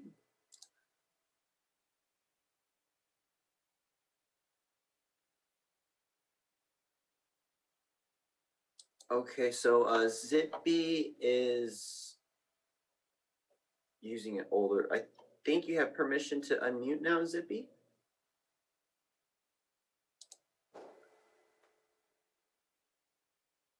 I've also sent you a unmute request.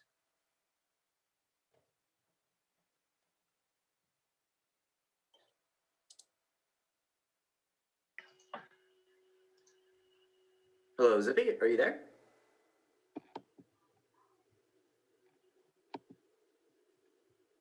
I'm hearing noise from your mic.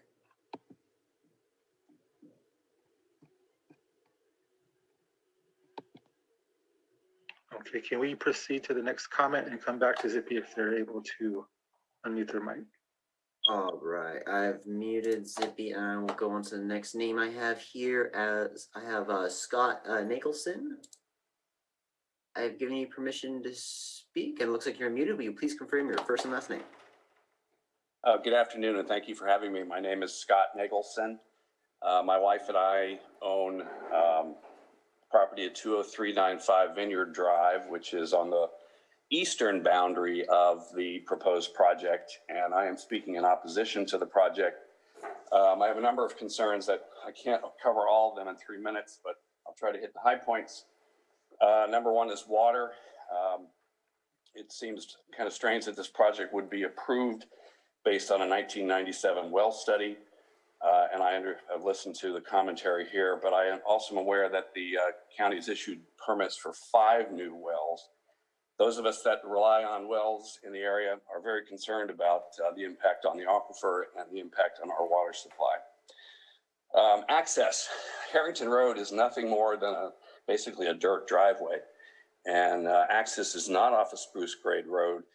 It's Spruce Grade Road into a subdivision that is residential, and 40 to 80 vehicle trips a day is going to have a tremendous impact on that subdivision. From a visual standpoint, I can see the barn on this property from my land, and I suspect that I will be able to see these greenhouses as well. The history of illegal activity on there has already been covered. I'm still concerned about that. It seems odd that the property owner wouldn't know what was going on 30 days after acquiring the property. And then last is, it seems that the biological report was pretty cursory and inadequate. I don't think it meets the requirements of CEQA. For one thing, there was no seasonal survey done.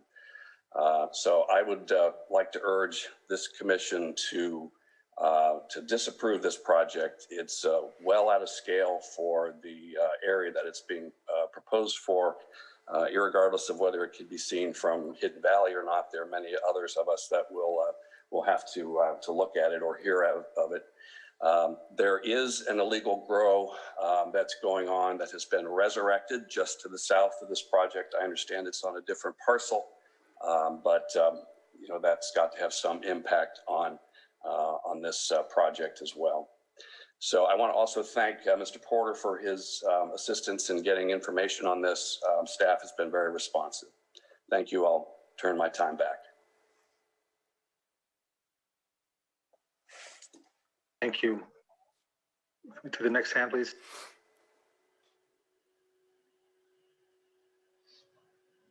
All right. I do still have Zippy here. I want to check in with them real quick, see if they're so interested in making a comment.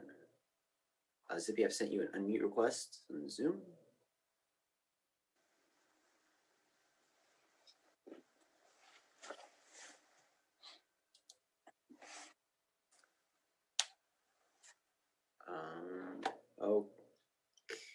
just gonna move on there.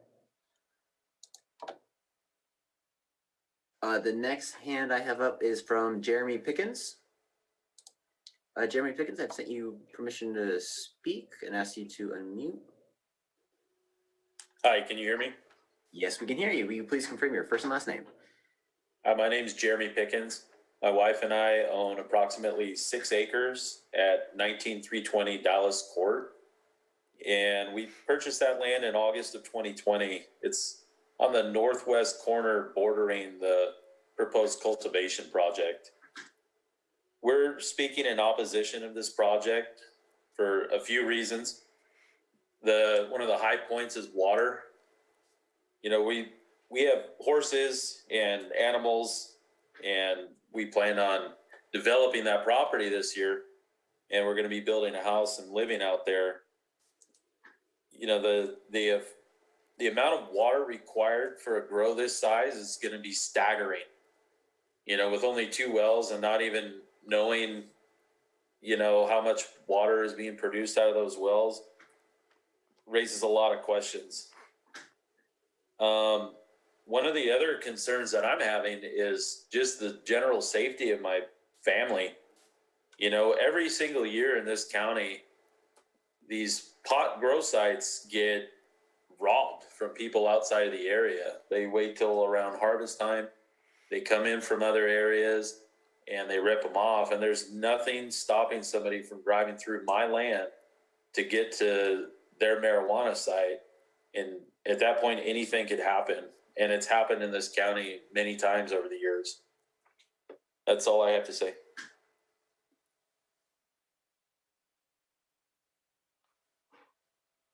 Okay, thank you for your comment. Let's move to the next hand, please. All right, the next hand I have up is from Olivia Cude. Olivia, I've sent you, it looks like you're unmuted, but will you please confirm your first and last name? Yes, hello. My name's Olivia Cood. I live on Jacqueline Drive, just about 50 feet from the Harrington property line. I'd like to start by saying I am not anti-marijuana, and I am not against legal cannabis cultivation. I am against cannabis grows in a residential neighborhood, and I am against all new applications for commercial growing this year due to the extreme drought rating in South Lake County. My argument is this. This is the wrong place and the wrong time for a commercial grow to be approved of any kind. This property is surrounded by residential homeowners with a neighborhood setting, surrounded by children playing, riding their bikes, and walking their dogs. There's no streetlights or sidewalks on the roads leading to Harrington. The constant traffic from this grow and distribution license of 40 to 80 trips a day will put our children in danger. Drivers will find it hard to see pedestrians, especially small children, because of the tight turns and mountainous terrain. In addition, each homeowner surrounding this property is reliant on well water. The National Drought Mitigation Center shows South Lake County to be in an extreme drought zone, and it's only April. This commercial grow expects to use over 4.7 million gallons of water per year. I am aware that Lake County zoning does not impose well water productivity minimums, but a water availability analysis is extremely important to ensure the excessive water needed for this commercial grow does not deplete the aquifer we are completely dependent on for our homes, as well as fire suppression. Remember, this area has been under evacuation order 4 major wildfires in 5 years. In closing, I just have, I've read reports in Lake County, even in Middletown, it may seem like a less than significant impact. But let me assure you that for Shadow Hills and Donnery Ridge subdivisions, and for Rimrock and Hidden Valley Ranchos, we will smell, taste, and see a significant impact. Our roads, our water, and power will feel a significant impact. Please put your feet in our shoes. Please prioritize the safety of our Lake County residents and their children in the surrounding neighborhoods. Help us protect the underground help us protect the underground aquifer and give us a fighting chance to save our neighborhood from the next wildfire. I request this application be denied at this location, and I thank you very much for your time.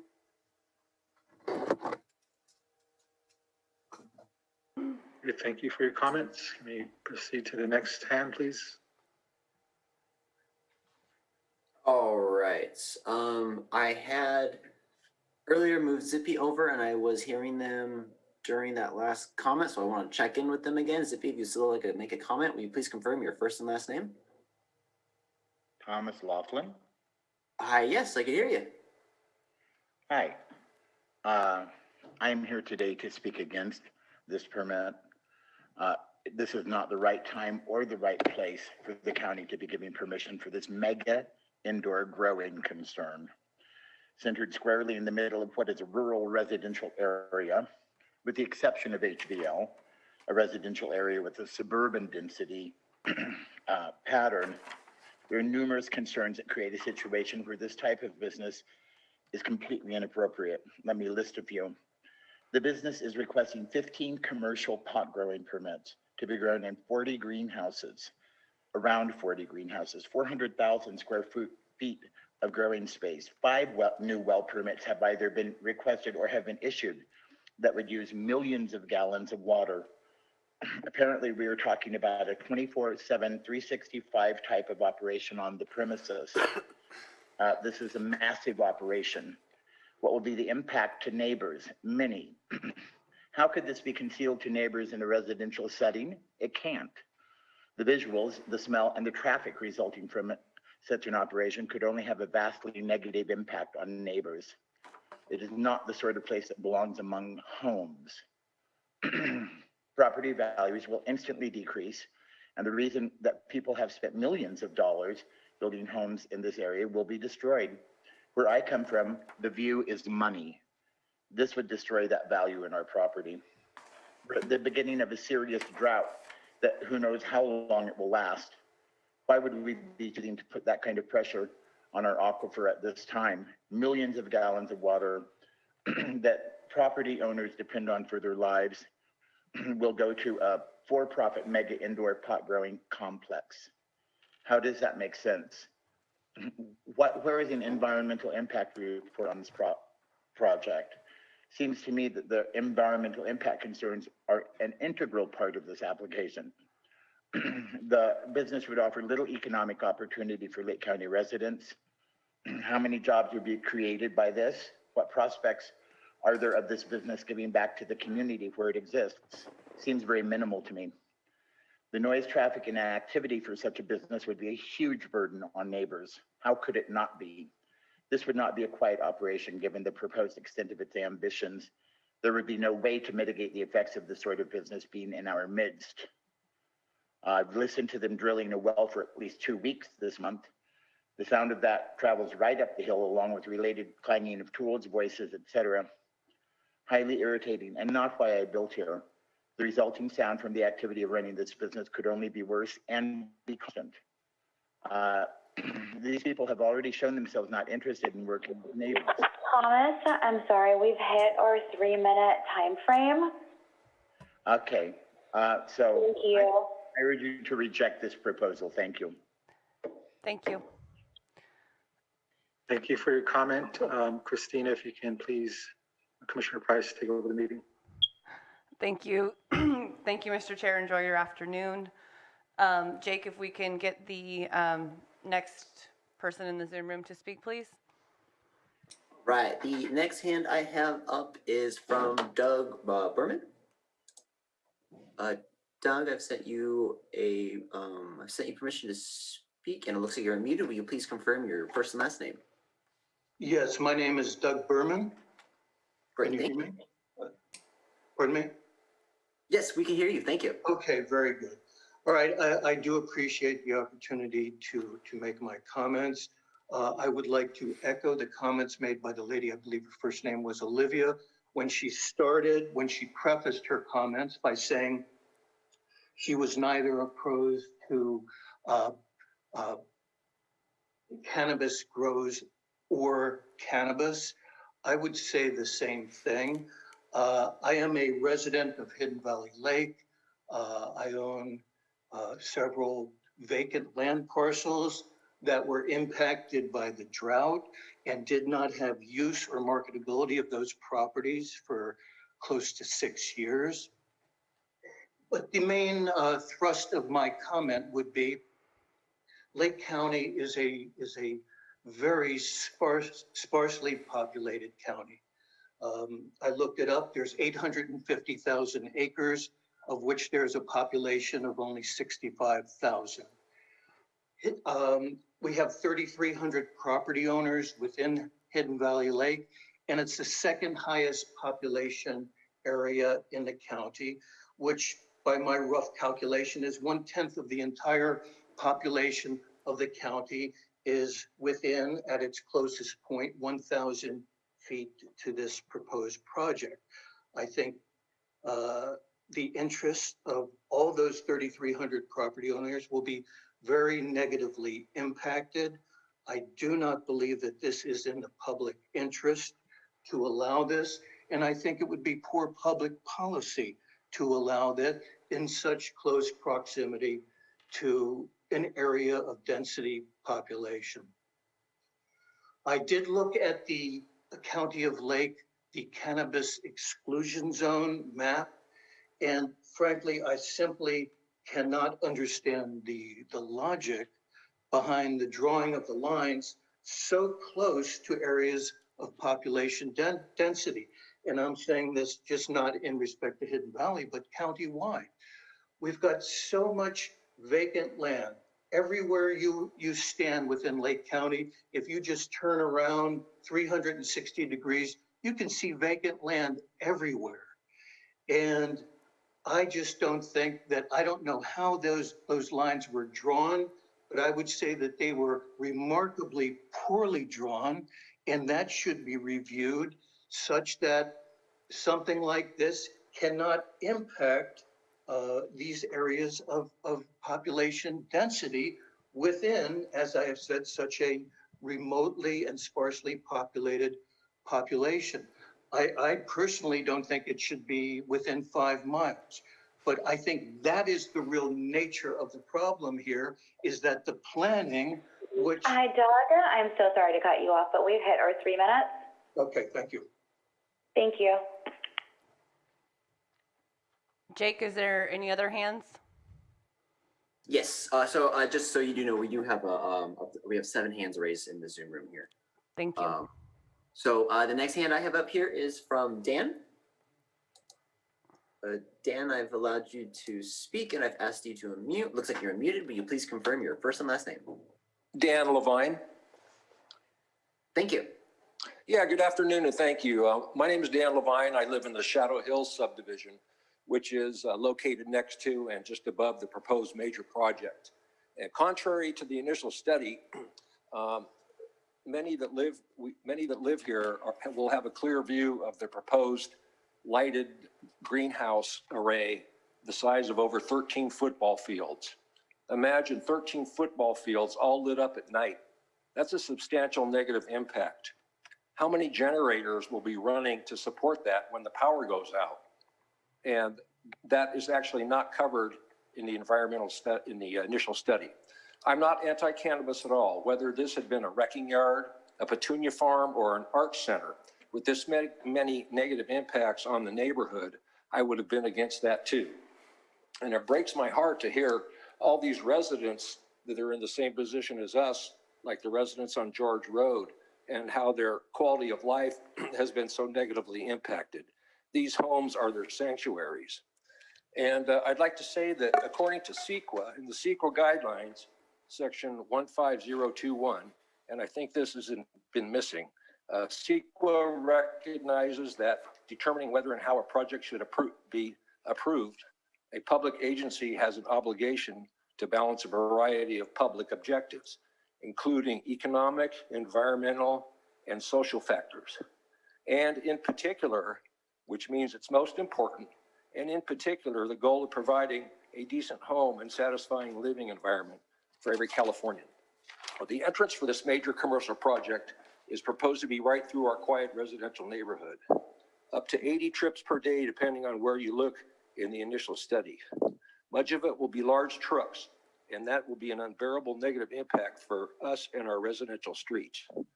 The proposed location for this large project is wrong.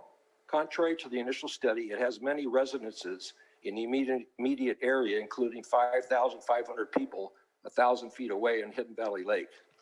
The initial study is incomplete and incorrect and inconsistent.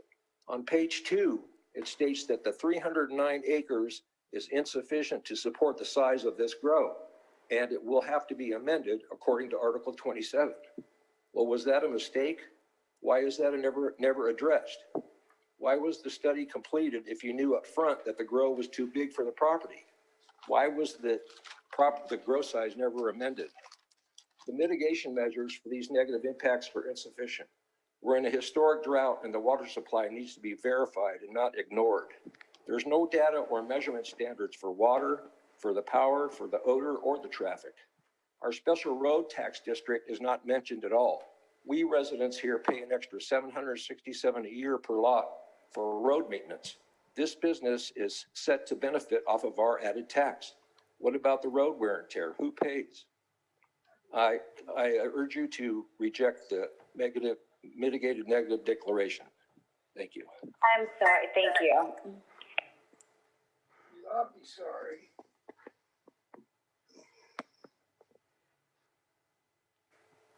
Good job, Wood. Did you have time left? I don't know. Do I have time left? No, we're on to the next one, No, I you believe. do not.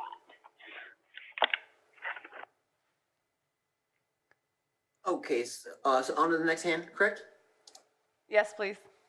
All right. I also just want to remind everyone that if you've dialed in through phone, you can raise your hand by dialing *9.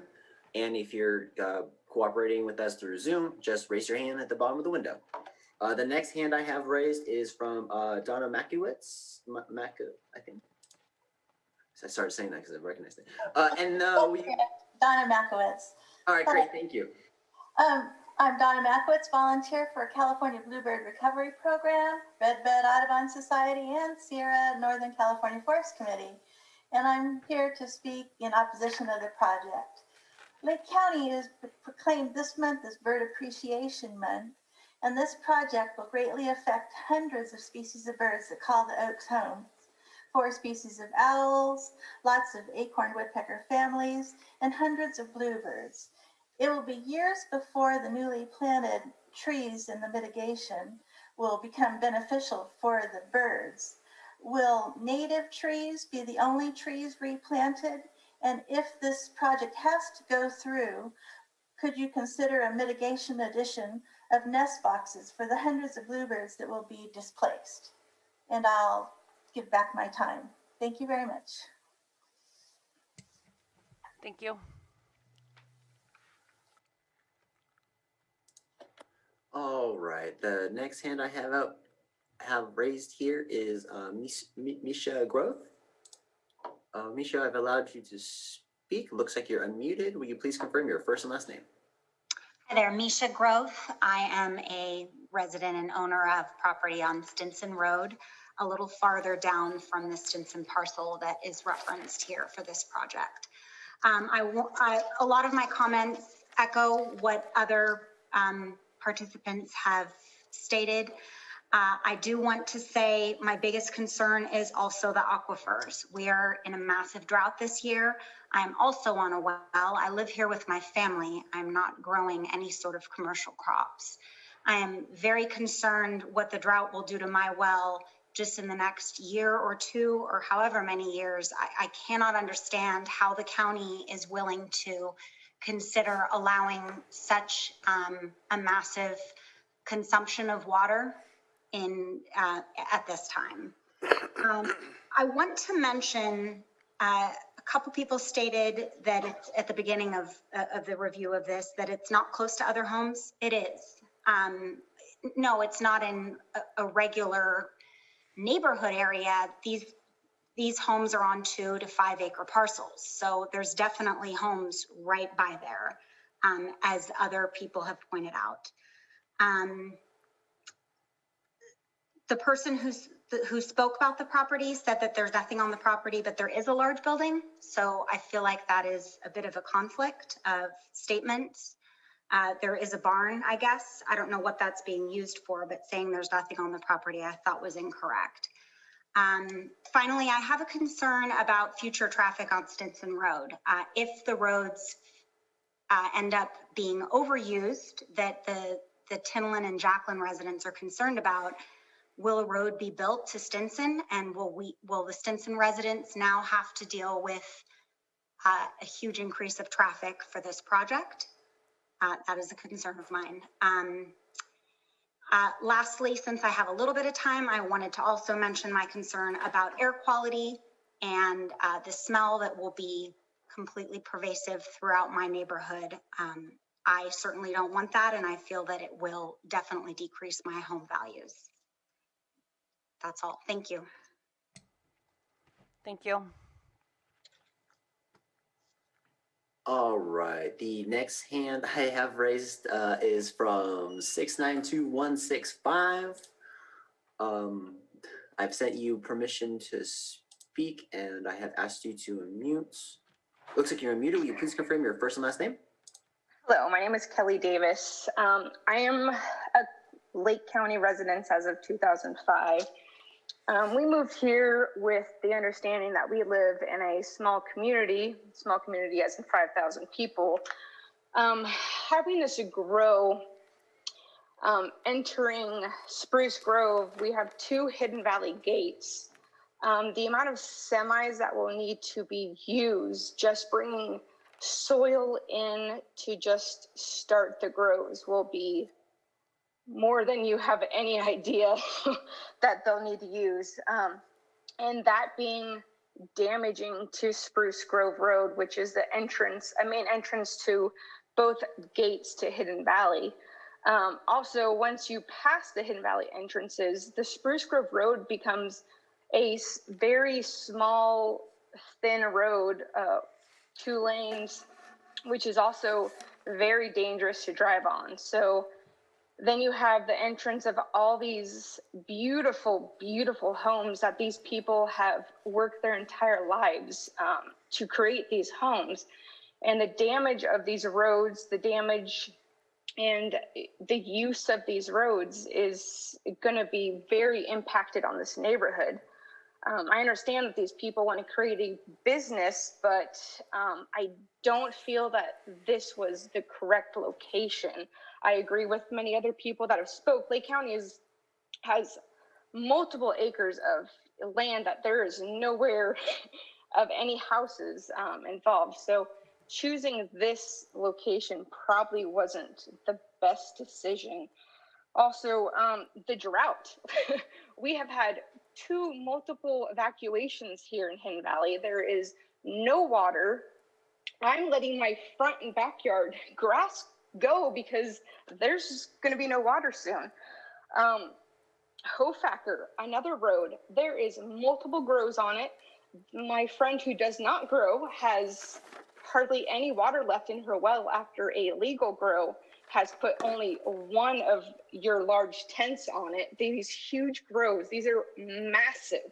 They will be seen from everywhere. The smell will be ridiculous. And if they have to drill 5 wells to get enough water, that's too many wells to be even. We only have 1 well per property, so trying to drill this many wells is not a good idea. I moved here to raise my children. This is not going to be a good location here coming up. Armed guards, you're going to have some kind of security system, and it's going to become an unsafe location. So I deny.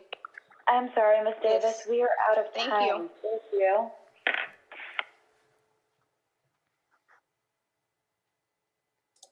All right, the next hand I have up in the Zoom room, I have Jacob Watson.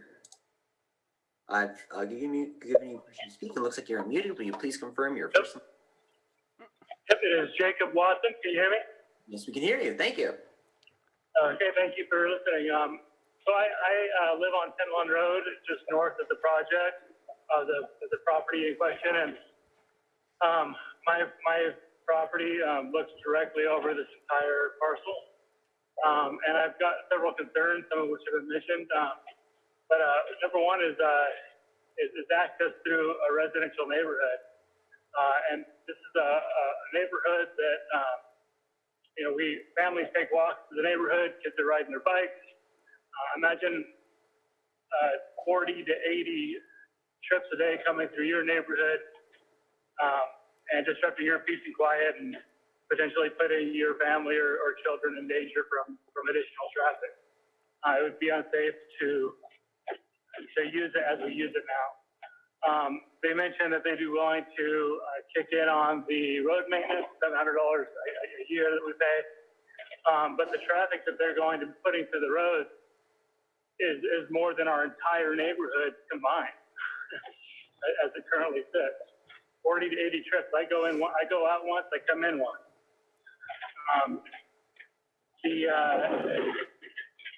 Having a commercial operation, especially one of this nature, the residential neighborhood just seems highly inappropriate when there's acres and acres and acres of land that aren't surrounded by neighborhoods on literally the north, the south, the east, and the west. Now, a lot of those neighborhoods, mine included, Rimrock included, the house coming up Spruce Grove Road, all depend on wells for our water. And if our wells were to dry up, we'd be having to truck water in or drill deeper wells, or what we have to do to mitigate that. And I think that's unfair for the current residents who should have rights to their water and their property.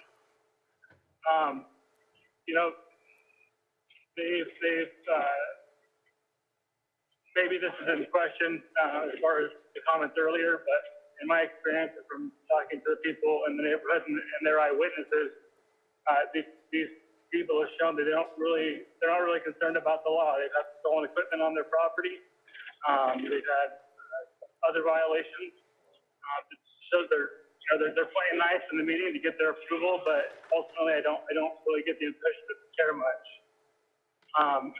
And then, as has been mentioned, also is my concern for, like I said earlier, for the water.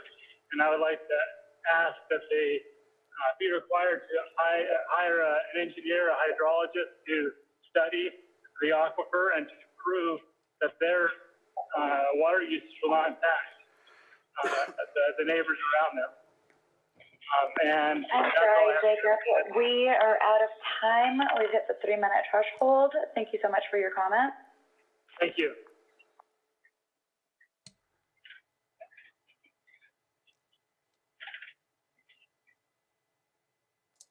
All right, the next hand I have up is from phone 3447. I've given you permission to speak and asked you to unmute. I think you'll have to dial *6. All right, looks like you're unmuted. Will you please confirm your first and last name?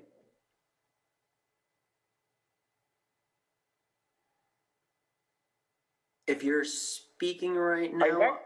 Oh. Hello? Yes, all right, we can hear you now. Will you please confirm your first and last name? Yeah, my name's Ken Sherman. I live out on Dallas Court. Great, thank you. And I'd just like to say, I heard a lot of people touch on a lot of different topics, and I agree with pretty much all of them. First of all, yes, the drought, it's ridiculous this is even being considered given the drought year, when so many people I talk to aren't even planting their basic backyard gardens because of the drought. Another thing I want to touch down on is I heard the applicant say he was not familiar with the community. And that's a big thing. We are all members of the community. Everybody you're hearing from is members of the community. And we're all watching these. We're all watching these applicant processes. We're watching these meetings. And we're watching a lot of members of the community having their lives turned upside down, having their lives turn into a circus. And all of these applicants say that this isn't the way it's going, this isn't the way it is, we're doing everything legal, everything's safe. A simple drive by any of these places will show you that that's not the way it is. The road that we live on already has a lot of traffic from teenagers, partiers. It's not patrolled by the sheriff nearly as much as it should be, if at all. There's going to be a lot of problems with this. He's unaware of unlawful activity that's already going on the property. We watched a couple weeks ago as the people out on Butts Canyon had their lives turned upside down, and then a pot license got approved for members of the community for over 20 years are having their lives stripped away from them. Everything that they worked so hard for, all their blood, sweat, and tears that they put into their homes. If they want to up and leave, how are they going to sell their homes? They're in the middle of a pot farm. You're hearing from the community now. We're asking you guys to do the right thing. For once, we need you guys to listen to the community on this one. It's not safe. It's going to bring in a lot of bad traffic that we don't need, we don't want in our backyard. Thank you for your time. Thank you.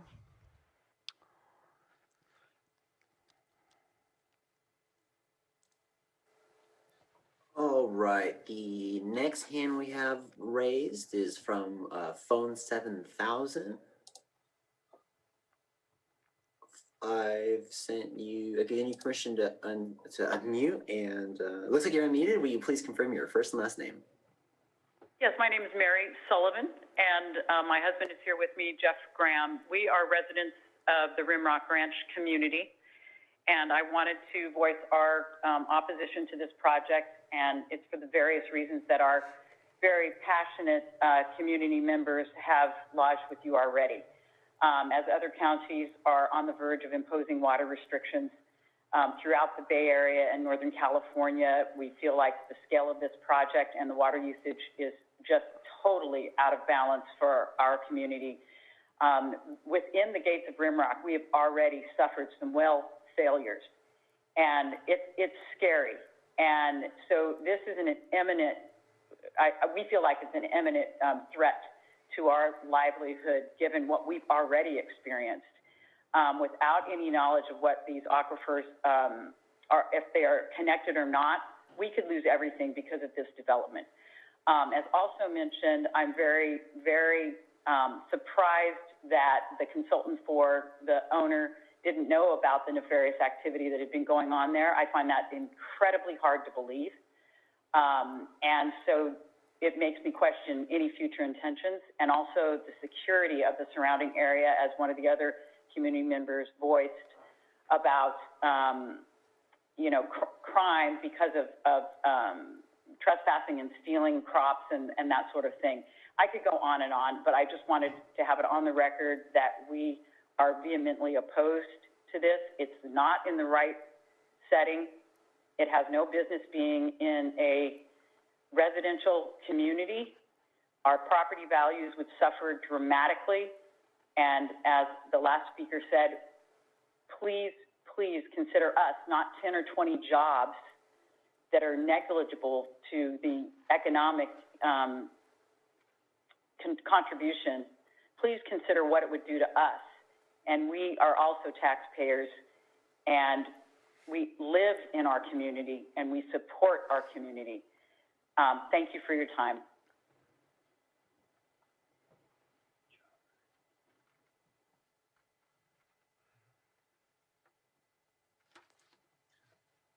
All right, looks like we have 2 more hands up here in the Zoom room. The next hand I have up is from Dave Romer. Dave, I sent you a, giving permission to unmute, and I've sent you a unmute request. Looks like you're unmuted. Will you please confirm your first and last name?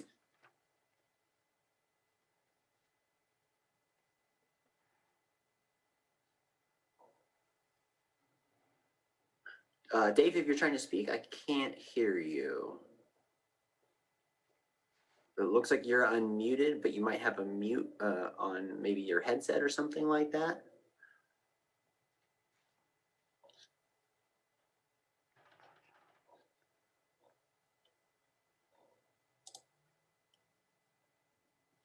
I do see the mute toggling there.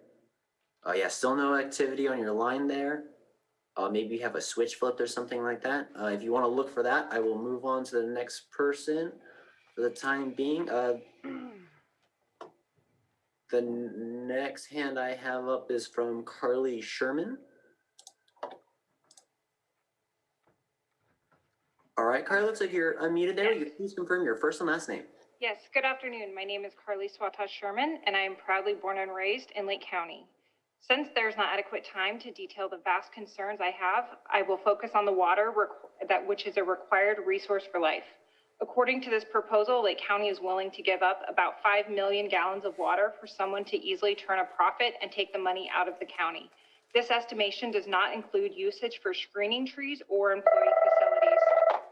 The public comment from Hidden Valley CSD outlines it best. There are subterranean streams and no report on which one the water is going to be stolen from. Losing this much water will make the next valley fire even more dangerous. Innocent community members will lose their water supply. The report even requires all water taken from site and not to be trucked in.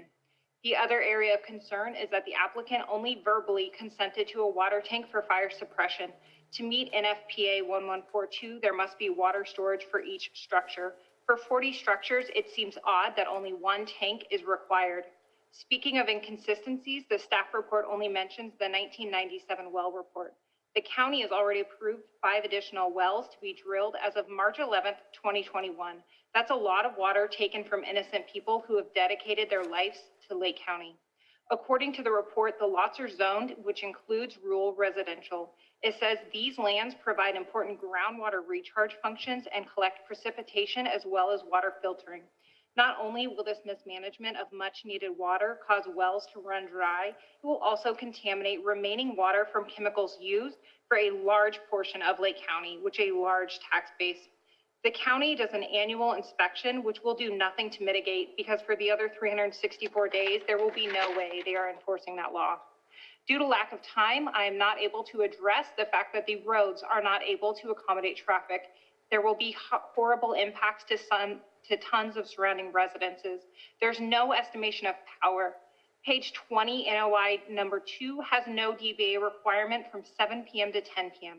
The Middletown area plan has plenty of disagreements, including scenic ridge views need to be protected, 1-11. Measures should be taken to preserve oak woodlands, 1-11. Maintain and enhance quality of life. The last but most concerning thing regarding this governmental process is the fact that the buyer's agent for this property was Suzanne Robinson. It is blatant conflict of interest that Ms. Robinson and Commissioner Price are colleagues, both affiliated with Next Home. The abuse of power and position is clear. Ms. Price has an advantage of not only voting for properties her and her agency makes a commission on, but as well as swaying fellow commissioners. The proposal needs to be denied for countless reasons. I ask you to consider the lives of the innocent families living in proximity as you make your decision today.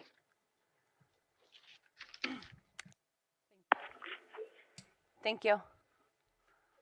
I'll respond to that after public comment.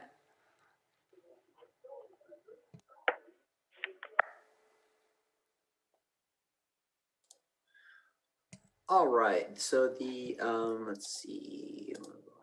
All right, the next hand I have up is from phone 7257.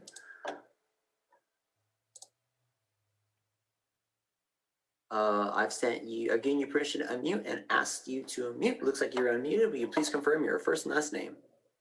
Hi, this is Bart Levinson. I am a property owner in the area, and I want to thank my neighbors for speaking eloquently. There's nothing that I can add except I can't believe that you, the commission, can sit there and judge our quality of life and everything we've worked for so cavalierly. Please listen to what's being said to you today and envision this coming to your neighborhood. On KPFC radio recently, there were a number of property owners that called in that have large grows that have come up next to them. And it was one case after another of wells going dry, of lights, trucks, traffic, dust, trash, crime. Even if you can legally permit this, and I don't know if you can, you shouldn't. So don't.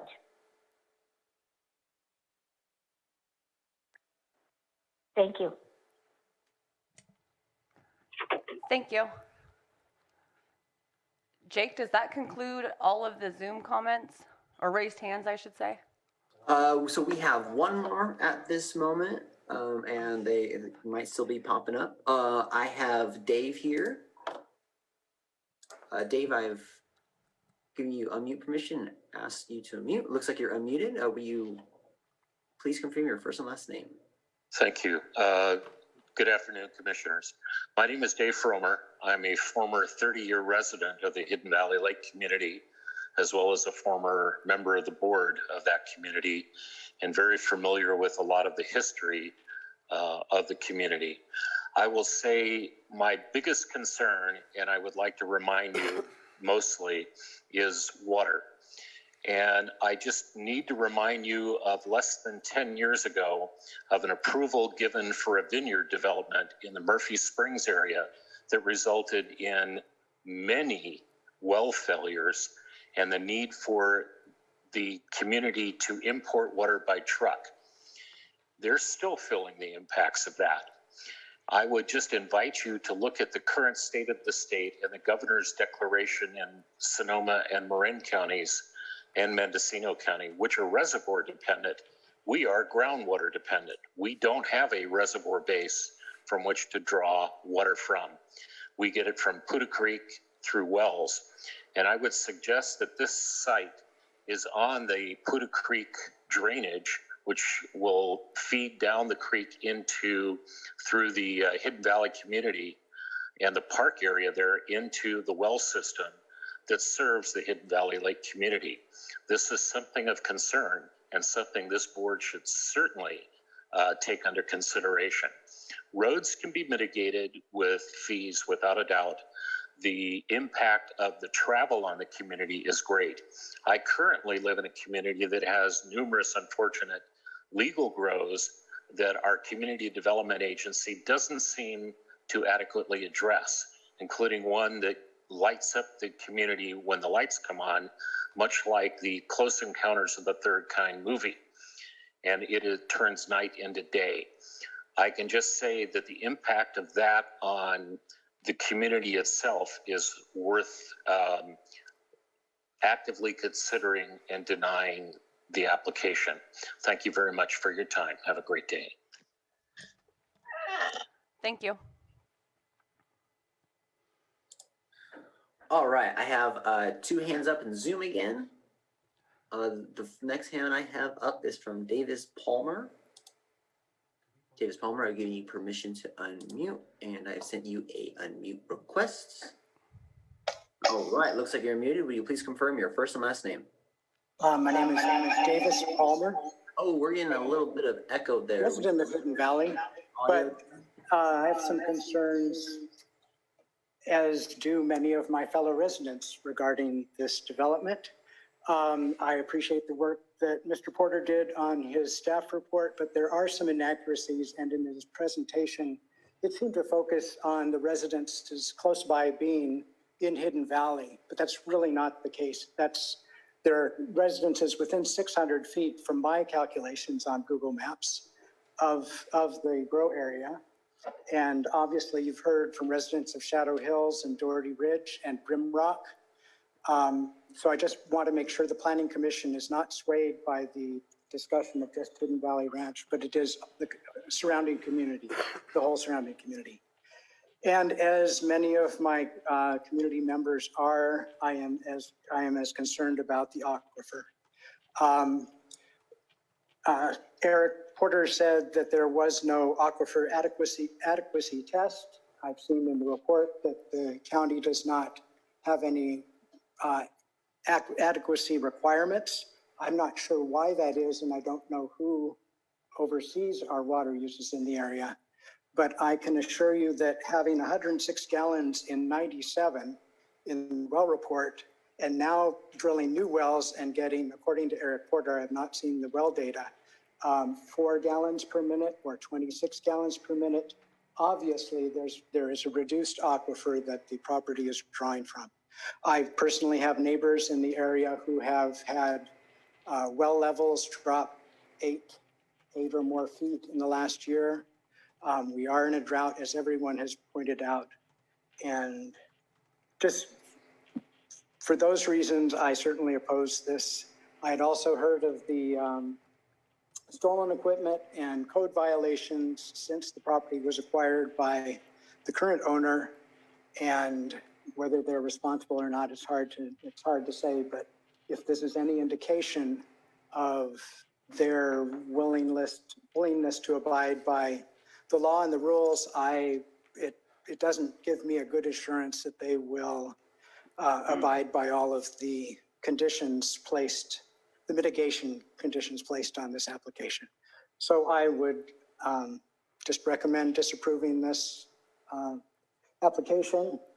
As one of my neighbors said, it's the wrong project in the wrong place at the wrong time. Thank you.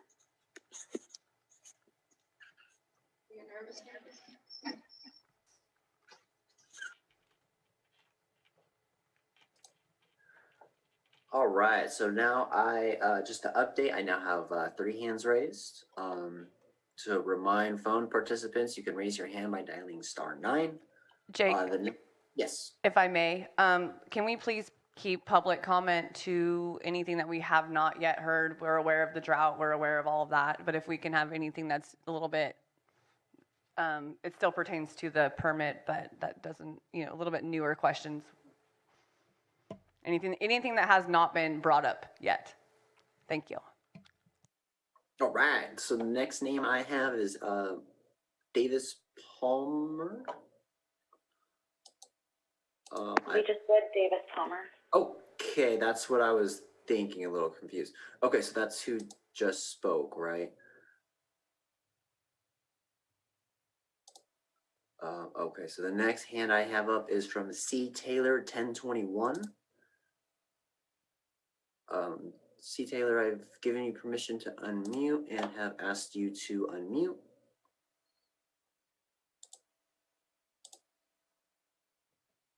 All right, looks like you're unmuted there. Will you please confirm your first and last name? Yes, my name is Chris Taylor. Great. I am the president of the Owners Association of Rimrock Ranch, which is directly east of the Harrington Road property. My husband and I purchased the 800-acre Rimrock Ranch in 2001 and spent inordinate amounts of money developing that property. We now have 20 different owners up there, all unanimously disapprove, violently oppose, vehemently oppose, let me use that word, this development. I don't have anything new other than to say that I find it interesting that when Eric Porter spoke, he failed to mention in his initial summary that the 2 wells produced 8 gallons per minute and 40 gallons per minute. He misleadingly said there was a well report from that was 106 gallons per minute, which is irrelevant when it's from 1997. So I also think it's notable that no one has spoken in support of this project, and I would ask that you seriously consider denying this application. Thank you. Thank you. All right, the next and final hand I have up at the moment is from Wendy. Wendy, I've given you permission to unmute. Looks like you're unmuted. Will you please confirm your first and last name? Yes, thank you. My name is Wendy Campbell, and I am a resident in Hidden Valley Lake. In regards to everything that's already been said, I am in agreement with everybody's concerns, so I am not on the side of this project at all. In fact, about a month ago, I created a petition on change.org, and the name of the petition is Hell No, We Don't Want to Grow. At this moment, I have signatures in the amount of 347, and that's current as of today. And I would just like that to be noted, that there are at least 347 people that have seen this on social media and who have been forwarded the petition, who have signed it. that are in disagreement with this as well. And I think that should be noted as well. Thank you so much for your time. Thank you. Jake, as of right now, are we caught up on public comment? Yes, I currently have 0 hands raised. Excellent. I'm going to go ahead and close public comment, and we are going to take a 5-minute break. We will be back here in 5 minutes. Okay, so we are back.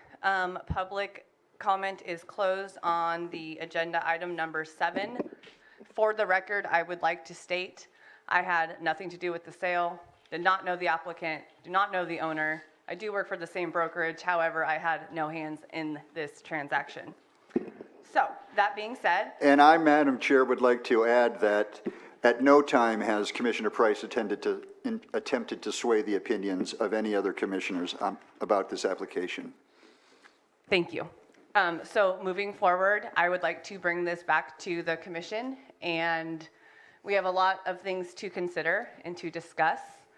And I really appreciate the public's input and being active on this agenda item. Does anyone have anything to start off with? Madam Chair? Please. For the applicant, I'd just like to circle back again to the issue of what the community alleges is the existence at one time of stolen heavy equipment. A month into the applicant's ownership of the property, I'm not looking for a way to oppose this necessarily, but I just don't understand how when I have the CHP case number in front of me and the applicant has made dedicated attempts to understand what happened on the property at a time she owned it, we can't get a clearer answer on that. Did these heavy equipment trucks drop from the sky and randomly land on that property? I just would like to understand that better. Would the applicant or the consultant like to speak on behalf of the applicant? Hello, can you hear me? Yes. This is Sufyan Hamouda. I will speak on behalf of the applicant. As I mentioned, when she first purchased the property, she does not live there. She is not, and again, I mentioned there is an existing structure. It is an agricultural barn from the previous owner. So no, at no point in time did she reside there to be aware of what was happening on her property. Obviously, to answer your question, yes, of course, these vehicles have come from somewhere.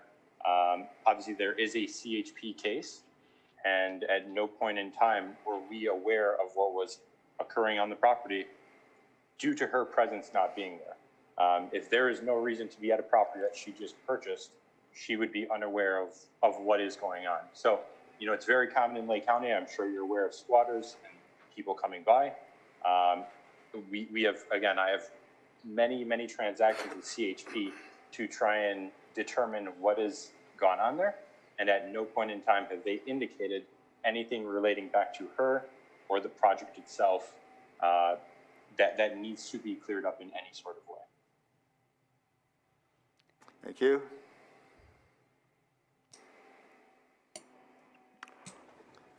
I would like to talk about some things that were brought up about chemicals being used in the cannabis operations. I don't think anyone can use chemicals that, this is pretty much almost organic farming. So for the public, I really think that there's not going to be any heavy pesticides or the cannabis would not pass.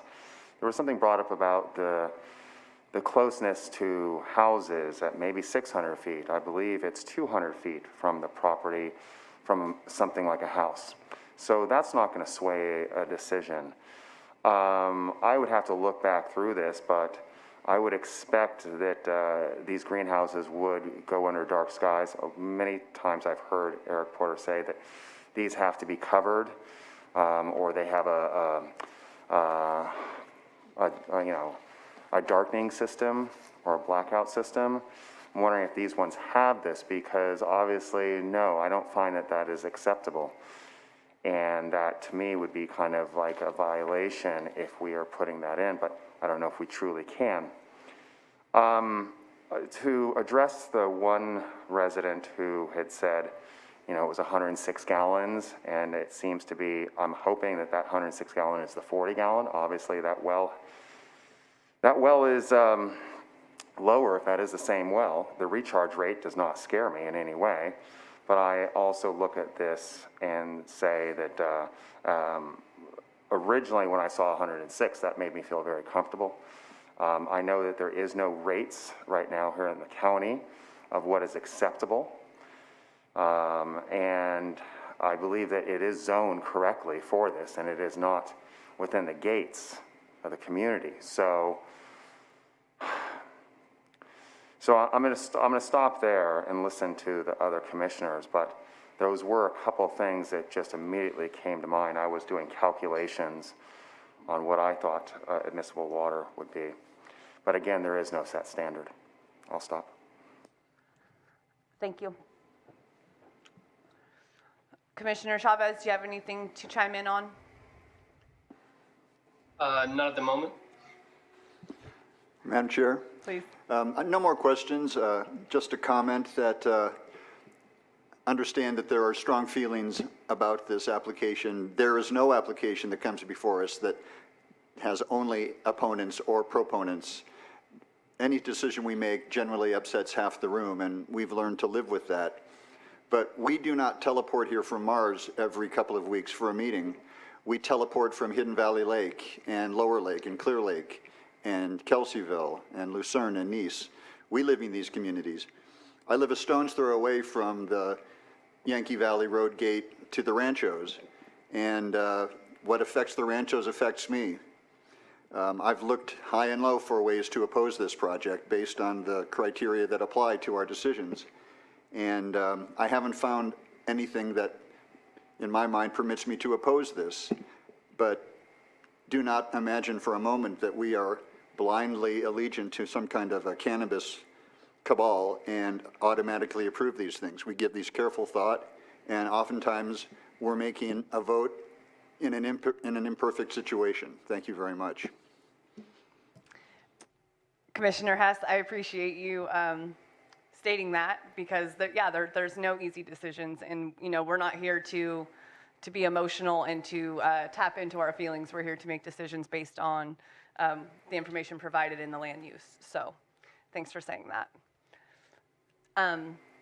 Any further questions for either the applicant or the consultant, or are you guys prepared to make a motion?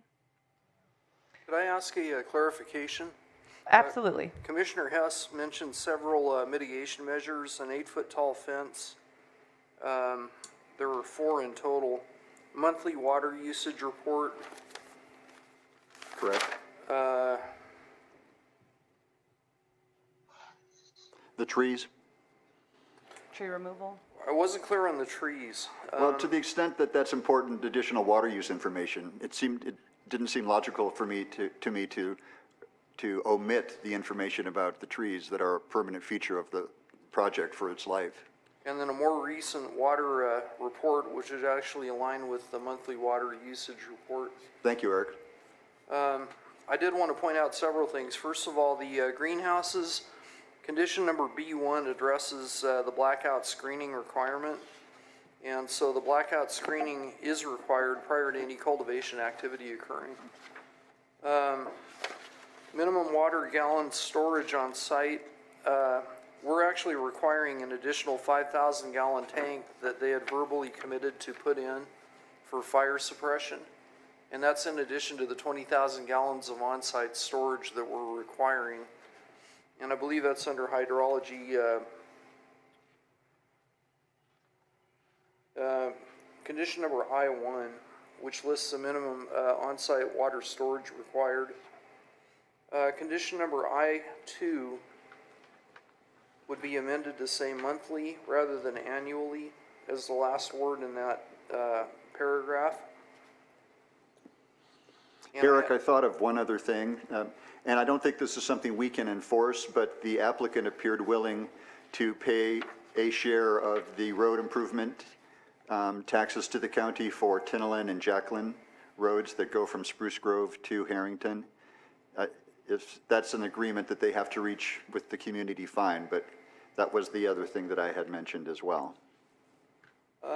I don't know. I honestly don't know if we can require that as a condition. Well, it's been, the applicant, at least the applicant has said that that would be doable on the record. That they were open to that, to entertaining that idea, correct, Commissioner Hess? Well, they said any mitigations, basically, so that would certainly be a mitigation. So getting back to the amendments to the conditions, if the commission has agreed, we need to have a condition in here that the fence be 8 feet tall, not 6. And that would probably be under Section B, aesthetics. And any reference, condition number B2, with a minimum 6 foot tall fence, that would be increased to 8 foot tall fence. If the commission agrees to that change. I do. I agree with the added verbiage, if you could, please. Got it. Commissioner Williams, anything to say? I guess again, my only concern was really just trying to see what could be dealt with water. I know that you're not allowed to have water trucks out there unless there is an emergency. I'm wondering what we can really truly do in this situation, because in my opinion, that is like the minimum amount of water that is needed for this project. So that is again a concern of mine. But again, there's different growing styles, so it could be a little less, it could be a little bit more. So again, water was my only concern here. There had been one other question that had come up, that the CEQA, the biologist, the study of the flowers was not done in season. They had actually provided a revision. Okay, they did. I just wanted to make sure, because again, I only could see the February date, and I knew that was not It came in after the staff report had been circulated. Okay. And given the volume of comments that I was trying to respond to, I missed green sheeting that, but we did receive a second bio study that was done in season. And I think we received it earlier this week, but I'd have to check my emails. Okay.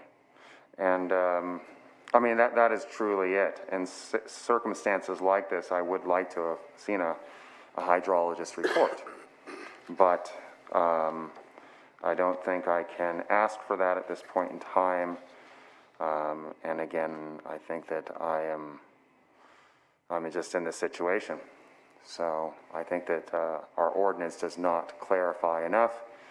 And I think as we go into a drought in other counties that, and looking at the water level at the lake, I think this will be coming into a topic of concern. So I have nothing more to add, but again, I look at that water and see that after this meeting, we are going to hopefully have to have this addressed at some point in time, so there is some clarification and it's not open-ended. That is all. Thank you. Commissioner Chavez, anything else? No further questions, comments. Well, then, if it please the commission, I move that the Planning Commission find that the major use permit UP 20-22 applied for by WeGrow LLC on property located at 16750 Harrington Road, Hidden Valley Lake, and further described as APN 013-060-40, 013-014-03, and 11, will not have a significant effect on the environment, and therefore a mitigated negative declaration shall be approved with the findings for approval listed in the staff report dated April 22, 2021, and as amended today. I can't second. I'll second that. Roll call vote, please. Commissioner Hess? Yes. Commissioner Chavez? Yes. Commissioner Price? Yes. Commissioner Williams? Yes. Motion so carried.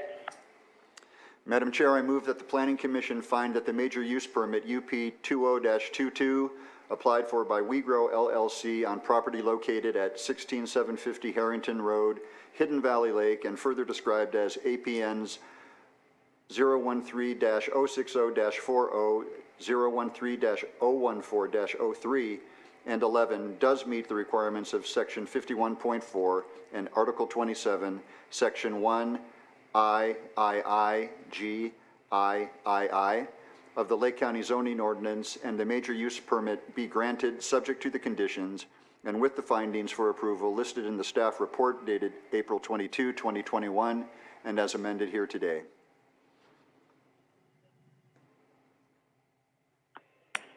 I second that. Roll call vote, please. Commissioner Hess, Yes? Commissioner Chavez, Yes. Commissioner Price, Yes. Commissioner Williams, Yes. motion so carried. Please note that the applicant or any interested person is reminded that the zoning ordinance provides for a 7 calendar day appeal period. If there is a disagreement with the Planning Commission, an appeal to the Board of Supervisors may be filed. The appropriate forms and applicable fee must be submitted prior to 5 p.m. on or before the 7th calendar day following the Commission's final determination. Moving on to our item number 8, scheduled for 9:40 this morning. This is a continued item from April 8th, 2021. It was a public hearing to consider a major use permit, UP 19-40, to consider an approval of a commercial cannabis cultivation project on a 77-plus acre property in consideration of adopting a mitigated negative declaration IS 19-59 on Thursday, April 22nd, 2021. The applicant, owner, CWA Enterprises, proposed project is 3 type A, 3 medium, 3 type 3A medium, outdoor cannabis cultivation licenses requesting 104,800 square feet of cannabis cultivation area and 1 type A 13 self-distribution license. Location 25252, 25322, 25372, and 25312 Jerusalem Grade Road, Middletown, California. APNs 013-017-92, 013-017-74, 013-017-36, and 013-017-31. Staff. Thank you, Madam Chairman.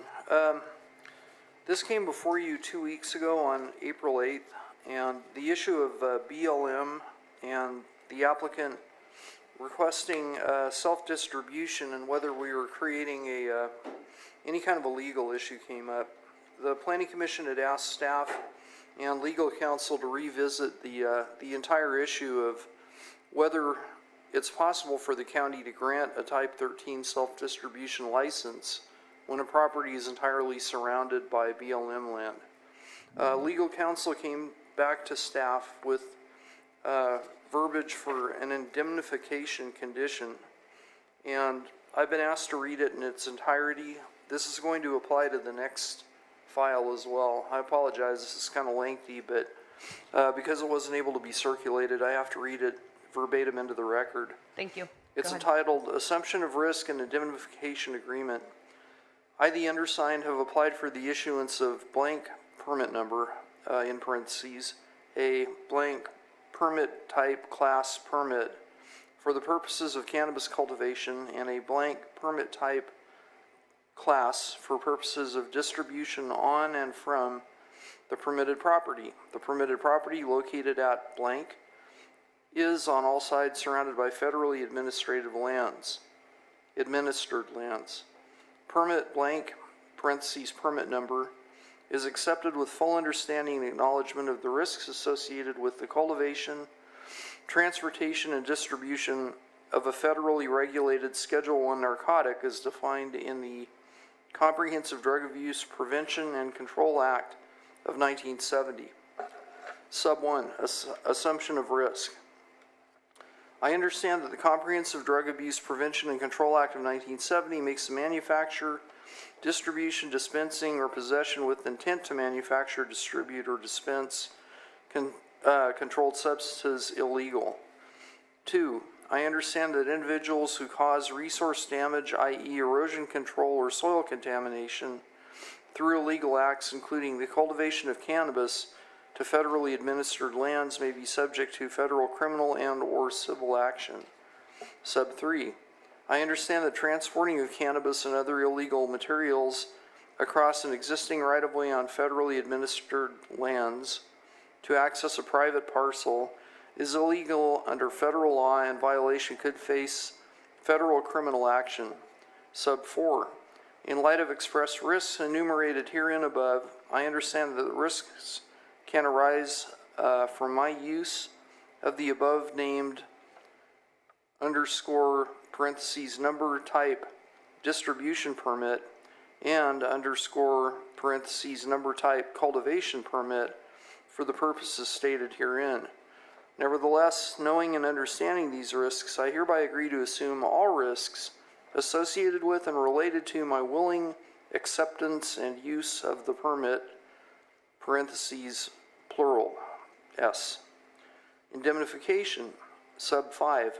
I do hereby waive all claims or causes of action against the County of Lake, its officers, employees, and agents arising out of my participation in the permitted activity, and hereby release, hold harmless, defend, indemnify, and discharge the County of Lake, its officers, employees, and agents from any and all losses, damages, and liability, parentheses, including without limitation attorneys' fees and other costs of fees and other costs and fees of litigation, in parentheses, of every nature, whether for damage to or loss of property, including but not limited to properties of the County of Lake arising out of or alleging to rise out of or resulting from or in any way connected with the permitted activity or the issuance of this permit by the county, unless such damage or loss is caused solely by the negligence of the County of Lake. Closing paragraph. I have carefully read this assumption of risk and indemnity agreement and understand the terms used in it and their legal significance. I acknowledge that I am signing this agreement freely and voluntarily, and intend by my signature that this agreement is a complete and unconditional release of all liability to the greatest extent allowed by law. I also understand that my signature of this document is intended to be binding on my heirs, representatives, and assigns. There's a signature line for the permittee. It asks for their name, title, and date. And the bottom of the document has a entitlement, assumption of risk, and indemnification agreement. Excellent. So having said that, Thank you for that, Nicole. I have gone through this staff report. I've indicated the 9 criteria that are required for a major use permit. Actually, it's 6 for a major use permit and 3 for a cannabis permit under Article 27. We have provided a mitigated negative declaration to the state. There were no adverse comments tied to the mitigated negative declaration. We do point out some areas where there could be potential impacts within that negative declaration, which I covered during the April 8th hearing. With the addition of the indemnification condition, and I think it probably will need to be added in its entirety, but I can talk Eric? with, yes? This is Nicole, Madam Chair. The indemnification, the assumption of risk and indemnification agreement is separate from the permit, but I did draft language, or at least add language to an existing condition that was already in the permit that required the permittee to sign the assumption of risk and indemnification agreement, if you would like that language now. Yes, please.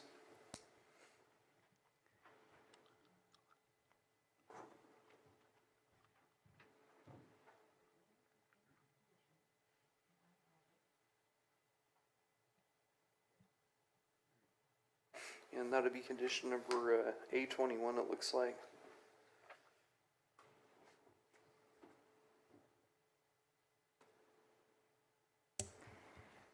the language added would require for the permit to be effective, that the permittee sign the assumption of risk before then. Okay, I'm gonna go ahead and read revised condition number A21 because it differs from what's in your packet. So reworded condition A21, indemnification. This permit shall not abridge or supersede the regulatory powers or permit requirements of any federal, state, local agency, special district, or department which may retain powers or permit requirements, I just read that, which may retain regulatory or advisory function as specified by statute or ordinance. The applicant shall obtain permits as may be required from each agency and shall sign an assumption of risk and indemnification agreement with the county.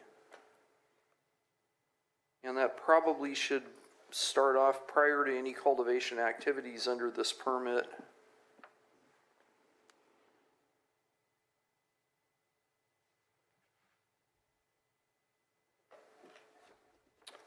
And with that, the recommendation still stands. We're recommending adoption of the initial study and approval of file number UP 19-40. And I'll be happy to answer any questions if I can. Thank you, Eric. Do any of the commissioners have any questions for Eric at this time? No questions for Eric. No questions for Eric, and thank you, Nicole. Okay. I would like to open it up for public comment. If there's anyone in the chambers that would like to speak, let me know. Okay. Jake, if we can open up the Zoom room, if there's any raised hands.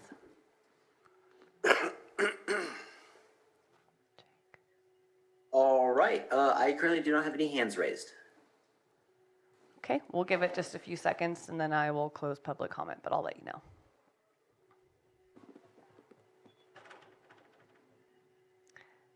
Okay, we're going to go ahead and close public comment and bring it back to the commissioners. Madam Chair, I appreciate this applicant and the next applicant's patience. It took a couple of weeks, but for me, that was very important clarification, and I have no objection to this application going forward. Thank you. I agree. Do we need to have them sign it right now? Or it's going to be, it sounds like, before the permit is active? It's got to clear the 7-day appeal period first. Yeah, that would be in conjunction with the signing of the conditions of approval. We would just staple the indemnification agreement to the conditions. Okay, great.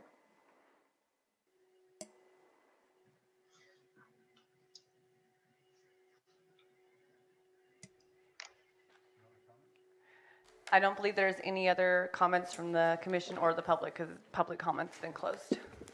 In that case, Madam Chair, I move that the Planning Commission find that the major use permit UP 19-40 applied for by CUA Enterprises on property located at 25252, 25322, 25372, and 25312 Jerusalem Grade Road, Middletown, and further described as APNs 013-017-92, 013-017-74, 013-017-36, and 013-017-31 will not have a significant effect on the environment, and therefore a mitigated negative declaration shall be approved with the findings listed in the staff report dated April 8, 2021, and as amended here today.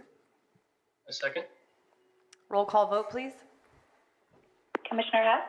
Yes. Commissioner Chavez? Yes. Commissioner Price? Yes. Commissioner Williams? Yes. Motion so carried.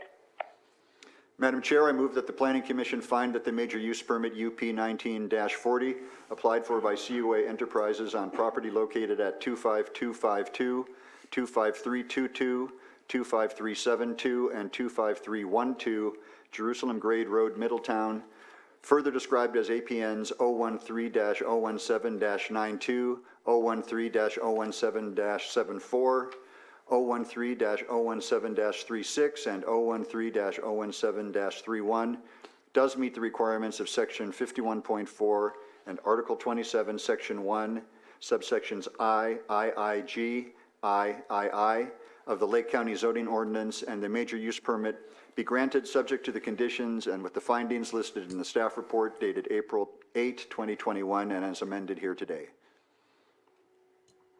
A second. Roll call vote, please. Commissioner Hess, Yes. Commissioner Chavez, Yes. Commissioner Price, Yes. Commissioner Williams, Yes. motion so carried. Note, the applicant or any interested person is reminded that the zoning ordinance, excuse me, provides for a 7 calendar day appeal period. If there is a disagreement with the Planning Commission, an appeal to the Board of Supervisors may be filed. The appropriate forms and applicable fee must be submitted prior to 5 p.m. on or before the 7th calendar day following the Commission's final determination. Okay. Moving right along, our next agenda item is, it's another continued item from the Planning Commission meeting on April 8th, 2021, in regards to a major use permit UP 19-31, to consider approval of a commercial cannabis cultivation project on a 333+ acre property, and consideration of adopting a mitigated negative declaration IS 19-39. Owner is Badlands LLC. Proposed project 12 Type A3 medium outdoor cannabis cultivation licenses, requesting 529,560 square feet of cannabis cultivation area and 1 Type A13 self-distribution license. Location 21518 Bartlett Springs Road, Lucerne, California. APN 016-32-01. And it says environmental evaluation mitigated negative declaration. So that's probably, we're touching on the same thing, correct, Eric? Yeah. Okay. Thank you, Madam Chair. This is almost identical to the prior application we had. This was continued from April 8th, surrounded on 3 sides by BLM land, federal land, and surrounded on the 4th side by a different county of unknown zoning, likely BLM, although I don't know of any roads that lead out through Colusa County. And so the roads to and from the property would have to go through BLM land. We discussed the merits of the application. The Planning Commission had directed staff and legal counsel to prepare an indemnification agreement, although that wasn't stated, but it was the result of the April 8th hearing and the subsequent work by the part of county legal counsel to find the best solution to enable the Planning Commission to move forward with this application. We did have a letter of support that came in this morning from Casey McCracken, who is a San Diego resident. Don't know what their connection is with the applicant. However, they are supportive of it. Just for the record, I did not have time this morning prior to the hearing to copy it and green sheet it, but I do want to read just that part of it into the record. Again, per the April 8th hearing, we found that it meets all the requirements of Article 51.4 major use permit criteria and Article 27 subsection AT 3 approval criteria. We did submit a mitigated negative declaration to the state. We received no adverse comments that were not able to be mitigated. There were mitigation measures that are transferred onto the conditions of approval affecting air quality, biological resources, cultural, geologic, and tribal resources. And all of the 9 findings that we were required to make, we were able to make, which are in the staff report dated April 8th. Consequently, we're recommending the approval of use permit 19-31 and the adoption of initial study IS 1939. We do need to modify the conditions to add the condition that was identical to the one that we had just heard, and I'll reread it for purposes of today. Prior to cultivation, this would be condition number A18 in Badlands condition of approval, modified condition A18. Prior to cultivation, this permit does not abridge or supersede the regulatory powers or permit requirements of any federal, state, local agency, special district, or department which may retain a regulatory or advisory function as specified by statute or ordinance. The applicant shall obtain permits as may be required from each agency and shall sign an assumption of risk and indemnification agreement with the county. I need to ask legal counsel if I need to reread this for this specific application. I'm looking at the assumption of risk and indemnification agreement. I had read that into the record for KUA verbatim. I don't know if I need to reread it for Badlands. I don't think you do. Okay. So that concludes my presentation, unless there are any questions. Thank you, Eric. I'll bring it back to the commission. Any questions in regards to this? 0 questions. No? No questions. Commissioner Chavez, how you doing over there? No questions. Okay. We'll go ahead and open it up for public comment. Is there anyone in the chambers that wishes to speak? We do have one. Just a moment, Jake. Feel free to approach the podium and just be sure to state your first and last name. Hello, Damian Ramirez, applicant. I just want to say thank you. I want to say thank you to County Council for working towards a reasonable solution for this. So I appreciate all your patience and understanding with the issue. Thank you. Thank you. Thank you. And thank you for your patience as well. Jake, we're going to go ahead and open it up to public comment in the Zoom room if there is anyone. Currently, we have no hands raised. Thank you. I'll give it just a moment before I close public comment.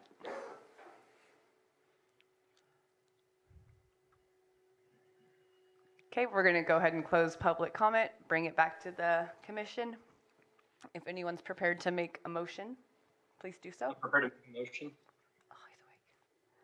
Go ahead. I move that the Planning Commission find that the initial study IS 19-39 applied for by Badlands LLC on property located at 21518 Bartlett Springs Road, Lucerne, and further described as APN 016-032-01 will not have a significant effect on the environment, and therefore a mitigated negative declaration shall be approved with the findings listed on the staff report dated April 8th, 2021, and as amended today. Second. Roll call, please. Commissioner Hess? Yes. Commissioner Chavez? Yes. Commissioner Price? Yes. Commissioner Williams? Yes. Motion so carried.